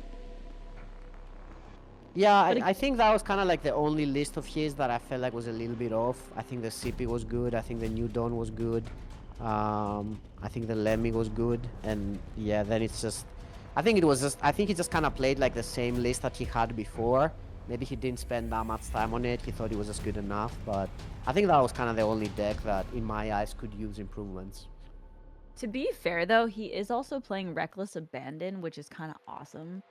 The big Mm-hmm. 8 cost spell, randomly 20 damage divided among Yeah, that's a all cool card, for unit sure. vehicles. Pretty sweet. So I'd love to see that at play here if he gets a Mm-hmm. chance to cast it. Um, but okay, guys, we are finally back into this game 5. The winner of this match goes to the finals against Sparkling. Let's see. It's a really, really good hand for Cute going first. He has his first 3 turns kind of like settled already. Mm-hmm. But also good hand from Viper. The removal, kind of exactly what he wants for the early game. A PS8. I don't know how good the Slinger is. I guess it's actually fine because you can just deal with a token right away. I don't What know if you about need it. I think maybe you just search for the bombardment. tossing the drone printer too? Maybe it's a little too slow against the Lemmy. Yeah, I think you don't need it, to be honest. I think there's other cards that are more important than that. Okay. Wow. I mean, that's a hand. Bombardment. You said it. He picked it up. He's even got that. Damn! Cute's hand is insane. Wow, the Damn. researcher for the follow-up, that's so good. Not even researcher for the follow-up, but he even has like the double fleet, so their scout gets out of range of bombardment. That's a huge deal. I guess it dies, so it's still in range. Yeah, it's looking pretty good though. Okay. Oh, and the Mia's monster. Oh my god. That is It's such a hand for cute. it's a good hand, but it's not like Viper doesn't have the tools to fight back. So I'm really curious to see how this goes down. Ooh, a Yeah, no, follow-up you're right. bombardment. Even the redemption, the right of redemption is really good here. Yeah? You just kind of block the researcher from drawing an extra card. That's actually kind of a big deal. Mm-hmm. Oh my All right, god. has bombardments for days. I don't know, the universe is like, "I got you, Viper. I got you, man." Yeah, yeah, yeah. He's Felt still in bad, it. but that's Well, it's the thing is, he probably has to play the relic here, which gets removed. Mhm. But I guess that's kind of it for Cute's turn, and then he's kind of playing into the bombardment clear, so it's probably fine. I think you take it if you're Viper at this point. Yeah, you don't, like yeah, you don't preemptively, like, shoot the 2/4. That feels too bad, right? I mean, No, because no, you you just kill it with a token. You don't need to. Like, yeah, the Juggernaut cleans it up the yeah, next yeah, turn. you're just gonna Juggernaut it. It's fine. I think it's looking real good for Viper now. It's just kind of like I think it's all about if Cute manages to draw the fleet support alley for that turn. I think you're right. I think you're right. Yeah. Can he confidently just bank one of these other bombardments? I mean, he's already got Yeah, 2, yeah, yeah, right? yeah, You can go for yeah, the for withdraw. Okay, sure. fine. Um, I think 3 is too much. 2 is fine, and then you can still use the last one from the bank. I think this one was an interesting decision here, going for that instead of the drone printer, because if he saved that for the turn after, then he would be able to maybe stop the Scimitar Captain. But now it's like he can't stop it, right? it's It's just interesting. gonna See, I happen. was thinking that like, oh, like maybe the drone printer is the higher value thing here. But you're right. Like to really respect that scimitar captain, I suppose having the console there Because is Viper knows about it as well. He's like one of those people that has said that the best play in the game is that. I think he also agrees with it, the Scimitar Captain discard. yeah. I don't think it's crazy though. I mean, it's still really good if there's like no Saboteur to just have that going, right? Oof. Okay. Well, Viper's got a good follow-up Wong, so let's see. What is Cute's plan here? I mean, Yeah, this is kind of tough. I think he probably has to go for like 3 and 2, but he's not God, amazing.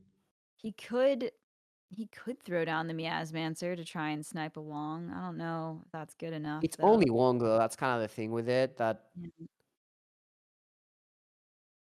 I'm even Now, if you thinking maybe like Scimitar Captain and just discard a card is not crazy. Just as a spell. yeah.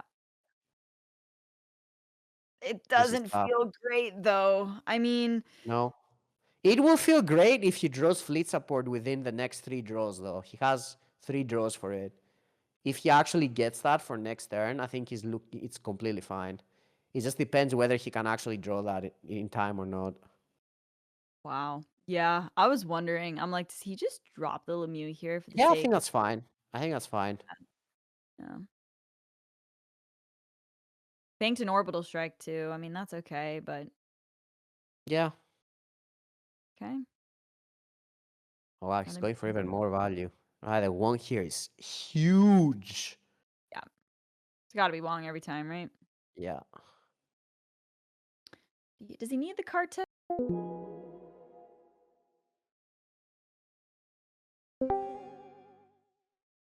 No Or one craft he again. here?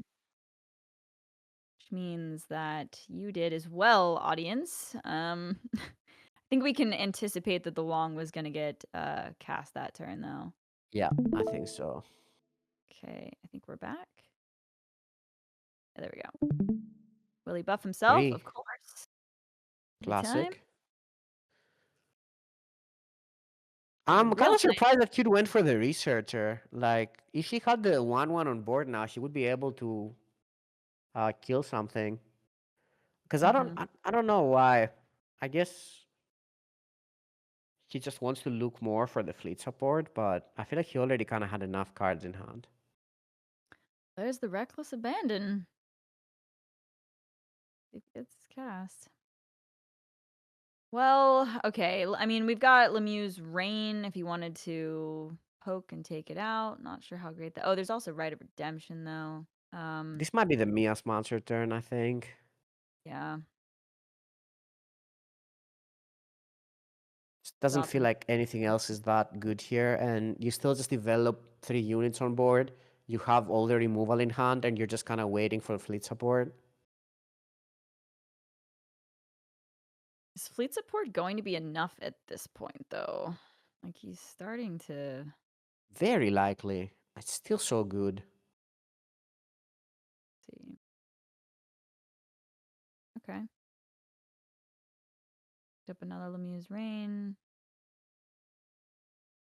All right. Mm, What are the options here? He's got a bombardment. He could do the Rites of Redemption, get the Sanctuary developed. I'd probably want to develop like my own board if possible, like even like throwing down the sentry, just being able to fight back, would doesn't feel the The thing is, worst. if you don't bombardment here, this 1/1 is murdering you, Ali. So like, That's it's actually true. kind of a big deal that 1/1 there. Yeah. Well, I mean, he technically could bombardment and then play the sentry afterward if he wants to. Yeah, yeah. I think that might be it. The more I look at it, I mean, he could try to look for like a PS8 or for a slinger with either the drone printer or the sanctuary, but I feel like bombardment is kind of clean here. Do we see the bombardment and then maybe the Rite of Redemption on the researcher? Then he gets to smack face for 7. Oh wow, okay, he's not doing it. Yeah, I guess he's Um, doing just Rite of Redemption and playing the relic. Oh, she Uh-oh. can't do the paragons. Oh my god, he forgot. Oh, yeah. Oh, man. Oh, I forgot as Rope well. coming I out always too. forget. Ay, ay, ay. Yeah, get rid of the arms dealer.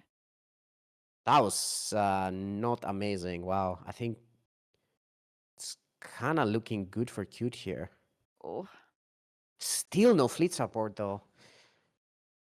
Here's the thing: the later, well, first of all, he can remove the drone printer right away, which is big, and he can like the later you start chaining the Mias monsters, the better it is. So he kind of true. managed to like hold it until now. So I feel like now it just kind of becomes better and better every turn.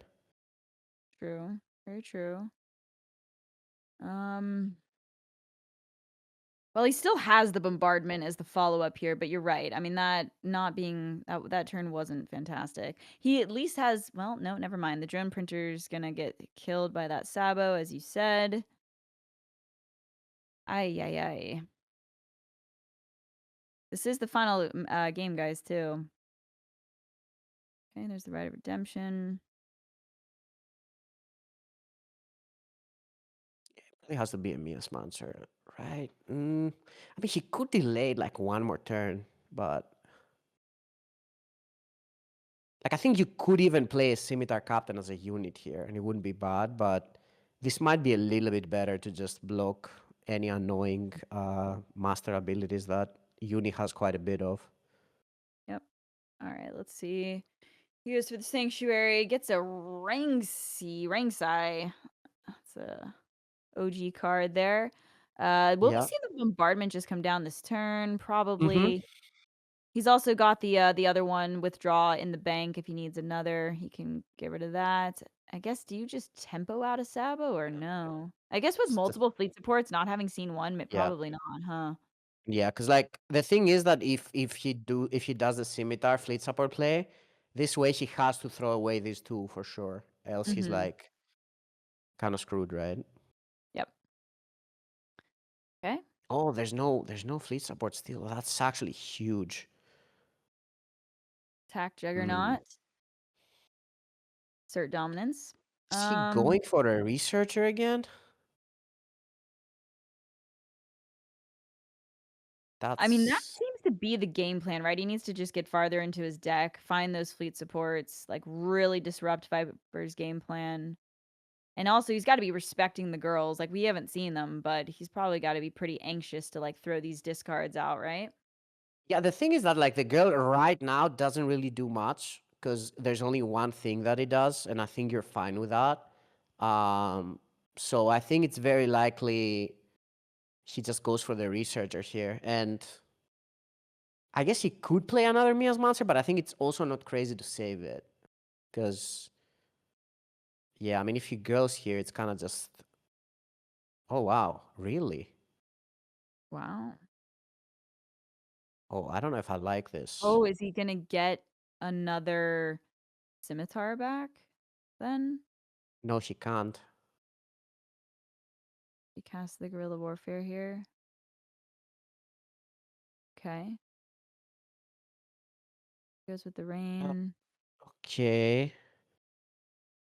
Wait, I why guess he's wouldn't he gonna be get the researcher, right? Is he not? why wouldn't he be able to get the captain there? It's in the No, way. no, you... Oh, wait. No, I don't think you can. It's only units, right? I think that doesn't count as a unit. Oh, if you cast it as the Ren from Earth? I thought it would just go Yeah, back in as I'm pretty the sure it doesn't even count even if it's a unit, but I might be wrong about it. It's all good. It's all good. Okay, well there's another one. Wow. Syrene's a pretty nice one to that's great. Oh, that's pretty good. Guess you can transform the gunslinger here. The siren is actually huge here, yeah. Nora. I don't think you're super needed right now, Nora. Not really. And it kind of also just dies to bombardment, so it doesn't feel like it's that important anyway. Yep. Damn, no fleet support for Cute is such a big deal here. Wow. Man, I almost would be tempted to just yeah. I like the pressure. I say drop the Nora. Just Yeah, do yeah, it. I think you will. I don't hate it. Wow, the Cyrene was so nice there. Allowed him So to good, clean up yeah. that Probably the board. best thing he could have done that turn. Yep. Sets up finding one of the girls really nicely here. Oh, did he not get to Oh, or that's a no, good yeah, draw. yeah. Oh my god, that's a draw, Ali. He can get the researcher now and play it. Yep. He does have to bank a scimitar though. Yeah. Why do Well, the yeah, scimitars look like that? I'm you gotta confused. do it. You got I mean, he can find the fleet support, get the double trigger. Oh, he's gonna go with the bombardment. Okay. Yeah, I'm Yeah, I guess with you. he's doing that, and he's like, okay, you can't, you really can't play a girl right now. Really sure.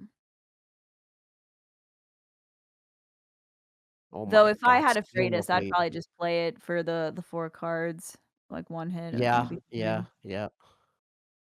God. Both of these both players I feel like have been, like, kinda, "Ooh, That's okay. good. That's good.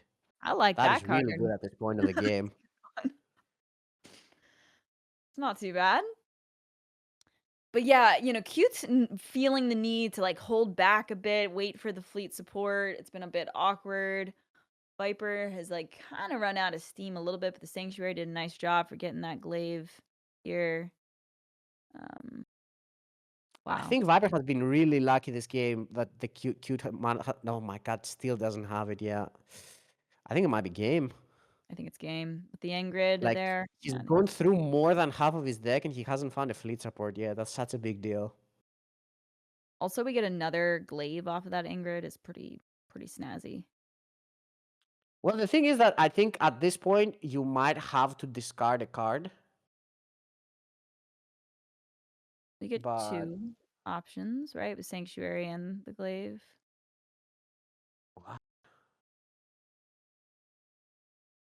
Okay, oh, okay. sure. I think that's gonna be game. The Ingrid is too good. Yeah. Wow. Wow. Yeah, I mean, not getting any of 3 copies of fleet support in the top half of Yeah, your deck, that's yeah, that's that's that's unlucky. big. Yeah. Lucky for sure.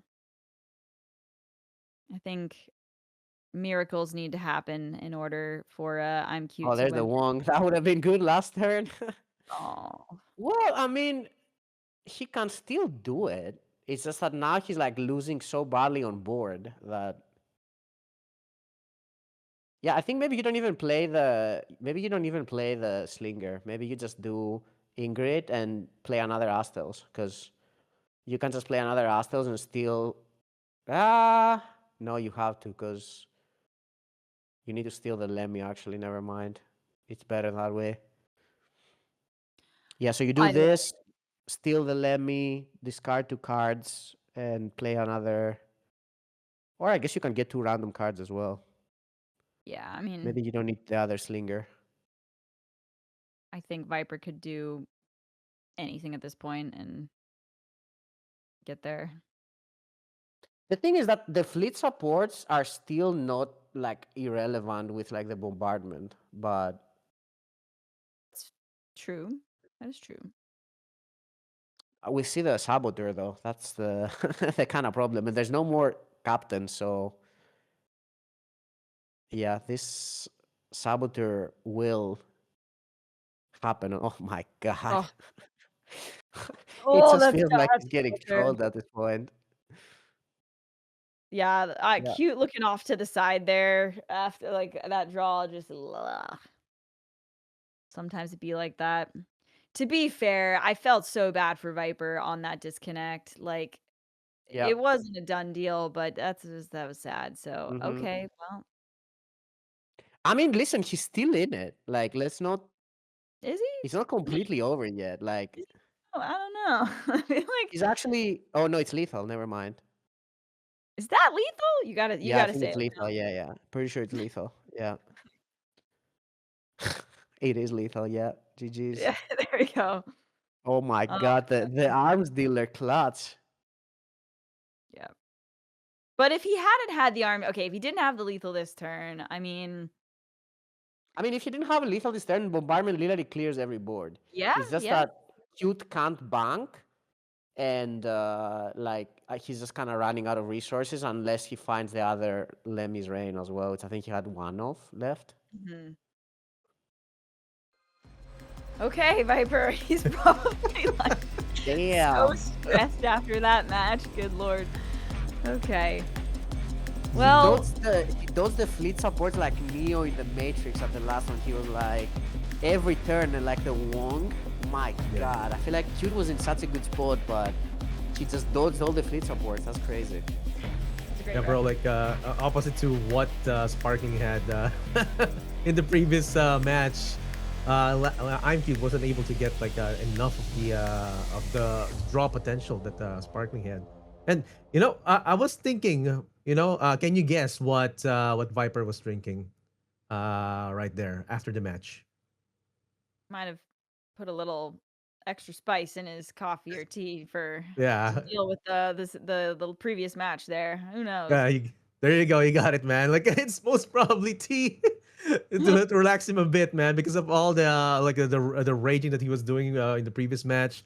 But man, Viper deserves this win, considering how he played in the last match, in the previous matches that he won as well. But it was not an easy matchup with it, guys. Gotta tell you, man. Like I'm cute is definitely making him a run for his not just the money, the points, right? The points. That's where it mattered right, in this tournament.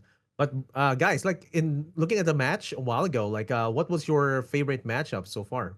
Let's start with Ali. Oh gosh. Well, I was really happy to see New Dawn at work, right? I Yeah. mean, it won against the uni shop in like a pretty nice way. Hmm. So I was definitely pretty happy to see that after it lost, I think first.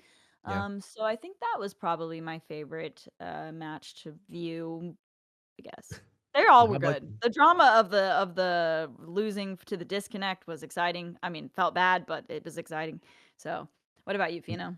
how about you, Fino? I think my favorite game was probably the Sippy game because Mm, I feel like there were so many interesting yeah. lines and like cool ways that Sippy could play that game, and I think Viper Yeah. did most of it right. Yeah. Um, and honestly, maybe the last game because it's the Hmm. first game I've ever seen Q draw bad. Like I've never Yeah. seen Q draw Wow. bad in Yeah. my life, and it wasn't even that bad. It's just that he missed fleet support. Like Hmm. his early game was still amazing, but Hmm. yeah, it was just there was like a lot of things as well. Like even the at the last game, like the fact that he had the ritual for like the 1-3 on turn two, so to block the extra draw from the researcher was kind of a big deal. Hmm. Yeah, I mean, I feel like the last game was probably maybe more interesting, like in terms of it was more interesting to watch in general because it was 2-2 and it was close, and the fleet support would always end the game. But I think the CP one was probably like gameplay wise what was kind of stood out. Yeah, I like the CP one too. Like there was like a bunch of branching paths as to how it could go. Like So many imagine like ways, yeah. right, like there's so many lines. Like like you can do this one, you can do this one, and then so many ways that he could definitely win with that. And yeah, you guys were talking about it, and man, I can feel the passion right there, Fino, in that match. And we are, of course, going to be getting into the finals. But before we do that, let's look at the brackets as to how Viper got to this spot. And, Viper was here over at the lower bracket. And you can see Sora was beaten with a 3-0. Very Fat Cat with a 3-0 again. And the only one that made him kind of sweat a bit was imcute, the previous Majors 2 winner, with a 3-2. And like a boss, dressed up right now, Dapper Viper is going to be facing Sparkling. So he is going to be the final boss for Sparkling, being a previous minor winner and also a major winner. And again, guys, don't go anywhere. We'll be back in a short while. Sparkling versus Viper for the finals of the Parallel Prime League Minor 7. See you in a few. Okay, guys, we are back with the Parallel Prime League Minor 7 finals, and we apologize for the short glitch up right there. But we've had a match with Sparkling and Viper, and Sparkling won with Gafar. Now, guys, can you tell us how it went down? Sure. Yeah. Gafar, Sparkling basically rolled Viper with Gafar. He absolutely nailed it. He had a couple of change of hearts early. Viper, to his credit, made a really nice play on turn 3. He threw the Miasmancer down to try and like stop the granny, which it did. Yeah. And was able to follow up, with the muster with the researcher, but to no avail. The Gafar just was able to, build a board, get the change of heart going. He also summoned an emissary of Gafar from the Oof. Terra Glider, which was kind of nuts. That just added to the pacifies. So yeah, it wasn't a very long game. I'm sorry. There was Sorry a again. harf. There was a Yeah, harf that did some that's a crazy great point. work. Yeah, it was Yeah. the heart. It reduced like 2 chains of hearts and a vapor, and it was also blocking the bombardment. There Mhm. Yeah, was an unassuming agent as well that kind of blocked everything, Yeah. and relic removal for a Viper shard. It was just kind of everything from everything that Sparkling all the needed. things. Classic Sparkling fashion so far today. So she's the chosen one. That's kind of what we were discussing. Sparkling always looks like he has the nuts, right? Right, like he has the answers, everything. And from what it looks like, does it mean that the Universal kind of struggles with Gafar? Any thoughts on that, Fino? Not really. I think it's like definitely like a doable matchup for it because Mhm. I think it's mainly just because like well Barman is pretty good against the deck in general. I mean you still have the no snitchings for the Steward, which there aren't actually many decks that have answered to Steward nowadays. So Uni is kind of one of the decks that does have it. Mhm. I think it's actually a pretty fair matchup. I would even maybe say it's like slightly favored for Uni, but not by a crazy amount. And I mean, it's just the Gafar is just like the Hyrule deck that we were just saying with Ali in the game before. Like, it can just completely roll you if he draws like decent early game. It just blocks you a bit with a Granny, and Mhm. that's kind of what happened. It was both a Granny and the Harf, and that was like too much for the unit to deal with. Wow, Yeah, wow, the that's fact that Uni Shop has 3 copies of Bombardment now, right? Like Mhm. it's probably got a decent chance, but as Fino just said, Far can just high roll. Well, it happens, man. Like, and does that mean like maybe someday like we can bring hacker back, like just to have like a possible turnaround maybe in the future terms. Any thoughts on that? I think it's probably already too late. I mean, Yeah. especially against Gafar. Like, I mean, Viper barely even go to 5 energy, and he was like already dead. Oh yeah. So yeah, I think it's just more about like kind of like not getting harfed and also maybe like not getting grannied or something like that. Mhm. it was just Sparkling kind of had everything. He even had like the silence for the no snitching for the token, the pacify for the token, harf reducing everything. So yeah, I think it was just kind of too much, but Yeah, Yep. good Sparkling start already. for Sparkling. Sparkling still has like his classic open core deck and his Lemieux. Now, anything that he can line up will probably be hard for Viper. But of course, we're gonna be starting with the next match. It's gonna be game 2 for the finals. It's gonna be Sparkling and Viper for game 2 with Katari and Markolian. Let's go with Ali and Fino. Take it away, guys. All right. Well, I love watching Viper play the Scipius deck here, so this should be pretty cool to see if it can take Yeah, down the Mew. I think this one kind of used to be like a close one, but I think nowadays the more I play it, the more I feel like it's maybe a little bit more favored for the CP, just because if you just get the rally going, it's just kind of like too much pressure for the Lemmy to deal with. But Lemmy still definitely has some hands that can like pressure enough. And I think another big factor is that all the CPs play 3 bombardments now. That was Yep. something that wasn't really the case at the start, but I think people have kind of all opted for the bombardment now, so that's kind of a big deal. Yeah, that was what I was gonna say there. I mean, with the Ravens early, with the chamber, the bombardments, like it's just got a decent amount of tools to deal with the early pressure, and then you can get to some really crazy stuff. So let's see, does Viper have the good enough opening hand? I mean, he's got a chamber, so that's it's a good step. But we see that Yep. Sparkling does have the Saboteur in the hand, so he will be able to answer it eventually here. So does that mean like do you? Yeah, you still probably get the chamber developed, right? Like you don't Yeah. hold off, it'd be one thing if he had collateral damage into turn 2 or something, but the Sabo isn't until turn 3, so Yeah. I mean, I don't think it's crazy to hold it because, like, a lot of the times, even if you just get it, like, on turn 3, it's kind of good enough to, like, win you the game. So I Mhm. don't think it's crazy, especially if you, like, I think if he already had the rain, it would be kind of whatever. No, if he had the rain, he should play it. But now that he doesn't have the rain, I feel like it's not crazy to save it. Um, but I don't mind playing it for sure. Yeah, because it's not really like he has a Magna or anything yet to crazy, um, utilize it. The thing with Raven playing it is that it allows you to like have so many top decks. Like it allows you to top deck Magna. It allows you to top deck Cytokinesis. So like you can just bank a unit and Mhm. play any of your threes. So I think I actually like playing it. Ooh, okay. Oh, Not he's not quite damn. enough. He's So not happy. he is definitely not happy. That is pretty unfortunate. You have it developed, you even have the Tioli, but there's just nothing really to make use of it here. Yeah. This Man. looks like he probably has to go for just the probe here and maybe switch a card, but I don't even know if you play the probe because like there's not really many cards you want to get rid from your hand, so it is a little bit awkward. I mean, you could give him the Surge, I guess, because it's kind of a dead card for them, but then you're giving up I think your, you he's know, more likely to give him the Gaius or something. you think? Okay. Okay. Maybe.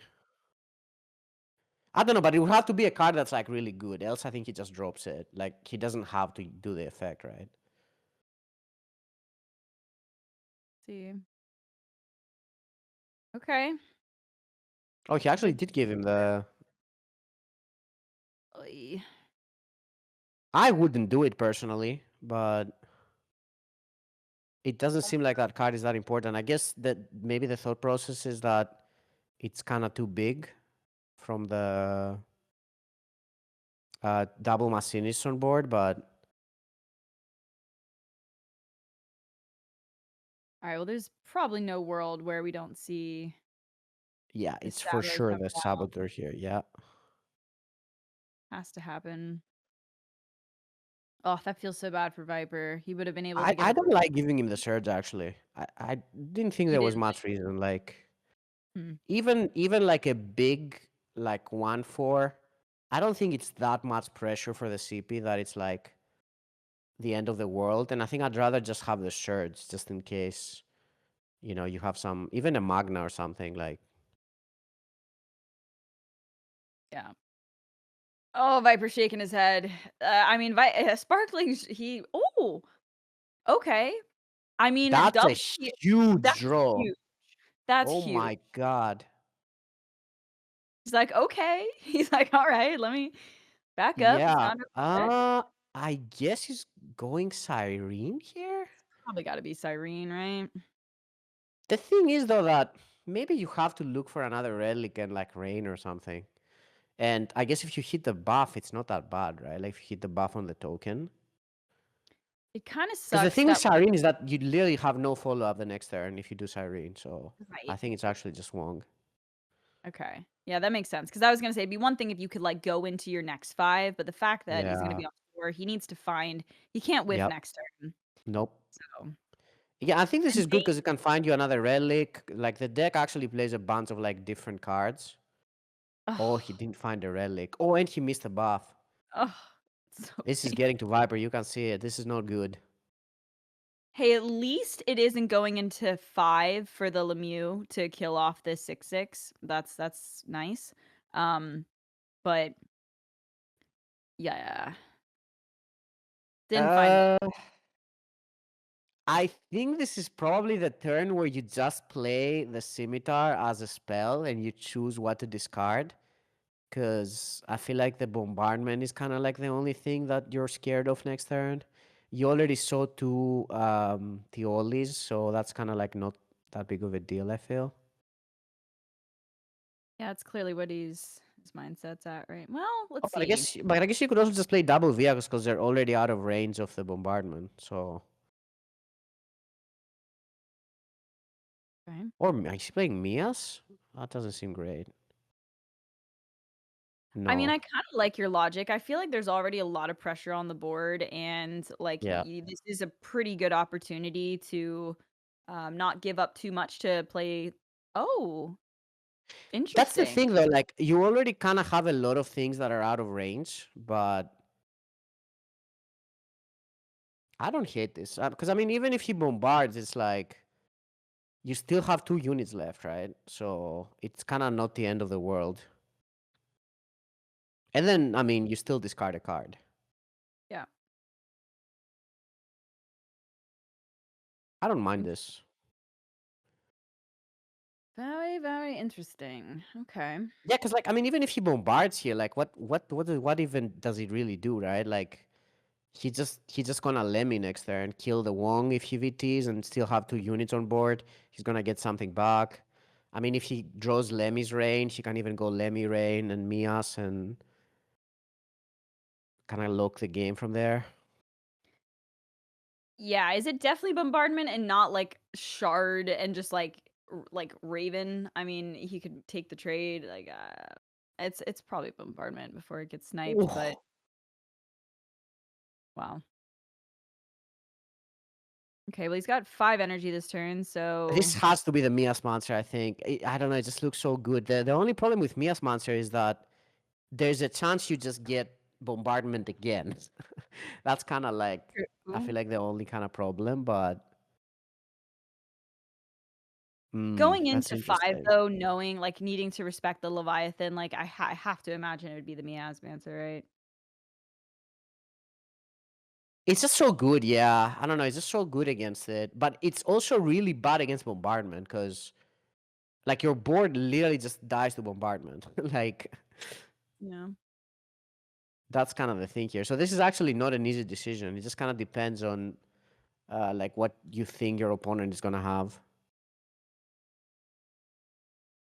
Well, let's see what he gets back here. Okay. Sure. Yeah, I guess he's banking it. I think his idea is probably that he just does that and plays Mias, and then if he gets bombarded, she can get the Mias back in hand with Lemmy or something, but Mhm. it's Bombardment literally does just only bombardment. I guess Cyrene is not bad here. I feel like the fact that we've already seen one bombardment though, like I think the choice to like stop the 5 Leviathan is definitely worth it. Like it No, is for sure, bombardment's yeah. scary, but at least he can do Cyrene.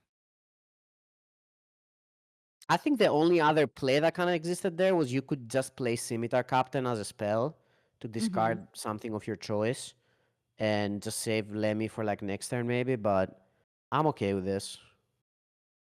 Yeah. Um God. Well, he goes with the Cyrene here, takes a trade, shoots the 3/1, He and has to then he shoot the can 1/1. Oh yeah, you're right. He has to shoot that one. Unless, I mean, maybe he doesn't have to, but Knight's probably better. I think if you're a yeah, you probably want your Leviathan to live the following turn, so poking the lethal kinda makes sense. I Okay. think this is better actually, because like if he trades the 1/1 into your Cyrene, I feel like it's not the end of the world, and that deck already has like too much removal for it regardless. And you're not really expecting the Cyrene to live, so I think it's fine just removing most damage from the board. Yeah.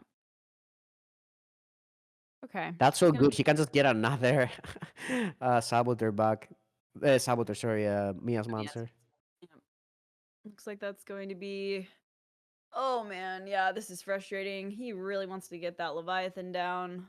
Get it new to the hand. Is there good enough stuff in the Triumph? I mean, some of it's probably mustard, so I don't think there's anything actually. thanks. Honestly, he just needs to find another bombardment. I don't think he Oh, banked oops. one. Oops. Oh, oops. It's it's not that bad though, because like the one cost on the board is actually not completely relevant, but maybe it is actually because the bank is kind of awkward here. Yeah. Well, my small mistake, but Is he banking the scimitar? I guess. Yeah, I guess so. Like, I think here you can almost chain the Mias monsters. Like, how much does he have next turn? 7. yeah. He's 1 mana short of Oh, being able to play another one. Oh, that's a another big draw. bombardment though. That's pretty big. That is huge draw. That might even be game winning. Wow. I mean, he's got to go for it. You don't just like throw down a Raven, do you? No, no, there's no need. It doesn't do anything anyway. Yeah. It's still Wow. good if you draw like a relic. So, Yep, for sure. Bombardment off the top. That was really nice. I mean, he hmm, can still do well. No, without the assault, he doesn't get it this turn, right? So no. I mean, he can just return another. He can just play Lemmy and return another Mias monster, but that's kind of slow because like your opponent can already play the Leviathan next turn, and he's mhm. kind of likely to have it. Honestly, I think you're right. I think that bombardment was. I mean, I don't want to call it too soon, but I feel like this absolutely just Well, gives Viper the window to recover I here. He just needs to get the yeah, I Leviathan think back. another thing that was kind of a big deal is now that it actually seems way more important that he played the Macenis, because if he had the Scimitar Captain here, like even Mhm. just playing Scimitar Captain and getting the Leviathan is a big deal. But he banked it because of the misplay, and that might actually hurt him because then he would also have like Relic Top deck where he could just discard 2 cards and kind of win. Yeah. But now that's not an option anymore. Man, parallel can be such a punishing game. Like Oh there's yeah, little details like that really, for really kill. sure. Okay. Yeah, he's I definitely like playing the this. 3. Rather than going with the Lemieux, I think just playing the orbital face is fine. Yeah, I'm wondering if he's gonna go for Lemmy's Rain or just gonna try to burn him down at this point. That's Lemmy's Rain is probably a little bit more flexible. I don't know if he has enough. yeah. Like the thing with Rain is that you can just actually play another Mias monster and like give yourself more time to draw the relic and the burn and everything. So I thought he was in the selection screen for a second there. I was like, "Well, don't No, no. don't rope the decision there." Uh-huh. Wow, okay, he is gonna go for He's the going burn. for the burn. I don't think that's crazy. Oh, there's the rain anyway. Did decide to put the Raven down last turn. Or am I crazy? No. No, he did. That's interesting. I Yeah. don't know why. Huh. Okay. Well, I mean, I'm dying to play Leviathan personally. What else is there? The Rubicon? Well, I mean, she kind of got punished that she played the rain now, but Yeah, you kinda did. yeah, I think you just have to play Rubicon here. You might have to eat two stuff. No, maybe not actually. Just playing Why Rubicon and then see Rubicon? what happens. No, I think he has to go with the Leviathan, right? Just get the Yeah, yeah, for cards. sure. Okay. Well, the Odious could get popped next turn, like, if he wanted to go for the counter. I mean, honestly, he's probably gotta do that. Like, the burn, it might get him in time, so he's really gotta, like, start being aggressive here. I mean, if we're thinking Mm, about the combo at all, I mean, we haven't seen Meritus. A Surge was swapped off of the scanner probe. I think he's Um, gonna proc it. Yeah, I think he's proking it. I think he's gonna proc the relic and shoot the. Yeah, he's gonna discard the ham. Oh, he's discarding that. Why? I feel like it. Wait, does he already have a hammer on the waist? mm, Why is he discarding the Otius instead of the hammer? yeah. Oh my god, okay, another bombardment. Okay. I feel like he could have just banked the Asia's operatives, but Fair. all right. Maybe he just wants it for control. I mean, right? It's got what's our version of rush here in parallel? Blitz? Blitz. Yeah, blitz. So maybe I just don't feel like finding you really need it at this point, but okay, yeah, I guess, right? hmm. I think I would still rather discard the hammer, but is he Yeah, thinking I think about you're that? right. I think you might be right. Well, Maybe let's he's see. thinking that What he has more hammers, but not more Otiuses, I guess. so Sparkling's gotta figure out how to squeeze enough gas out of his cards here. Like, I think it has to be Lemmy, Mias, and then he just plays another Mias next turn, and then he just okay. hopes he draws Relic and like burns them. Yeah, he's what? Let's see. Okay, there. Yep, that's the game plan. He's at Yeah, that's 13. for sure So this. we've seen one orbital come down, no fleet support yet. So if he finds that last orbital and the fleet support, ooh, there's a slinger. It's getting closer. Um, if either one of these units go face, gets him to 10, he'd be in bad shape, but I'm sure Viper will not allow that to happen.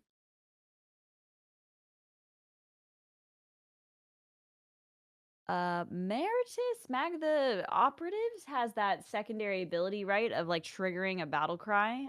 That doesn't work with the Mias, but yeah, no, it does have it. Yep. It still would have Blitz though, right? So could still be Yes, developed. yes. Yeah. I think this is probably cleaner though, just the Siren is really nice here. Yeah, just remove the board, keep your Levi Queen out of range of some bombardment.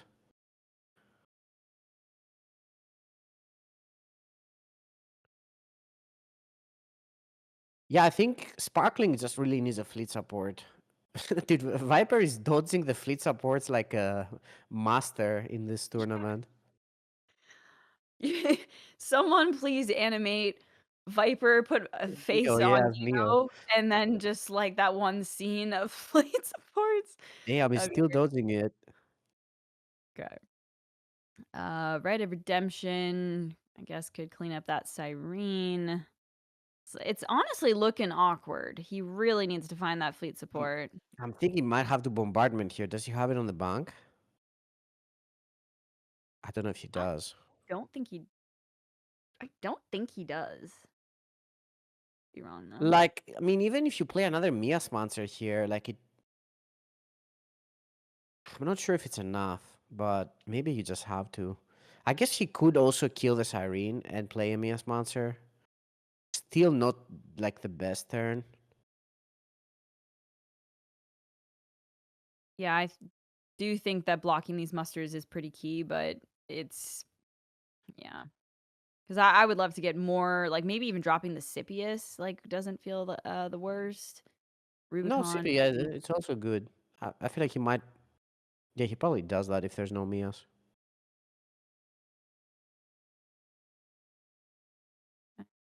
It's like he's gonna go for it again. Yeah. Just or I guess the Lemieux, maybe? Nah, he doesn't have. Does he have enough to play with the guy now? Oh, I guess he can. Play Lemieux and then Rite of Redemption. Oh, she can actually. Yeah, she can actually do quite a lot. But wait. Yeah, I guess the What? Leviathan still survives. Wait, what's he doing? Yeah, just doing that, and he's gonna bank something and Sure. get the sure for burn, I guess.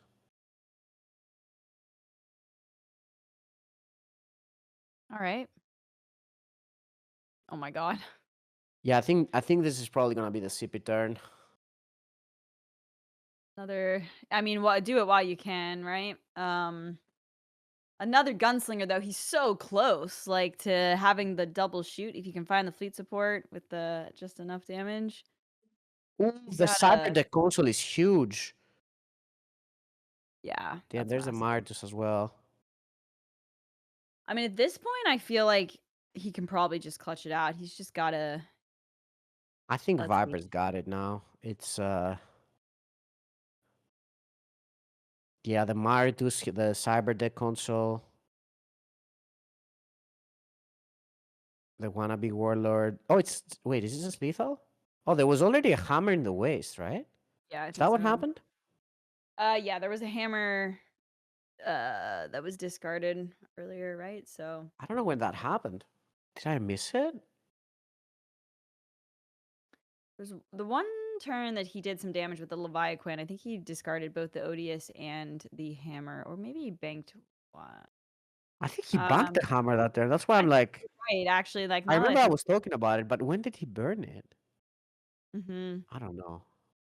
Oh, it was from. I think Scimitar Captain discarded it. I think he played You might like be right, Sparkling played one Scimitar Captain, and I think he might have discarded it because I don't remember seeing it anywhere but else. yeah. Anyway, well, congratulations to Viper for evening the score here. It is now 1-1, so we got a win with his Scipius. Big win actually, Big and it win. wasn't looking that good. Yeah, what was there was one massive it was the The bombardment top deck. bombardment top deck, Yeah, yeah. that was the swing. And just I like mean, as I was saying, that's kind of been the reason why this matchup has kind of swing back to the CP favor because everyone plays three bombardments in CP now. And yeah, I right. mean, you can clearly see why, like demonstrated in the last game.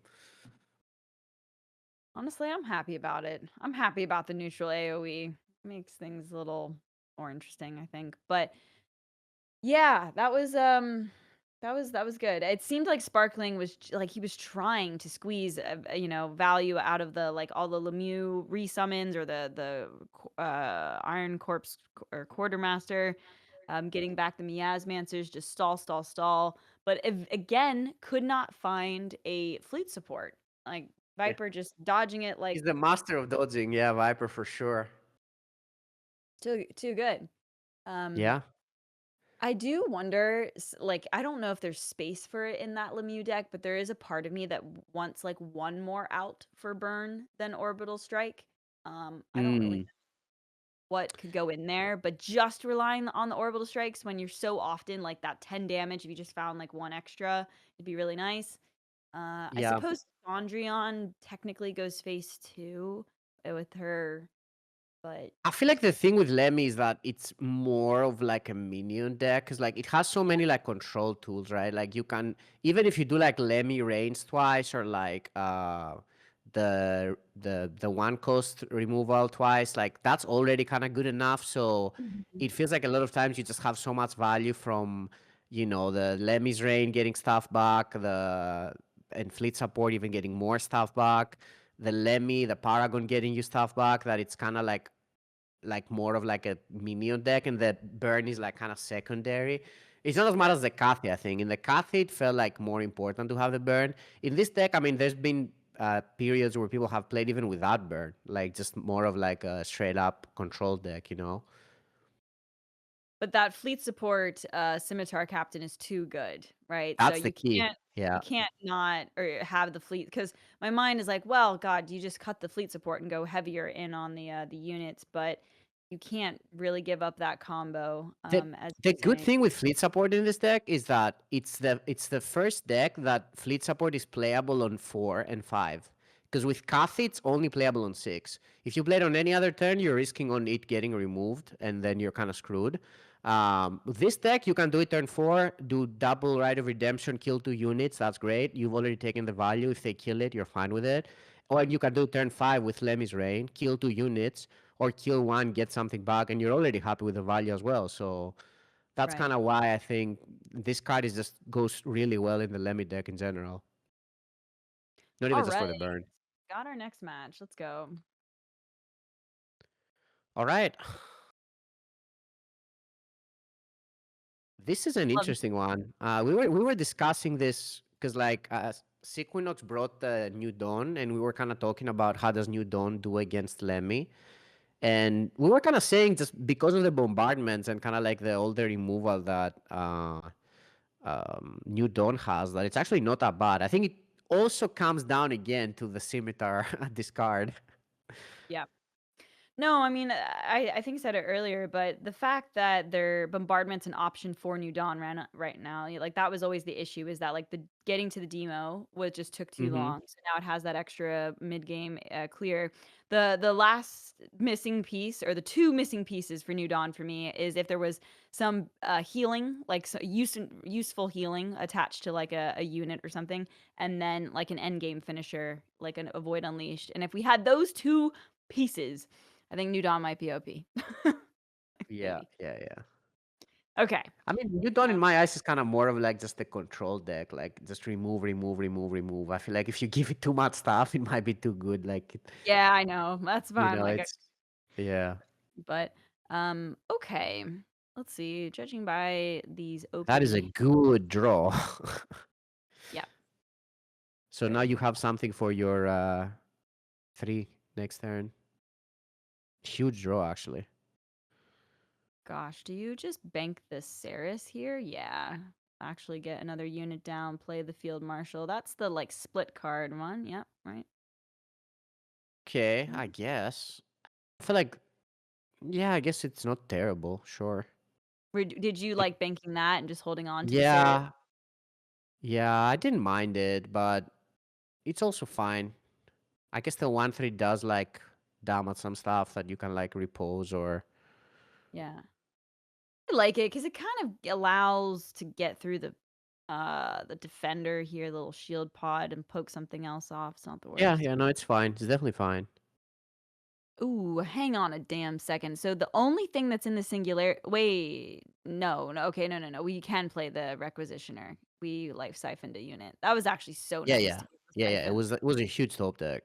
For a quick second, I was like, wait a minute, is New Dawn in there? But we obviously have not developed that yet. So Oh he wow, can he's gonna bank the bombardment. I I guess he's gonna repose now. I guess he's looking for repose into Adira. yeah, I think that is somewhat smart. Damn, the one Wow, damage was huge. dang. Wow. Damn, he just has the board now, straight up. Okay. I And he can mean, play Adira.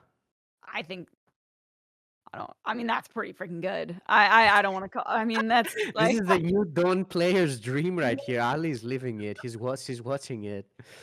oh look at him smiling. Yeah, he's also living the dream. There, I'm happy. you guys are so excited for this. I'm happy too, Viper. Yeah. I know. I can feel it. Okay. But man, I love seeing the zealous requisitioner at work. That was awesome. That was insanely good. Like even the deal one that you get from the new Dawn passive there was very big. True. Very true. Okay. I mean, I guess sparkling goes with the a researcher, I suppose. Or what other options? Like, there's like, yeah, it's just got to be the researcher. Yeah, it has to be. You can also see his next top deck now. I always felt like that was something that it was better for the player that, you know, is opposing to New Dawn than actually the New Dawn. What do you think about that? Sorry, wait, say it again. Like the fact that Sparkling knows his dope deck now, right? Because all of Oh, his yeah, cards are oh, yeah, revealed. totally. I always felt like that was a privilege for the player knowing his top deck more than the New Dawn, kind of. Yes, I kind of agree with you there. Yeah. Actually, I know I'm I always definitely. happy knowing my top deck at least. Okay, Well, well, on the other side, this Adira has one bad draw, right? Which is the Slinger. You definitely don't really want that. I definitely love getting the Adira down here. See what he gets. Ooh, I'll take the quartermaster. Yeah, yeah, yeah. Oh, the Quartermaster draws a card for the researcher, though. That's not Ooh, irrelevant. it does. Would I it think burn? he 7, 8? just realized it as well. Honestly, this is You know fine. what was crazy, Ali? If he got Hmm. Scimitar Captain, it would have done the effect twice. How cool would that be? Because of the Oh, split wow. card. That is actually really cool. Damn. Right? Damn, that'd be Honestly. sick, actually. Okay. Yeah, yeah, yeah. No, I think the picking up the slinger to take the Oh, the trade is Scimitar is next! The Scimitar is next card! yeah. Oh, I thought you saw that. No, Um, no, I mean, I just thought if it was in the Adira, it could have just happened. But yeah, yep, it's yep, actually yep. the next card. That's Just funny. missed. Barely missed. Honestly, that would have just been the cherry on top. Oh, yeah, that would have been so cool. I mean, Looks to like be honest, Viper's a he's still in an amazing spot. I yeah. just feel like he can lose to Relic now. He can lose to the Relic Scimitar. That's the thing. But there's still no Relic. Viper is just gotta dodging it, so I guess he just needs to dodge it for a little bit more. He can discard the one Scimitar though, which is kind of nice to He kind of like technically protect himself from it a bit. yeah. He technically could lose to that, but you gotta think he's also going into 6 energy next turn. Like he's got such a mana advantage. Um, Mm. I mean, if he gets the Nudon going, that'll get some bank fodder. Like I still think he's in a really good spot, but honestly, the Yeah, Nudon can fall apart. Like I don't want to, no, for sure. I mean, yeah. I honestly think the thing it falls apart is just not being able to remove the relic. I don't know how much relic removal he plays, but Let me like look. the only thing that can just kind of outvalue you as the new dawn from this point is literally just too much value from the relic. So there is the Eclipsed Fate, which would be the best option if he gets it developed. Mm. But then That actually deals 2 damage. Wow, the Adira is huge here. It there's actually 2 deals separate. damage and he draws a card because he's played the corrupted from the 1-2. Wow. Okay. I Yeah, that's really want valid. to play the Adira here. Malia? Malia. Yep, yep, Yeah. yep, yep. Yeah, I Did was I like, call her Adira like yeah, 4 yeah. times? I think I did. A Yeah. little confused, but you're good. Um, yep. I probably you go for the scheming, right? See what you can get Yeah, there. this looks like a scheming into Malia turn. Yeah, get the Probably scimitar. just take the scimitar, right? I mean, Mm. mm, the researcher is also not crazy to get, but I'm just so scared of the relic and that, and I know Viper is too, so. It's like you wanna take the researcher so that he doesn't find the fleet support for the scimitar, so you might as well Right, just take the right, scimitar. right. And the thing is that you also have scimitar in your singularity, which is not irrelevant, right? Like you can, Mhm. it's actually kind of a good card to have. They fixed the bug, right? I remember there was, oh, that's big. That is Unfortunate. big. The Viper tilt showing right there. Yeah, but he's still Oh, oh my fits. god, the fleet support was the next draw! Oh Oh my my god. god. Oh, man. This is huge now because like this is such a good Lemmy turn and like, damn. What other okay, he needs some card draw. I actually don't think that he plays Brand's Expertise in this. No, but I mean There's he has the Paragon, right? That's kind of like the yeah, idea here. it does. It like yeah, I mean, that's like, should be enough, but still though, I think having mm, yeah, other than Wong, I don't think that there's any just, like, card draw. I think that's the only No, I don't think so. I guess other like Salvation, kinda, but not really. Wait, what is he doing? Is she not killing Amalia? bold strategy cotton, Wait, what just happened? unless he's not killing the Malia. What? Oh my god, Wong Oh off the my top, god! though. That was so good. Oh my That's a god. sparkling draw right Viper's like, there. "Really? Did that happen?" That is insane. I don't understand why he didn't kill the Malia. He could just trade the 1-2 in it, 2-1 into the 1-2, and then just kills everything. I actually don't Oh. know why.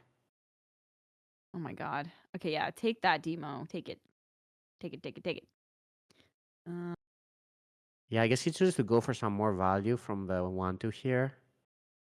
But that means the Salvador is not the bot. Oh! He got oh my punished. I god. honestly don't understand why he didn't kill it. Am I not seeing Yeah. something? Maybe he Uh, was thinking that he can't proc, but like the 2-2 does 1 damage face, so he could proc everything. I wonder if that's what he'd missed. yeah, Because the that could have trigger, been a miss there. yeah, the That's trigger happy valid. trooper does it. Alright, at Wow. least this is a good turn, I guess, to just do relic and develop one of the relics and do the removal here. Remove 2 big units, get the relic going. You've already gotten some value out of it. You're definitely Yeah, scared of the ritual. mhm. Ritual? What's the name again? I keep forgetting. Eclipse Fate. Eclipse Fate. Yeah. Mhm. I've made it into a ritual. I don't know why, but No, I think you're right though. Fleet support into the poke, the 1/1 into the 4/4, the double clear. It gets it developed. It's demanding an answer. Obviously, Viper's got like a scheming that he can kind of it, try and it disrupt. actually is ridiculous how punished he got. Yes, Like he yes. got so punished. Like the Malia would not have killed the Lemmy, and he would have like a Lemmy and another unit into the Wong. Like I don't I know guess if we're only the missing. Lemmy. The other one would have died, but still. Yeah, like was it just a mistake? Are we missing something? Because like the trigger I happy think I trooper. think it was just a mistake. Like I don't see a reason to keep the Malia alive, right? Like Yeah, I mean, you literally just trade your 1-1 for a Malia. Like that's pretty much it. yeah.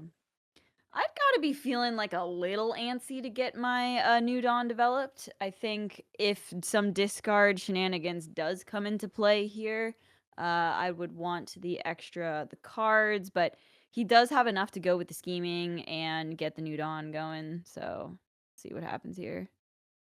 I wonder what he gets here. Ooh, Probably the researcher. Maybe the Sendrillon. Yeah.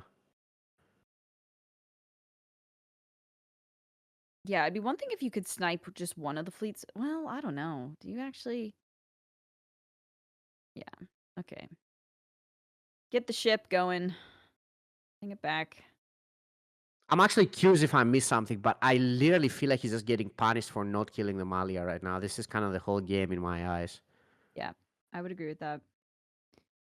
Do we like the Harf? We could bank the Ceres. I'm fine with banking the Ceres and playing the Harf. I think that's I don't think you Yep. need to play the harp. Like, what does it really do? I don't know.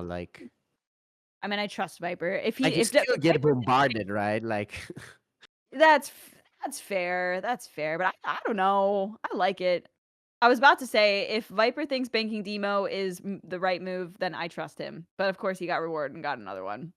But I guess at this point, maybe Demo like he'd have to work pretty hard to build another huge board. Like, it's kinda all in on Relic at this point, maybe. Hmm. it kind of is all in on the relic, yeah. I guess the harp blocks. Actually, wait, it's kind of good because the harf blocks the researcher here. Mhm. Like if he didn't harf, he could play researcher and the relic. Yeah. That's actually not irrelevant. And yeah. I don't know. It just like kind of can be irritating. I suppose the fleet support with the scimitar captain still would have been able to get cast, or the rend from Earth with the mana reduction, but No, the the fort. rend wasn't able to be cast. It's only the scimitar. The rend would just clear the board though. Like you didn't need to play the fleet support. Yeah. Okay, there we go. Yeah, this is definitely it right now.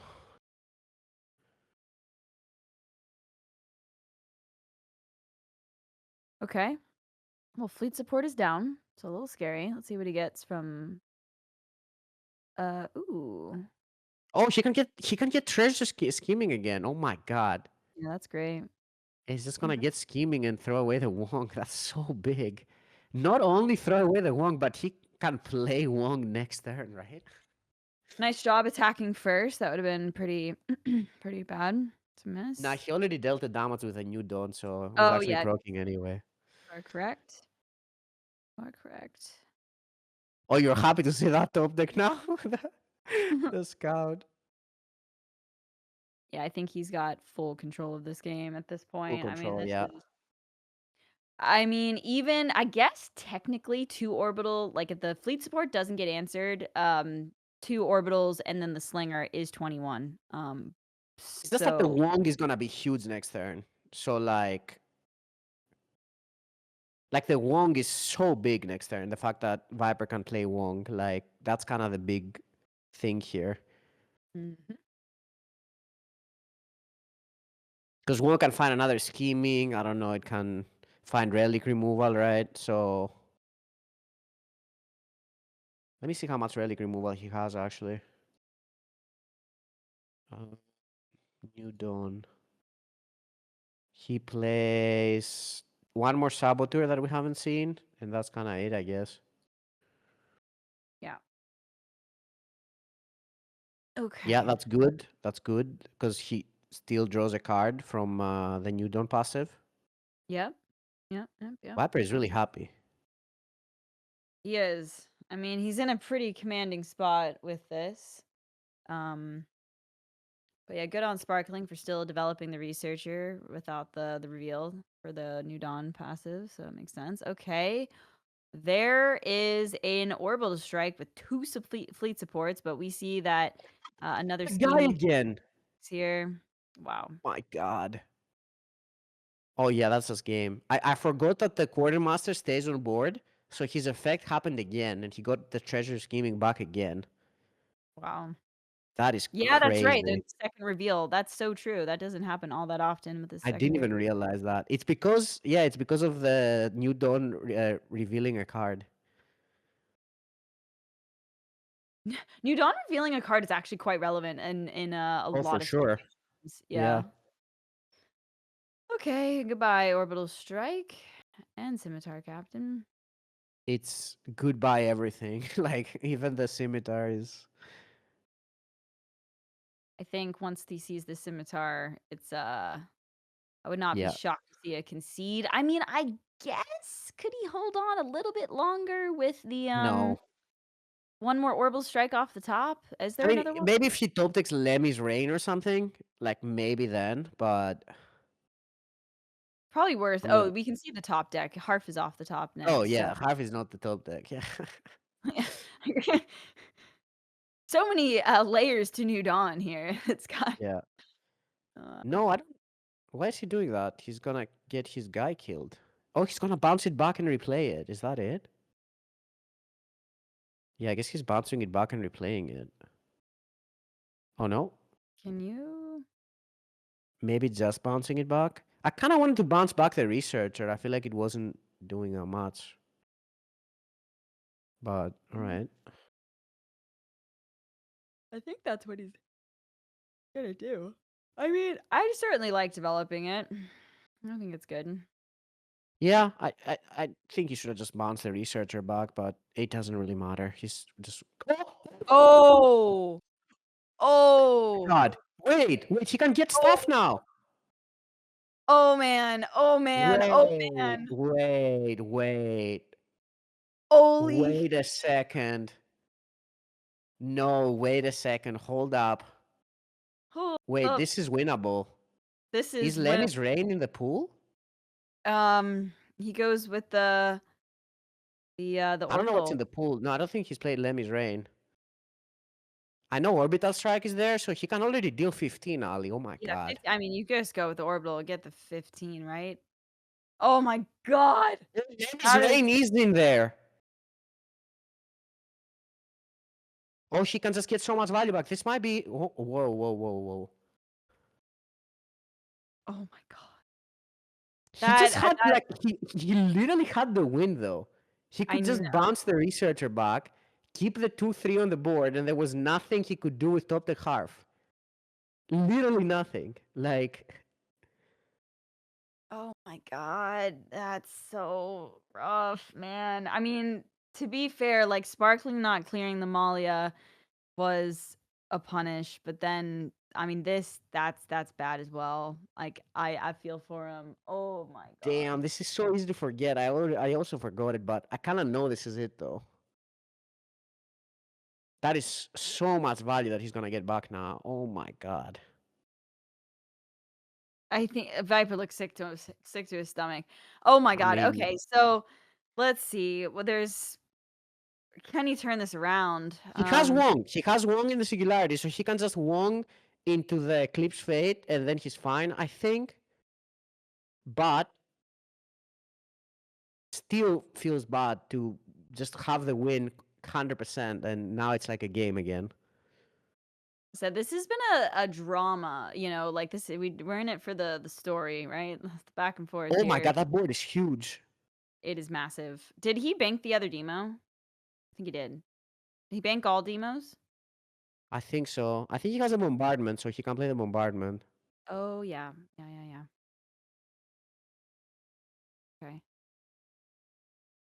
Oh, he's also got the Cendrillon. Uh, Maybe he's still fine. It's like, yeah, the bombardment is just so good here. is that the right move to go Yeah, for it the is. It is the right move, yeah. okay. I guess his new Dawn might die now. Wait, I don't know. Maybe it's not the right move because she can't get the new Dawn back now. Oh, no, she can't. She can just bank again. Oh, yeah, that's very smart. Yeah, he does that, plays the bombard, and now he can just Yep. bank again and then get the new Yep. Dawn back too. All right. Well, he's recovering, kinda. And he still has Wong. Let's not forget that. There's still Yep. Wong in the singularity, so the next draw for Sparkling is dead, so there's nothing on the next draw. It's another I think fleet he's to still in a good spot. Oh, the next draw is kind of good though. oh my god. This has been a roller coaster of emotions. Holy crap. This really feels like he just needs to get the relic removal now for all of them. I feel like if he doesn't get the Eclipse Fate, he's in a tough spot. Yeah, that's a good point. I mean, he certainly will have next turn he can Wong find the Eclipse Fate and send the New Dawn back, right? So he can do it all. Oh, that's smart because I think he was at 10 on 10 energy, so he couldn't bank. And I think now he can bank and just draw the extra card as well. So that's Oh, another good use of bombardment, like the fact that you can wait, just walk me draw through that again. cards. What is he doing there? So he was at 8. Mhm. Oh no, was he at 9? Anyway, you can just destroy one of your energy crystals because of the bombardment, Oh and yeah, of then course. you can just bank once again. Okay, there's one Sabo, but that's I mean, it's something, but I guess let's see.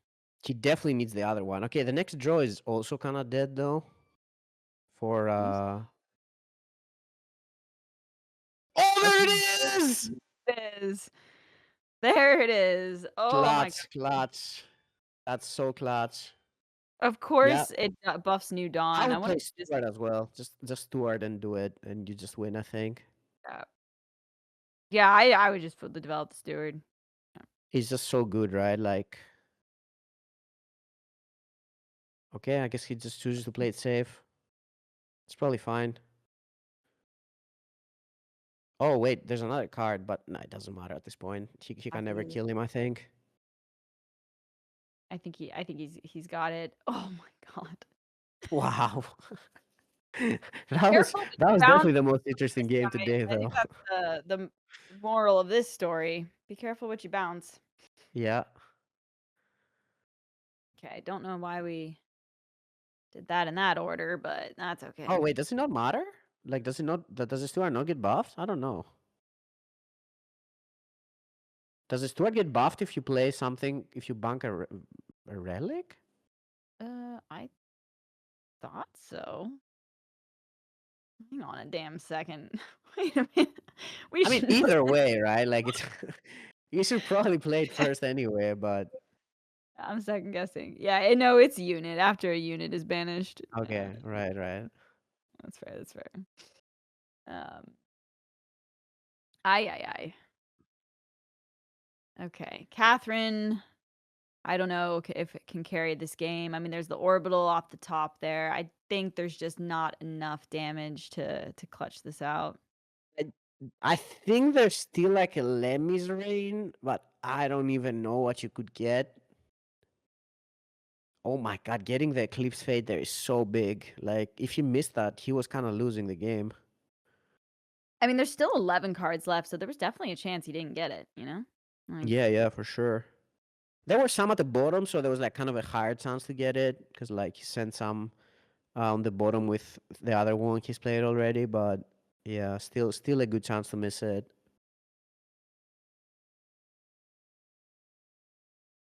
Right, just going all in at this point makes sense. Send it all. a little bit of a bummer that oh my god, it went face though. There is a Lemmy's Rain. I don't think it's enough though, right? A little bit of a bummer to not have the new Dawn going just for the extra Even tool. very lame, honestly. Oh, it can attack. Oh wow, I've never seen it attack. Might be the first time I've seen it attack. Doesn't play New Dawn, nor does he see New Dawn get played. No, I It's do see New Dawn. It's just that they die too quickly, and I can never see this. fair. It's good Um, to banish that because that's like actually a good unit to get back from the waste. yep. Now he can take a value trade or not. That's fine. Mm-hmm. Yeah, it is. Yeah, just try and kill him next turn with the two singularity stewards on the board with the new dawn coming out next turn. Oh, there's Lemmy's Two Rain. Lemmys right at the bottom. Yeah. Should be enough. Waste. Let's see what's in the waste. There's a Lemmy. There's a Wong. Yeah, I mean if he uses a Lemmy to clear off one of these stewards, 6, 79, 10, 11. It would only be 11 damage with a sending the new dawn back. I think it's over. These stewards are just too big out of nowhere, and they're gonna get even bigger next turn if you don't deal with them.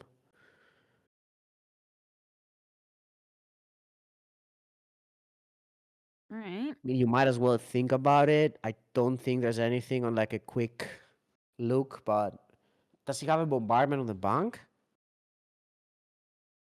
It kind of looks like he might the way he's playing. Yeah, he does. So he can bombard and kill one. All right. I guess.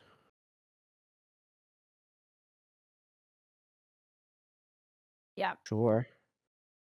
I mean, with the 2 extra Lemmy's Reigns, is there anything that I mean well, okay, Viper's got access to the singularity next turn, right? So, that Yeah. would be enough, I think. He is at 13, but he's gonna start fatiguing real fast here. Yeah. Mm-hmm.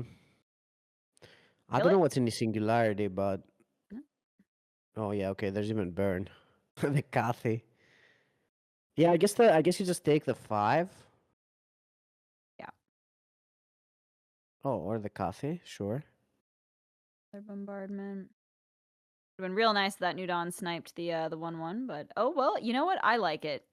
Yeah, I yeah, it's like it. fine. Just play the Kathy. Or using the bombardment to guarantee the face. Seems pretty good. Right. I don't know what there is to get from the waste at this point. I think a year or two got knocked off of Viper's life with that quar- quartermaster. But He's one win away though now. yeah, this What has does he been a have long left? series already. I just want to He say, does have the worst deck left though. It's definitely the one that can lose, I think. uh, the Uni Shop, yeah. No, I agree with you, Fino. I think the Uni Shop was the kind of a weird pick. I mean, I guess a lot of other people. I mean, I'm Cute brought it as well. Clearly, they made it to the finals, so or the top four, I Yeah, guess. I think it also comes down to like the players quite a bit a lot of the times. Like the good players kind of go with like their comfort decks, but it doesn't necessarily mean that like the deck is good. Like Mhm. I think like Cute and Viper would have probably even made it with like the other Ogian in a sense, like but I mean it's definitely not like a terrible deck. I just think it's the weak link of like all of the decks. Yep. Yep. All right. What else is in? Okay.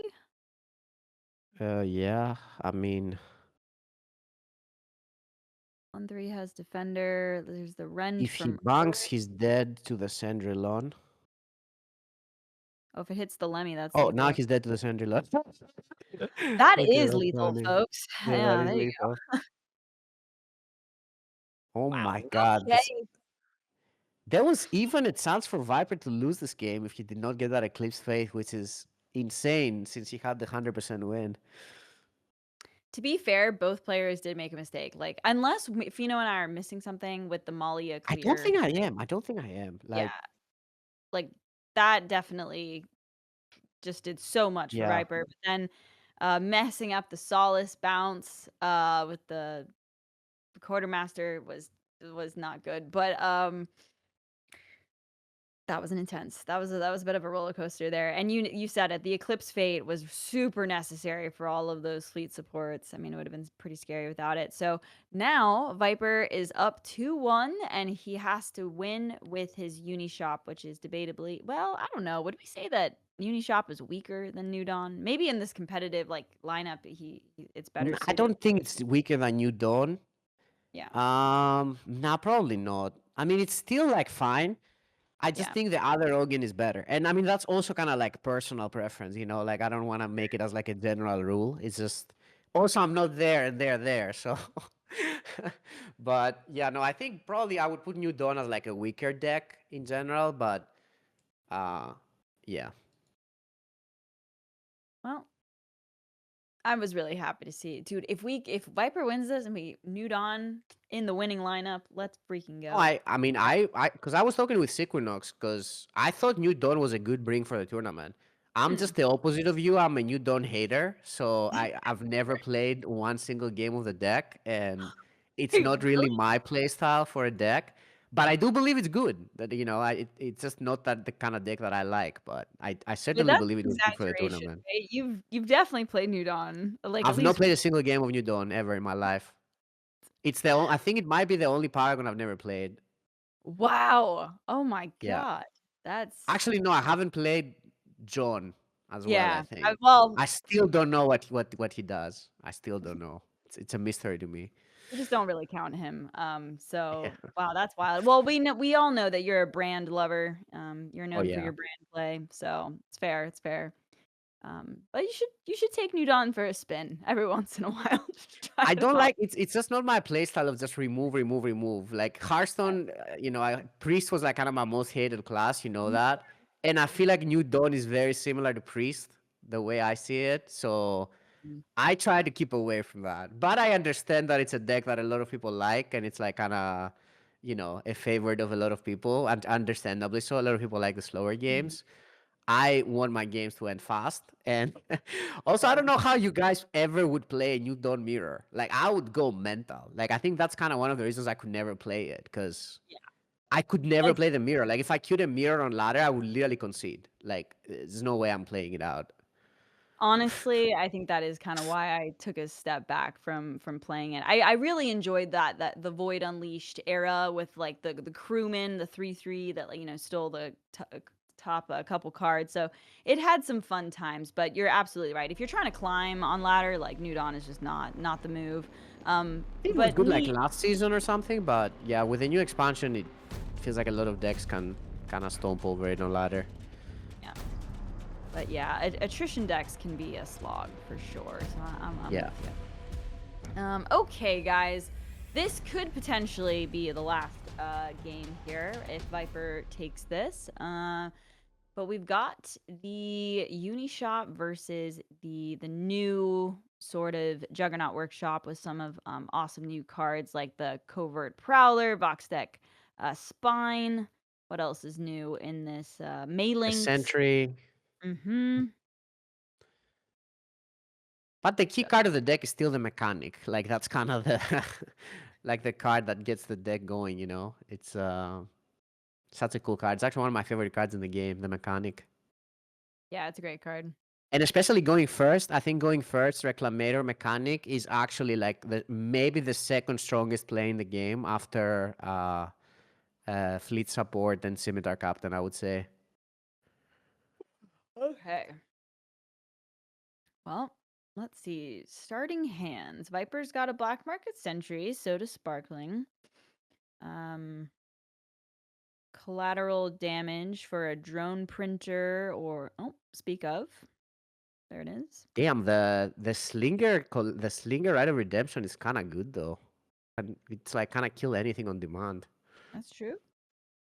Could be good for one of the tokens maybe that pops out.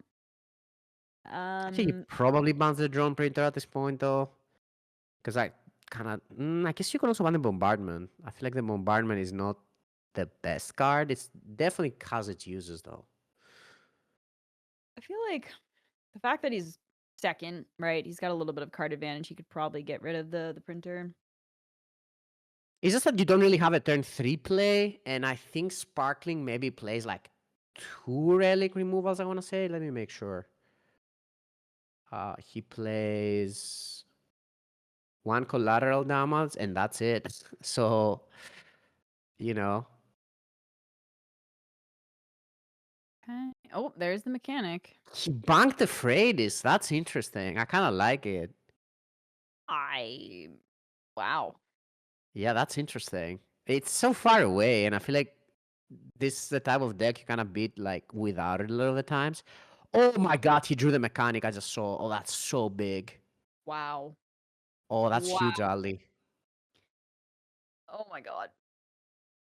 Oh my god, I mean, does he herald the upgrade? Doesn't look like it. What do you Oh, get? she did herald the Wow. upgrade.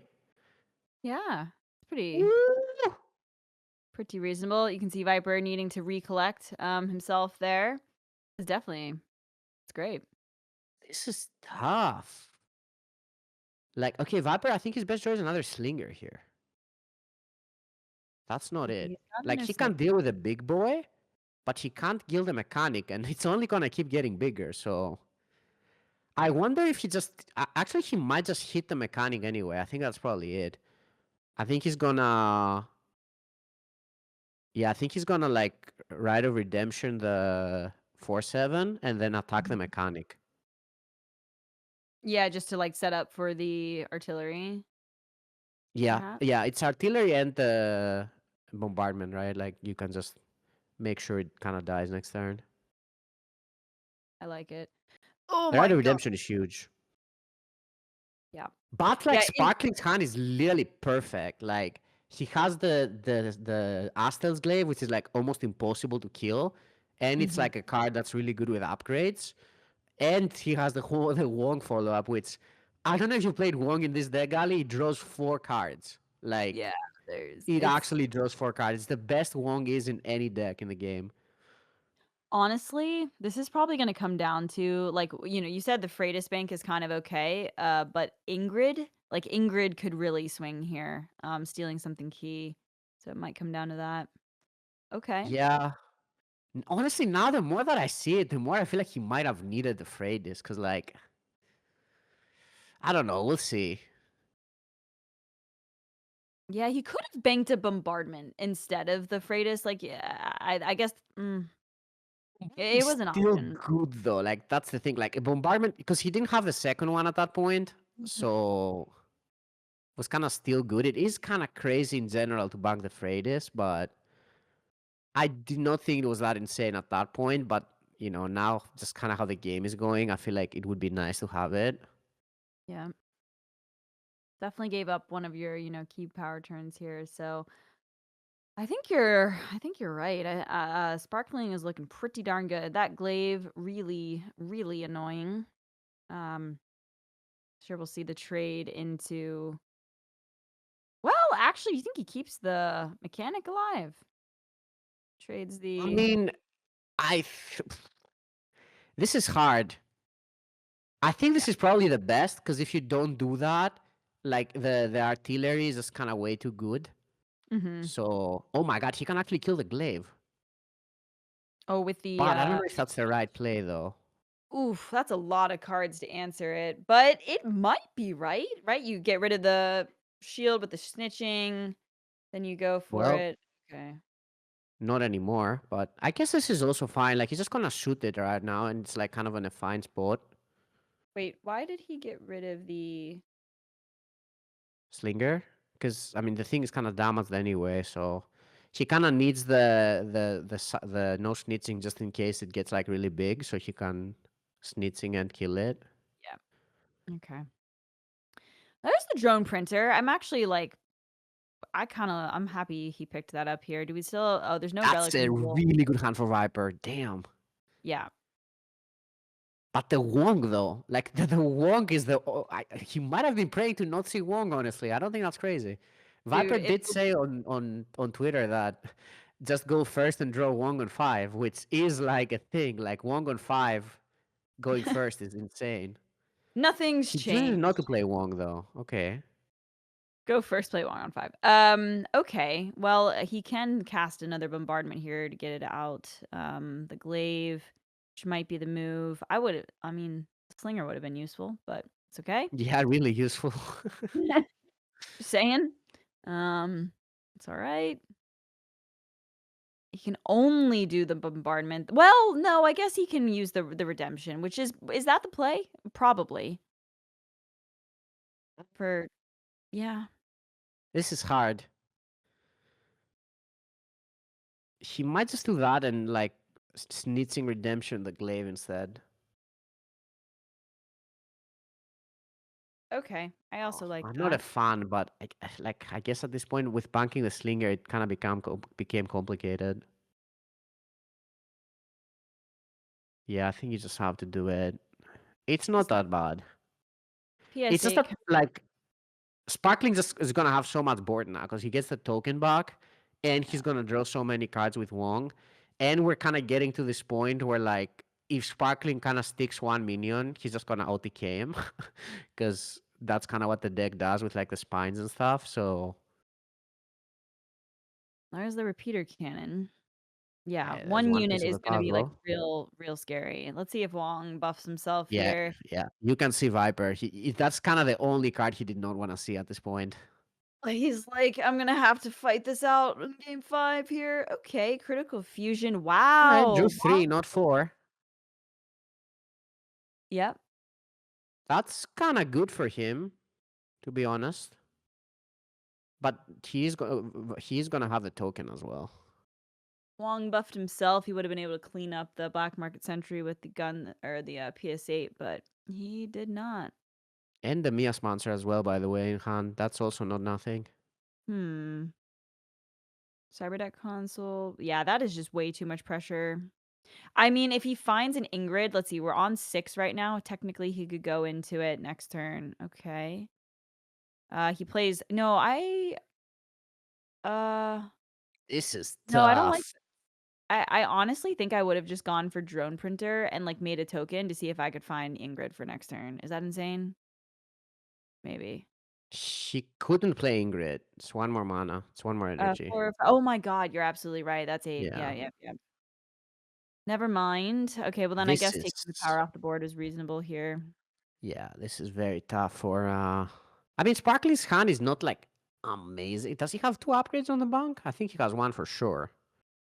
Maybe it's two. No, it's actually a pulverizer as well. So I think it's pulverizer. Yeah, it's pulverizer and right. Repeater cannon. Yeah, and I guess you might as well drop the. Nah, do you drop the Mios monster here? You don't have to. Uh, I think it just locks him out. I would. I think you just, yeah, even though you can't play Ingrid, I think it just takes away to. Oh my god! Oh, Let's see. I mean, what can you get from paid off? Also, do we swap the sanctuary? I mean, I don't even know what you're looking for with the drone swapping the drone printer here. Maybe you can ping off the 4-1, wait, but he's he's dead. I don't know what we're talking about. Like dead. he literally Yeah. kills him next turn, right? So, like I don't know. I guess he has to go for Dvastar from the 4 and kill the Wong, right? I don't think there's anything else because like Is there anything else from paid off that would? he Oh, has to bank the Ingrid low key, but I don't know. It's crazy. I think it's just go next. I mean, it's try, but yeah. Like Off I mean, wait. first. So like you have to kill the Wong. If you don't kill the Wong, you're literally dead. So I Yeah. don't know if there's anything to kill the Wong though. Oh, oh That no, doesn't work. no, no. There's no effects keywords that work. Masters. Yeah, so you have to do that. Get the Vastar. There's nothing else. Oh wait, Sarene Oh, is kind of good. Wait, Sarene oh, is huge. Siren Crix. Wait, Sarene is huge. Siren's huge. Oh, and he's a Siren's little huge. bit off now. Wait. Sparkling is off now.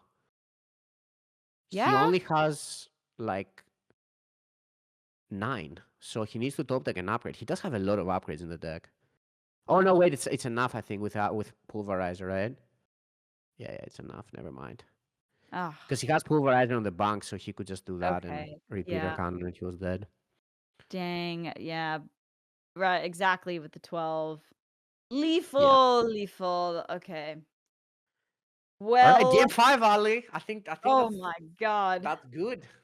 I'm not gonna lie. This match has fatigued my brain a bit here. this, hey, this has been This dramatic. was a good one because I think both draw really well. I mean, I Yep. think the normal workshop is like quite a bit favored in this matchup, especially if you go first with. He went first with Sentry on 2, Reclamator Workshop Mechanic on 3, and Wong. Like, that's And Glaive. ridiculous. It does not get better than that. That's really the best you can draw with any deck, almost, I'd say. So, yeah. Glaive into Wong, just like And absolutely. Glaive. Yeah, Glaive on 4 even. Yeah. Kind of the dream. Well, that's been the For theme of sure. this tournament, is that Sparkling's been drawing like a madman. I think there was maybe one Lemieux game that was like, oh, he was kind of struggling to find his fleet supports or something, but for the most part, he's been drawn really well.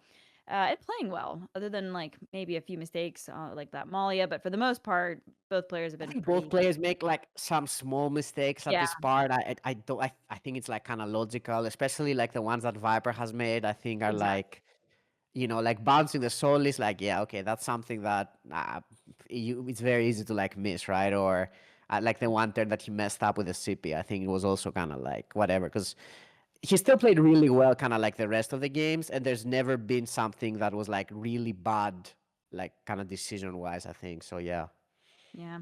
We interviewed Viper once on the podcast, and he does take those mistakes really to heart, but you can't like you can't expect to do everything perfect all the time, especially in a hard game like Parallel. There's so many little decisions that can spiral. So I think all things considered, both players have It's just been. that like it's very easy to get punished for that stuff, right? Like Yes. that's kind of Yeah. like I mean, I know I've lost a lot of games recently in parallel where I've done like the tiniest mistake and then I just lose the whole game. So that's kind of the thing with like the high level players. Like they will punish you if you do something like that. Like they're not Sure. gonna let it slide. They kind of know their outs.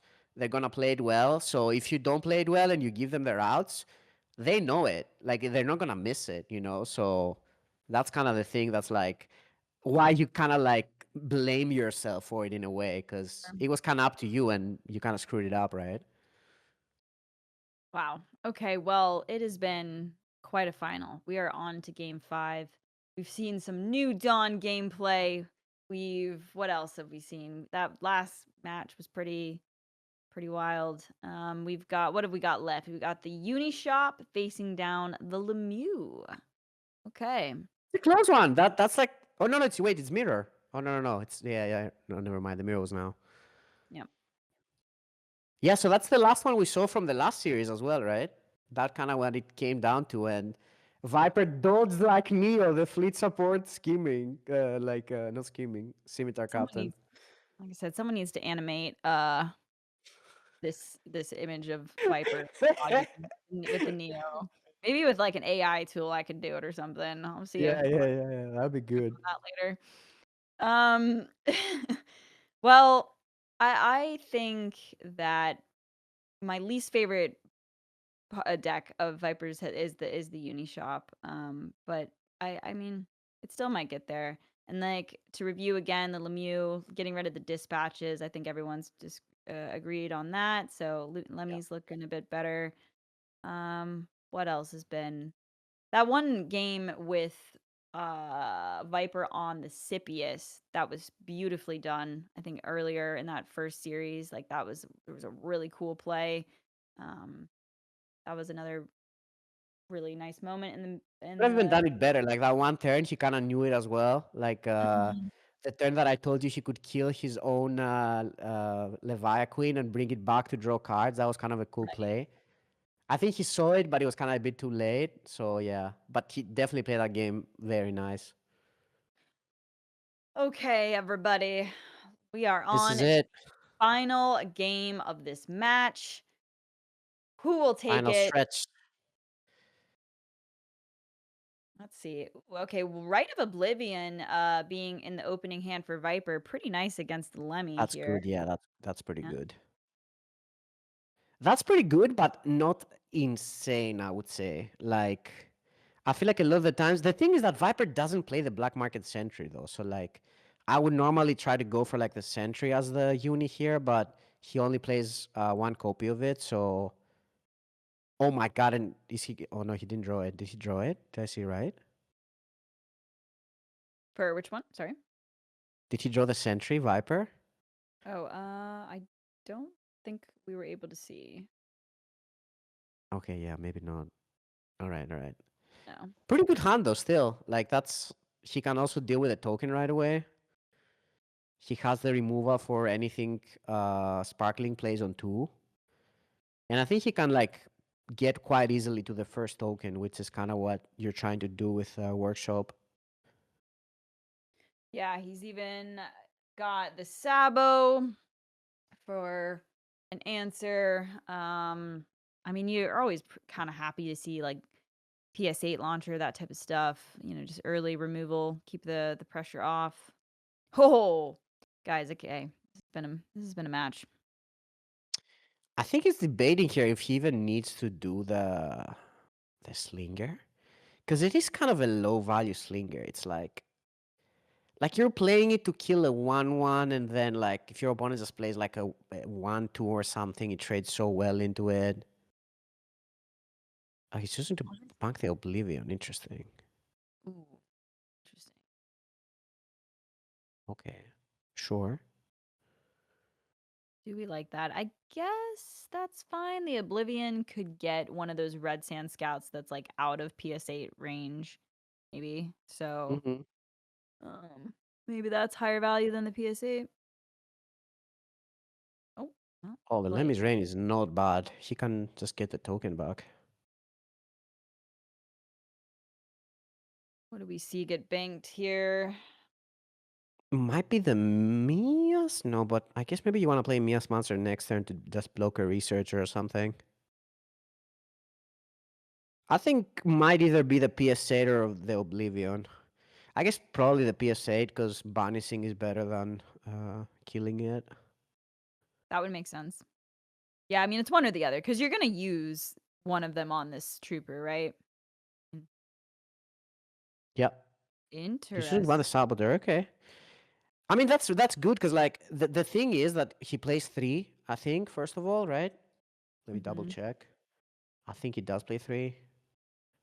Yes, he does play three. And like the thing with it is that they're probably not gonna play the relic if you play three, unless they can discard your relic removal. Like that's like a very rare situation where a good player would play it. So I actually kind of get it. I think it makes sense. Ooh, The a drone. one drop is a huge draw here. He can just go 1/1. Mhm. That is kind of big. The drone printer is really nice pickup too. Mm-hmm. Sparkling. Let's see how many saboteurs he plays. Two saboteurs. So it's still kind of scary to play it as Viper, but I think you could hold the I think you drone printer have to thing. just because Mias is so bad into the slinger. Like that's Ah, kind of my thought process here. Like, yeah, I think you oh, I guess still he's still doing it. yeah, I Wow. think you still go for it. I mean, it stops the researcher, and then you can play the drone printer next turn Does with that the matter that much though? Does stopping the research matter that much? Like, your opponent already kind of has a lot of cards, I so I think it's feel more just like a matter of, like, he didn't want to develop the drone printer so it gets hit, by a Sabo or something, so, like, what else is he gonna do for the turn? And so at least he's, like, making use of his mana and then, stopping the researcher. I hear you, but, like, I feel like it was just the best thing for him to do at the time. I mean, I guess he coulda just PSA'd maybe, but no, I think it was one of the threes. I'm just not. It just feels kind of awkward to play it here because it's that like I hate the free trade of the 1/1 into it, but yeah, but giving up the guaranteed drone printer draw next turn with the mm-hmm. token, like, I Yeah, this that's the fair. hand's not amazing, right? So I feel like you gotta Yeah, that's fair. for that play. Um, but I hear you. The trade feels bad. Mm-hmm. Interesting he didn't go for a researcher here. I don't know about this. I feel like I would probably still play a researcher, maybe. I guess, sure, develop the stats. I mean, then it goes into the other one, right? So get the double draw. It also like I feel like Lemmy's Rain is kind of good in this matchup, so I don't really think I love using it like that. But See the machinists come down. Oh, or not. Ooh, okay, he finds the other Sabo. All right. yeah, there is three, So so what does he wanna do? Get the drone printer down and PS8 and go for a 3/6? Or I guess it's not quite as good against Lemmy because they have, like, removal tools, right? So yeah, maybe you yeah. wanna go for And a you know he has the slinger in hand, so it's like that's the thing that like the token here is that's why I really dislike that he did the 1/3 because like there's not the 1/3 sorry the rain because I feel like almost anything died except this one that he got. oh So my it's god, like I feel like you're just giving him a target. Yeah, I dude, think I agreed not playing the PS8 here because you want to shoot. You definitely don't want to make the 3/6. banking the last Sabo, though, that's No, a there's one little. more, right? I think Oh, I there's thought you one said, more. oh, is it Sparkling that only has 2? Yeah, yeah. Sparkling has two. Viper has three. I see, yeah, okay. All in on that last one then. Yeah. Right? Wait, by the way, I think Sparkling banked his fleet support. I just realized. That's interesting. I think he had one and I don't see it anymore. Might be right. I mean, if he's got 2 other copies, that's fine, right? Mm-hmm. He doesn't have the, scimitar in the hand immediately, so I guess he figures he can find it later. Yes, he did bank 1, you can see it there. Yeah. Also an orbital. Okay. He's in a decent spot though. This I isn't worth does a Viper bombardment. have to AoE this? Oh, that's maybe he has to draw actually. I think I'm greedy. I think I would absolutely hold on to the bombardment. I would just, like, make a token, draw. Yeah, yeah. It's just like you kind of don't have any cards, so I feel like you kind of need to draw a bit at this point. Mm-hmm. Sanctuary developed isn't the worst. Do you No. hold the gunslinger for the right of redemption, or take out that 1/1? Actually, I'm not that intimidated by that 1/1. I think this is fine. I think hold your resources. I don't think you need to panic here. I think you just get Yeah, the yeah, sanctuary sure. down. Swap. I'm kind of down to make another token and play Sanctuary, actually. Yeah, I like that as well. The question is, I don't know if you necessarily need to do anything with a Sanctuary. Maybe you just develop it and not use it. There's a little part of me that doesn't like this I just don't because, like this, to be honest, but yeah. it's kind of fine. It's like if I Wow, where have did these 3 slingers come from? Wait, what? it's a Wait, were these there, Ali? No shot. Did they magically appear in Sparkly's hand? I don't know where they came from. I think they were drawn, normally. No way. I think he made slingers appear. Wow. What's that, card that puts 3 Black gunslingers? market connections.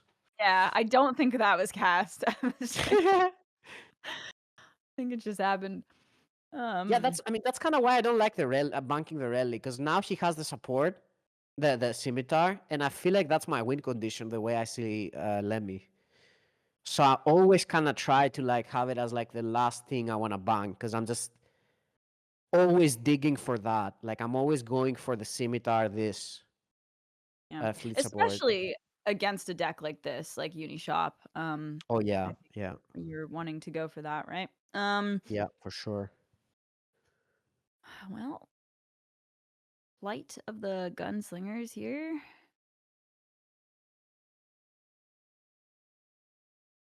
I suppose we'll see one, sure. I guess the unit. Oh my god, what's it gonna be? Okay. What did you get? It wasn't one of the important ones, I guess. I don't think it was important. Yeah. Might have been the least important. Oh, that's a draw. That's a There draw. is actually a full clear here. He can poke into the defender and then You don't go need to for fool. I think you just keep the researcher maybe alive, either the researcher or the 3/4, and you just draw. I really want to draw again. yeah, that's fair. We're getting closer to Freitas here. Slowly but surely. Which one do you take? I suppose you take out the researcher, maybe. Hmm. Yeah, I think so, because it's just scary for him to draw up too many cards. Like it's probably better than taking one extra damage. Sparkling is so like calm, cool, and collected. Viper is like a little bit more expressive in his emotions. Pretty funny. I'm not gonna lie, this is the only game like that I didn't like how someone played it, like from Sparkling side. Like I Mhm. just maybe just because the way I play the deck that I just really want to focus on the captain and the thing, but I don't like playing it like that. I feel like you can just take it like just have that as like a win condition. Just play Yeah, I for mean, that. they're yeah. I hear you. It does have the Mia sponsors, I guess, but that's I feel like that doesn't really win the matchup. I think Viper's in a really good spot here. I mean, he's She's in gonna have an amazing spot. another Juggernaut coming out next turn, leading into the Freitas. We don't see a Miasmancer right now. Sorry, is there Nope. one that could get back from the Lemmy's Reign? Maybe. The drone printer is going crazy, by the way. Like it's done so much work this game. Dude, drone printer MVP. Yeah. I agree. Uh, I mean, obviously he hasn't dropped his Lemieux yet, but I think it's getting to that stage in the game where it's just a little too late. And the Unishop's gonna take this. But I suppose we won't count Viper's chickens before they hatch here. Yep.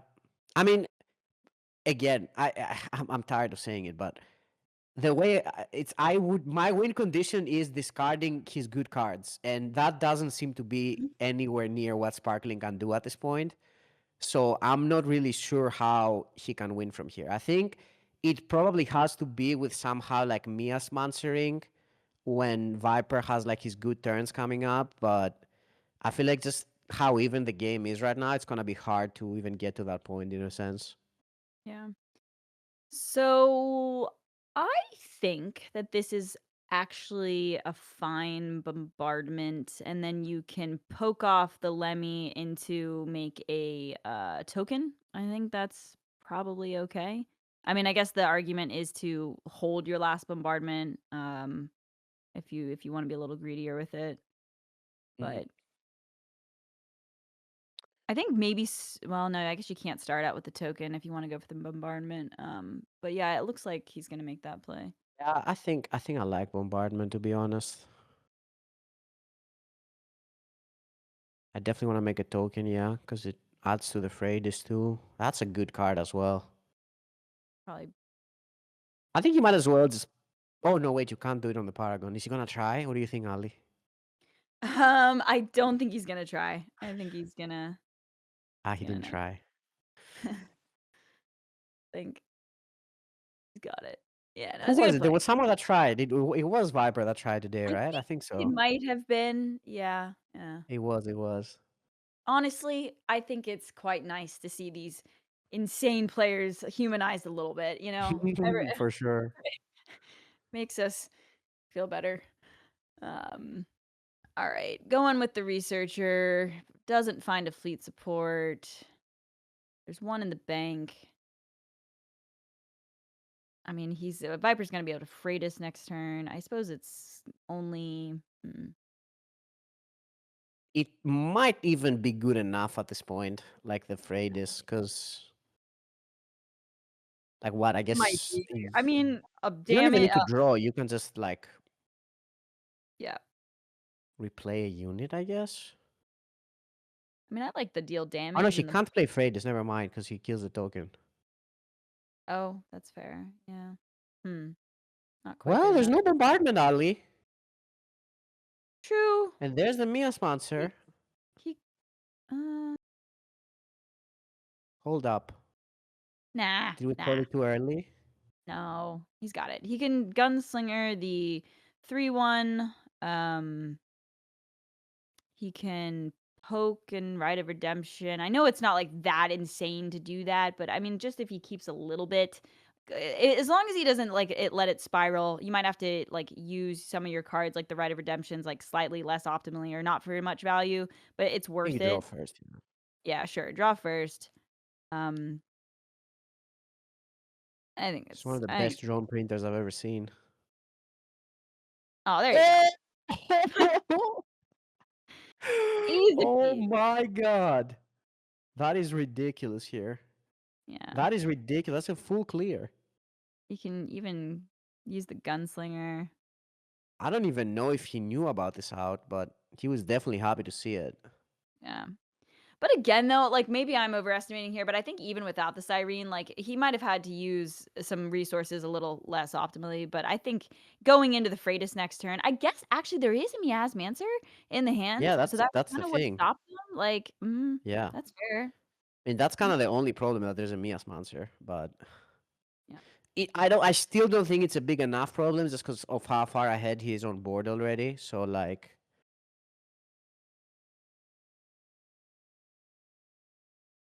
well, there's the fleet support. I So guess he could fleet support in Mia's monster.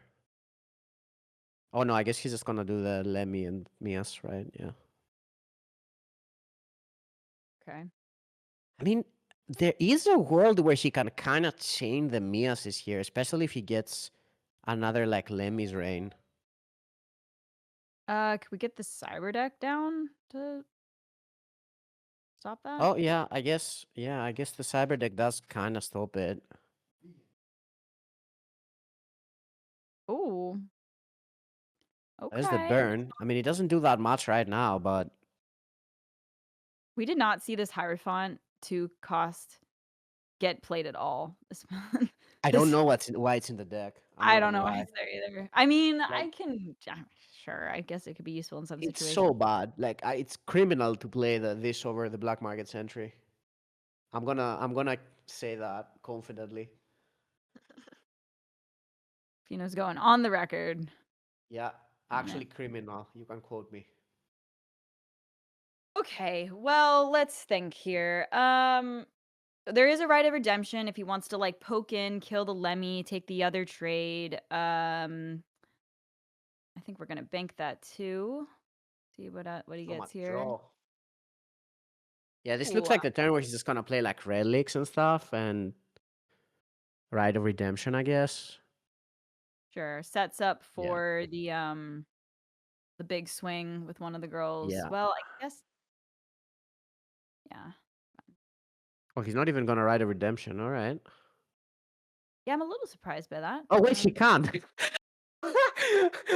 Oh my god, again. Wow, we messed that It's up that time. impossible. It's actually impossible to know.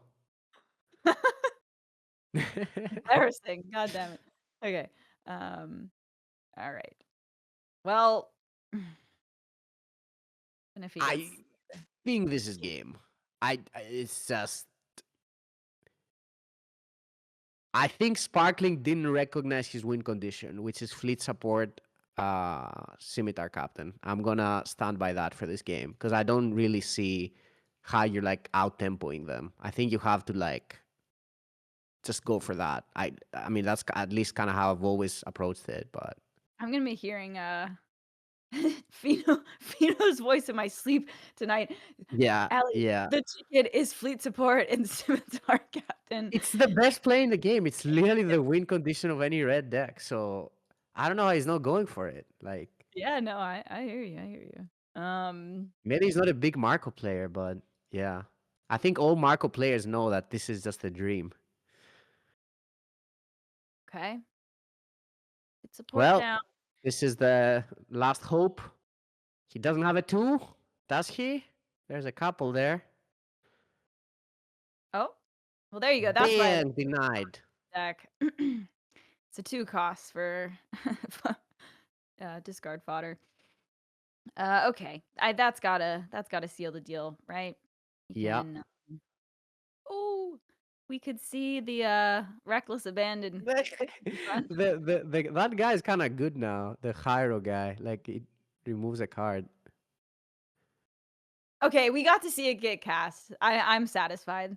This is a good way to end the tournament. And then I suppose the Ingrid is the move. Yeah. Discard. I think we've seen another Viper win, folks. Yeah. Damn, that's very impressive. Feel like I've cast a reasonable amount of Viper wins. This is he's very good. Very good, very good. Yeah. Right. I do think he was the most impressive, like he got the most impressive plays, kind of like in general for me. So Yeah, it's the I'm little good with thing. this. Like that Oh, you not can. that Oh, that's the sentry. thing, Ali. You can no snitching the two. I just realized. Oh, that's why they play it. Ah. Oh, wait, well, sorry, what do you no Yeah, you snitching. can no snitching the two, and then they don't get the spell back. So it's like a treacherous scheming with two Oh, cards, okay. Okay. only for an effect. I mean, it's still bad, but like at least there's like something to it. Slightly better. Yeah. Yeah, yeah. All right, Catherine, it's all on you. Oh, wait, yeah, there's bombardment. Boom again. Block it. Oh, See, it actually Cyberdeck costs. is Cyberdeck is cool in certain decks. Like I know you were kind of knocking it a little bit, but I think it was in what deck did you It's knock? insipid that I don't like. I do think Yeah, it's good in general, especially for tournaments. But yeah, it's only sure. CP that I just don't feel great about it. Yeah, Right, I think that's gonna be lethal straight up. I think that is gonna be lethal. 8 plus. Maybe not actually. 8, 10, It's kind of one of those things where 17, you just 20, 24, and I think you get Slinger and it's 25. math is for blockers. I think it's exact lethal actually. With some quick maths, and I'm not good at maths, but All right, let's see. How good were Fino's quick maths? it was very quick, but I think I did it right because it seemed kind of easy.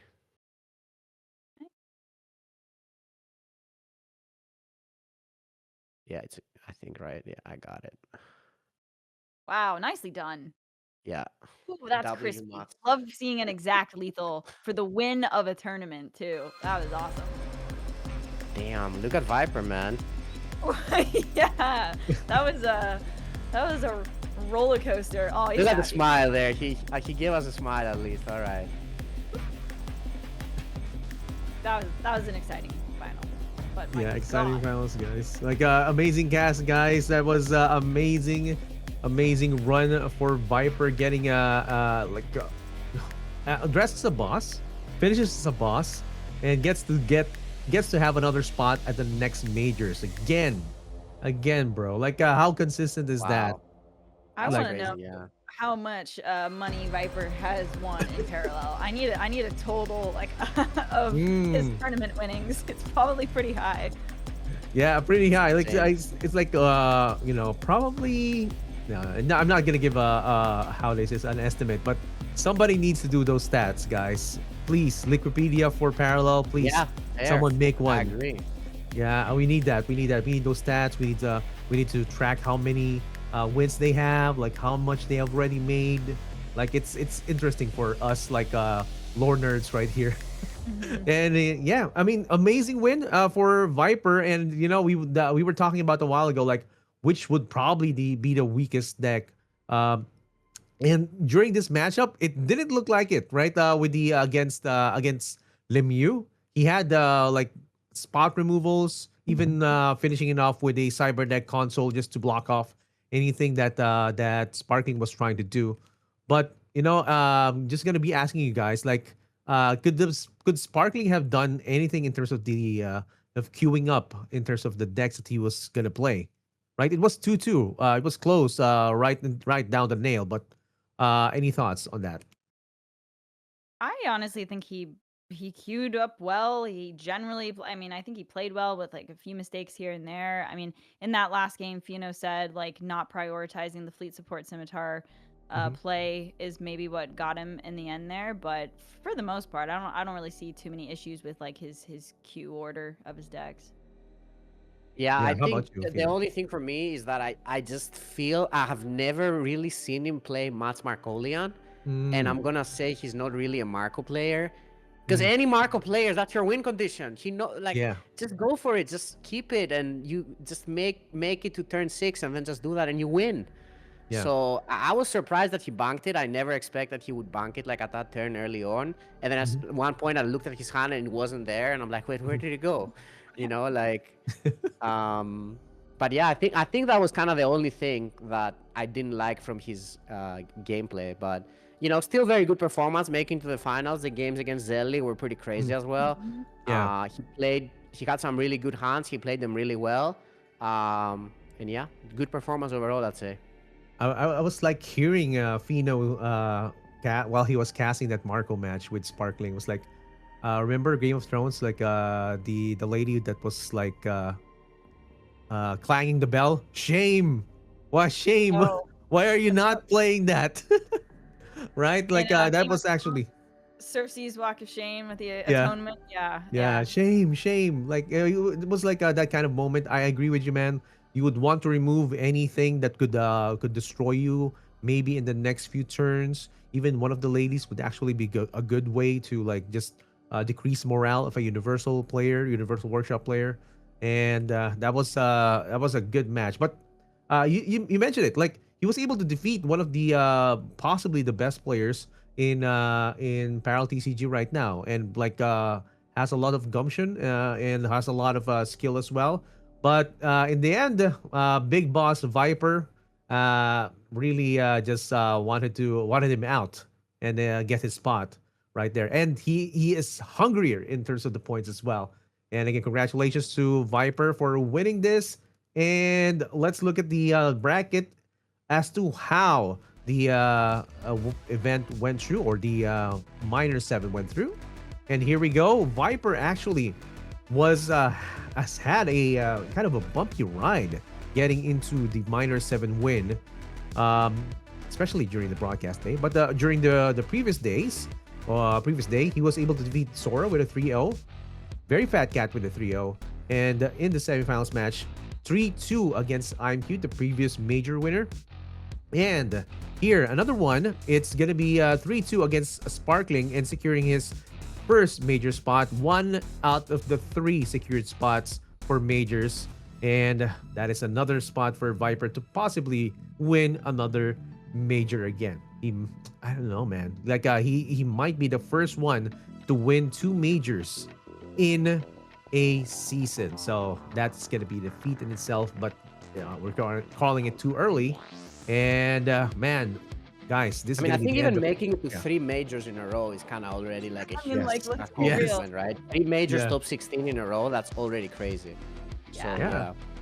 Crazy, and he's not stopping anytime soon, right? Like I've seen it in opens, I've seen it in minors. Like each and every time he gets into the top placements, he gets into broadcast, and he's ready. He's like he's not he's not nervous, but he is easily, how do you say this, easily heated up, right? So you can see it Yeah. on Yeah. how he does it. Yeah. He's an emotional player for sure, but Hmm. I think he knows how to control it. But Hmm. it's obvious to anyone watching that he gets emotional with like the draws or Hmm. sometimes that he misplays or stuff like that. But yeah, also I think I'm wrong. I don't think he made it on the last major. I think he bubbled out on top 16. Let me just Hmm. correct that. I Hmm. think he made top 16 but didn't qualify because it was 13 players that made it right on the last Oh, major. Hmm. yeah. So Yeah. yeah. Like one Still. question for you guys before we go on into to look at the next event. Like, what was the star deck for this minor seven for you? Let's start with Ali. Ooh, the star deck? I mean, I think I keep going back to that Scipius match, the one particular one, with Viper. I don't know. I think it got banned too much to really be the star.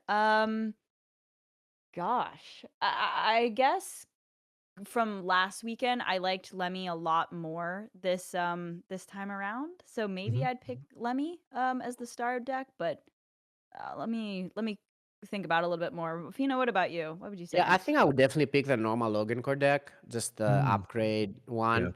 I think that's a deck we're actually gonna be seeing a lot more on ladder, Hmm. especially now that things are getting more refined and Hmm. the Oracle bug is gonna get fixed, and you'll be able to kind of like um, Oh yeah. fix your draws. I think that Hmm. was one of the decks that it kind of took a while for people to like refine, and I think now we're kind of getting closer to like a good list. But I mean, Hmm. I've already started seeing it a lot on ladder, and it's been beating me quite a bit. It's just that Hmm. the mechanic is like such a strong card Yeah. Hmm. in Yeah. combination with the Reclamator. Yeah. And yeah, just the tokens are really good in the meta, getting them earlier. Voxtech Spine is an amazing win condition.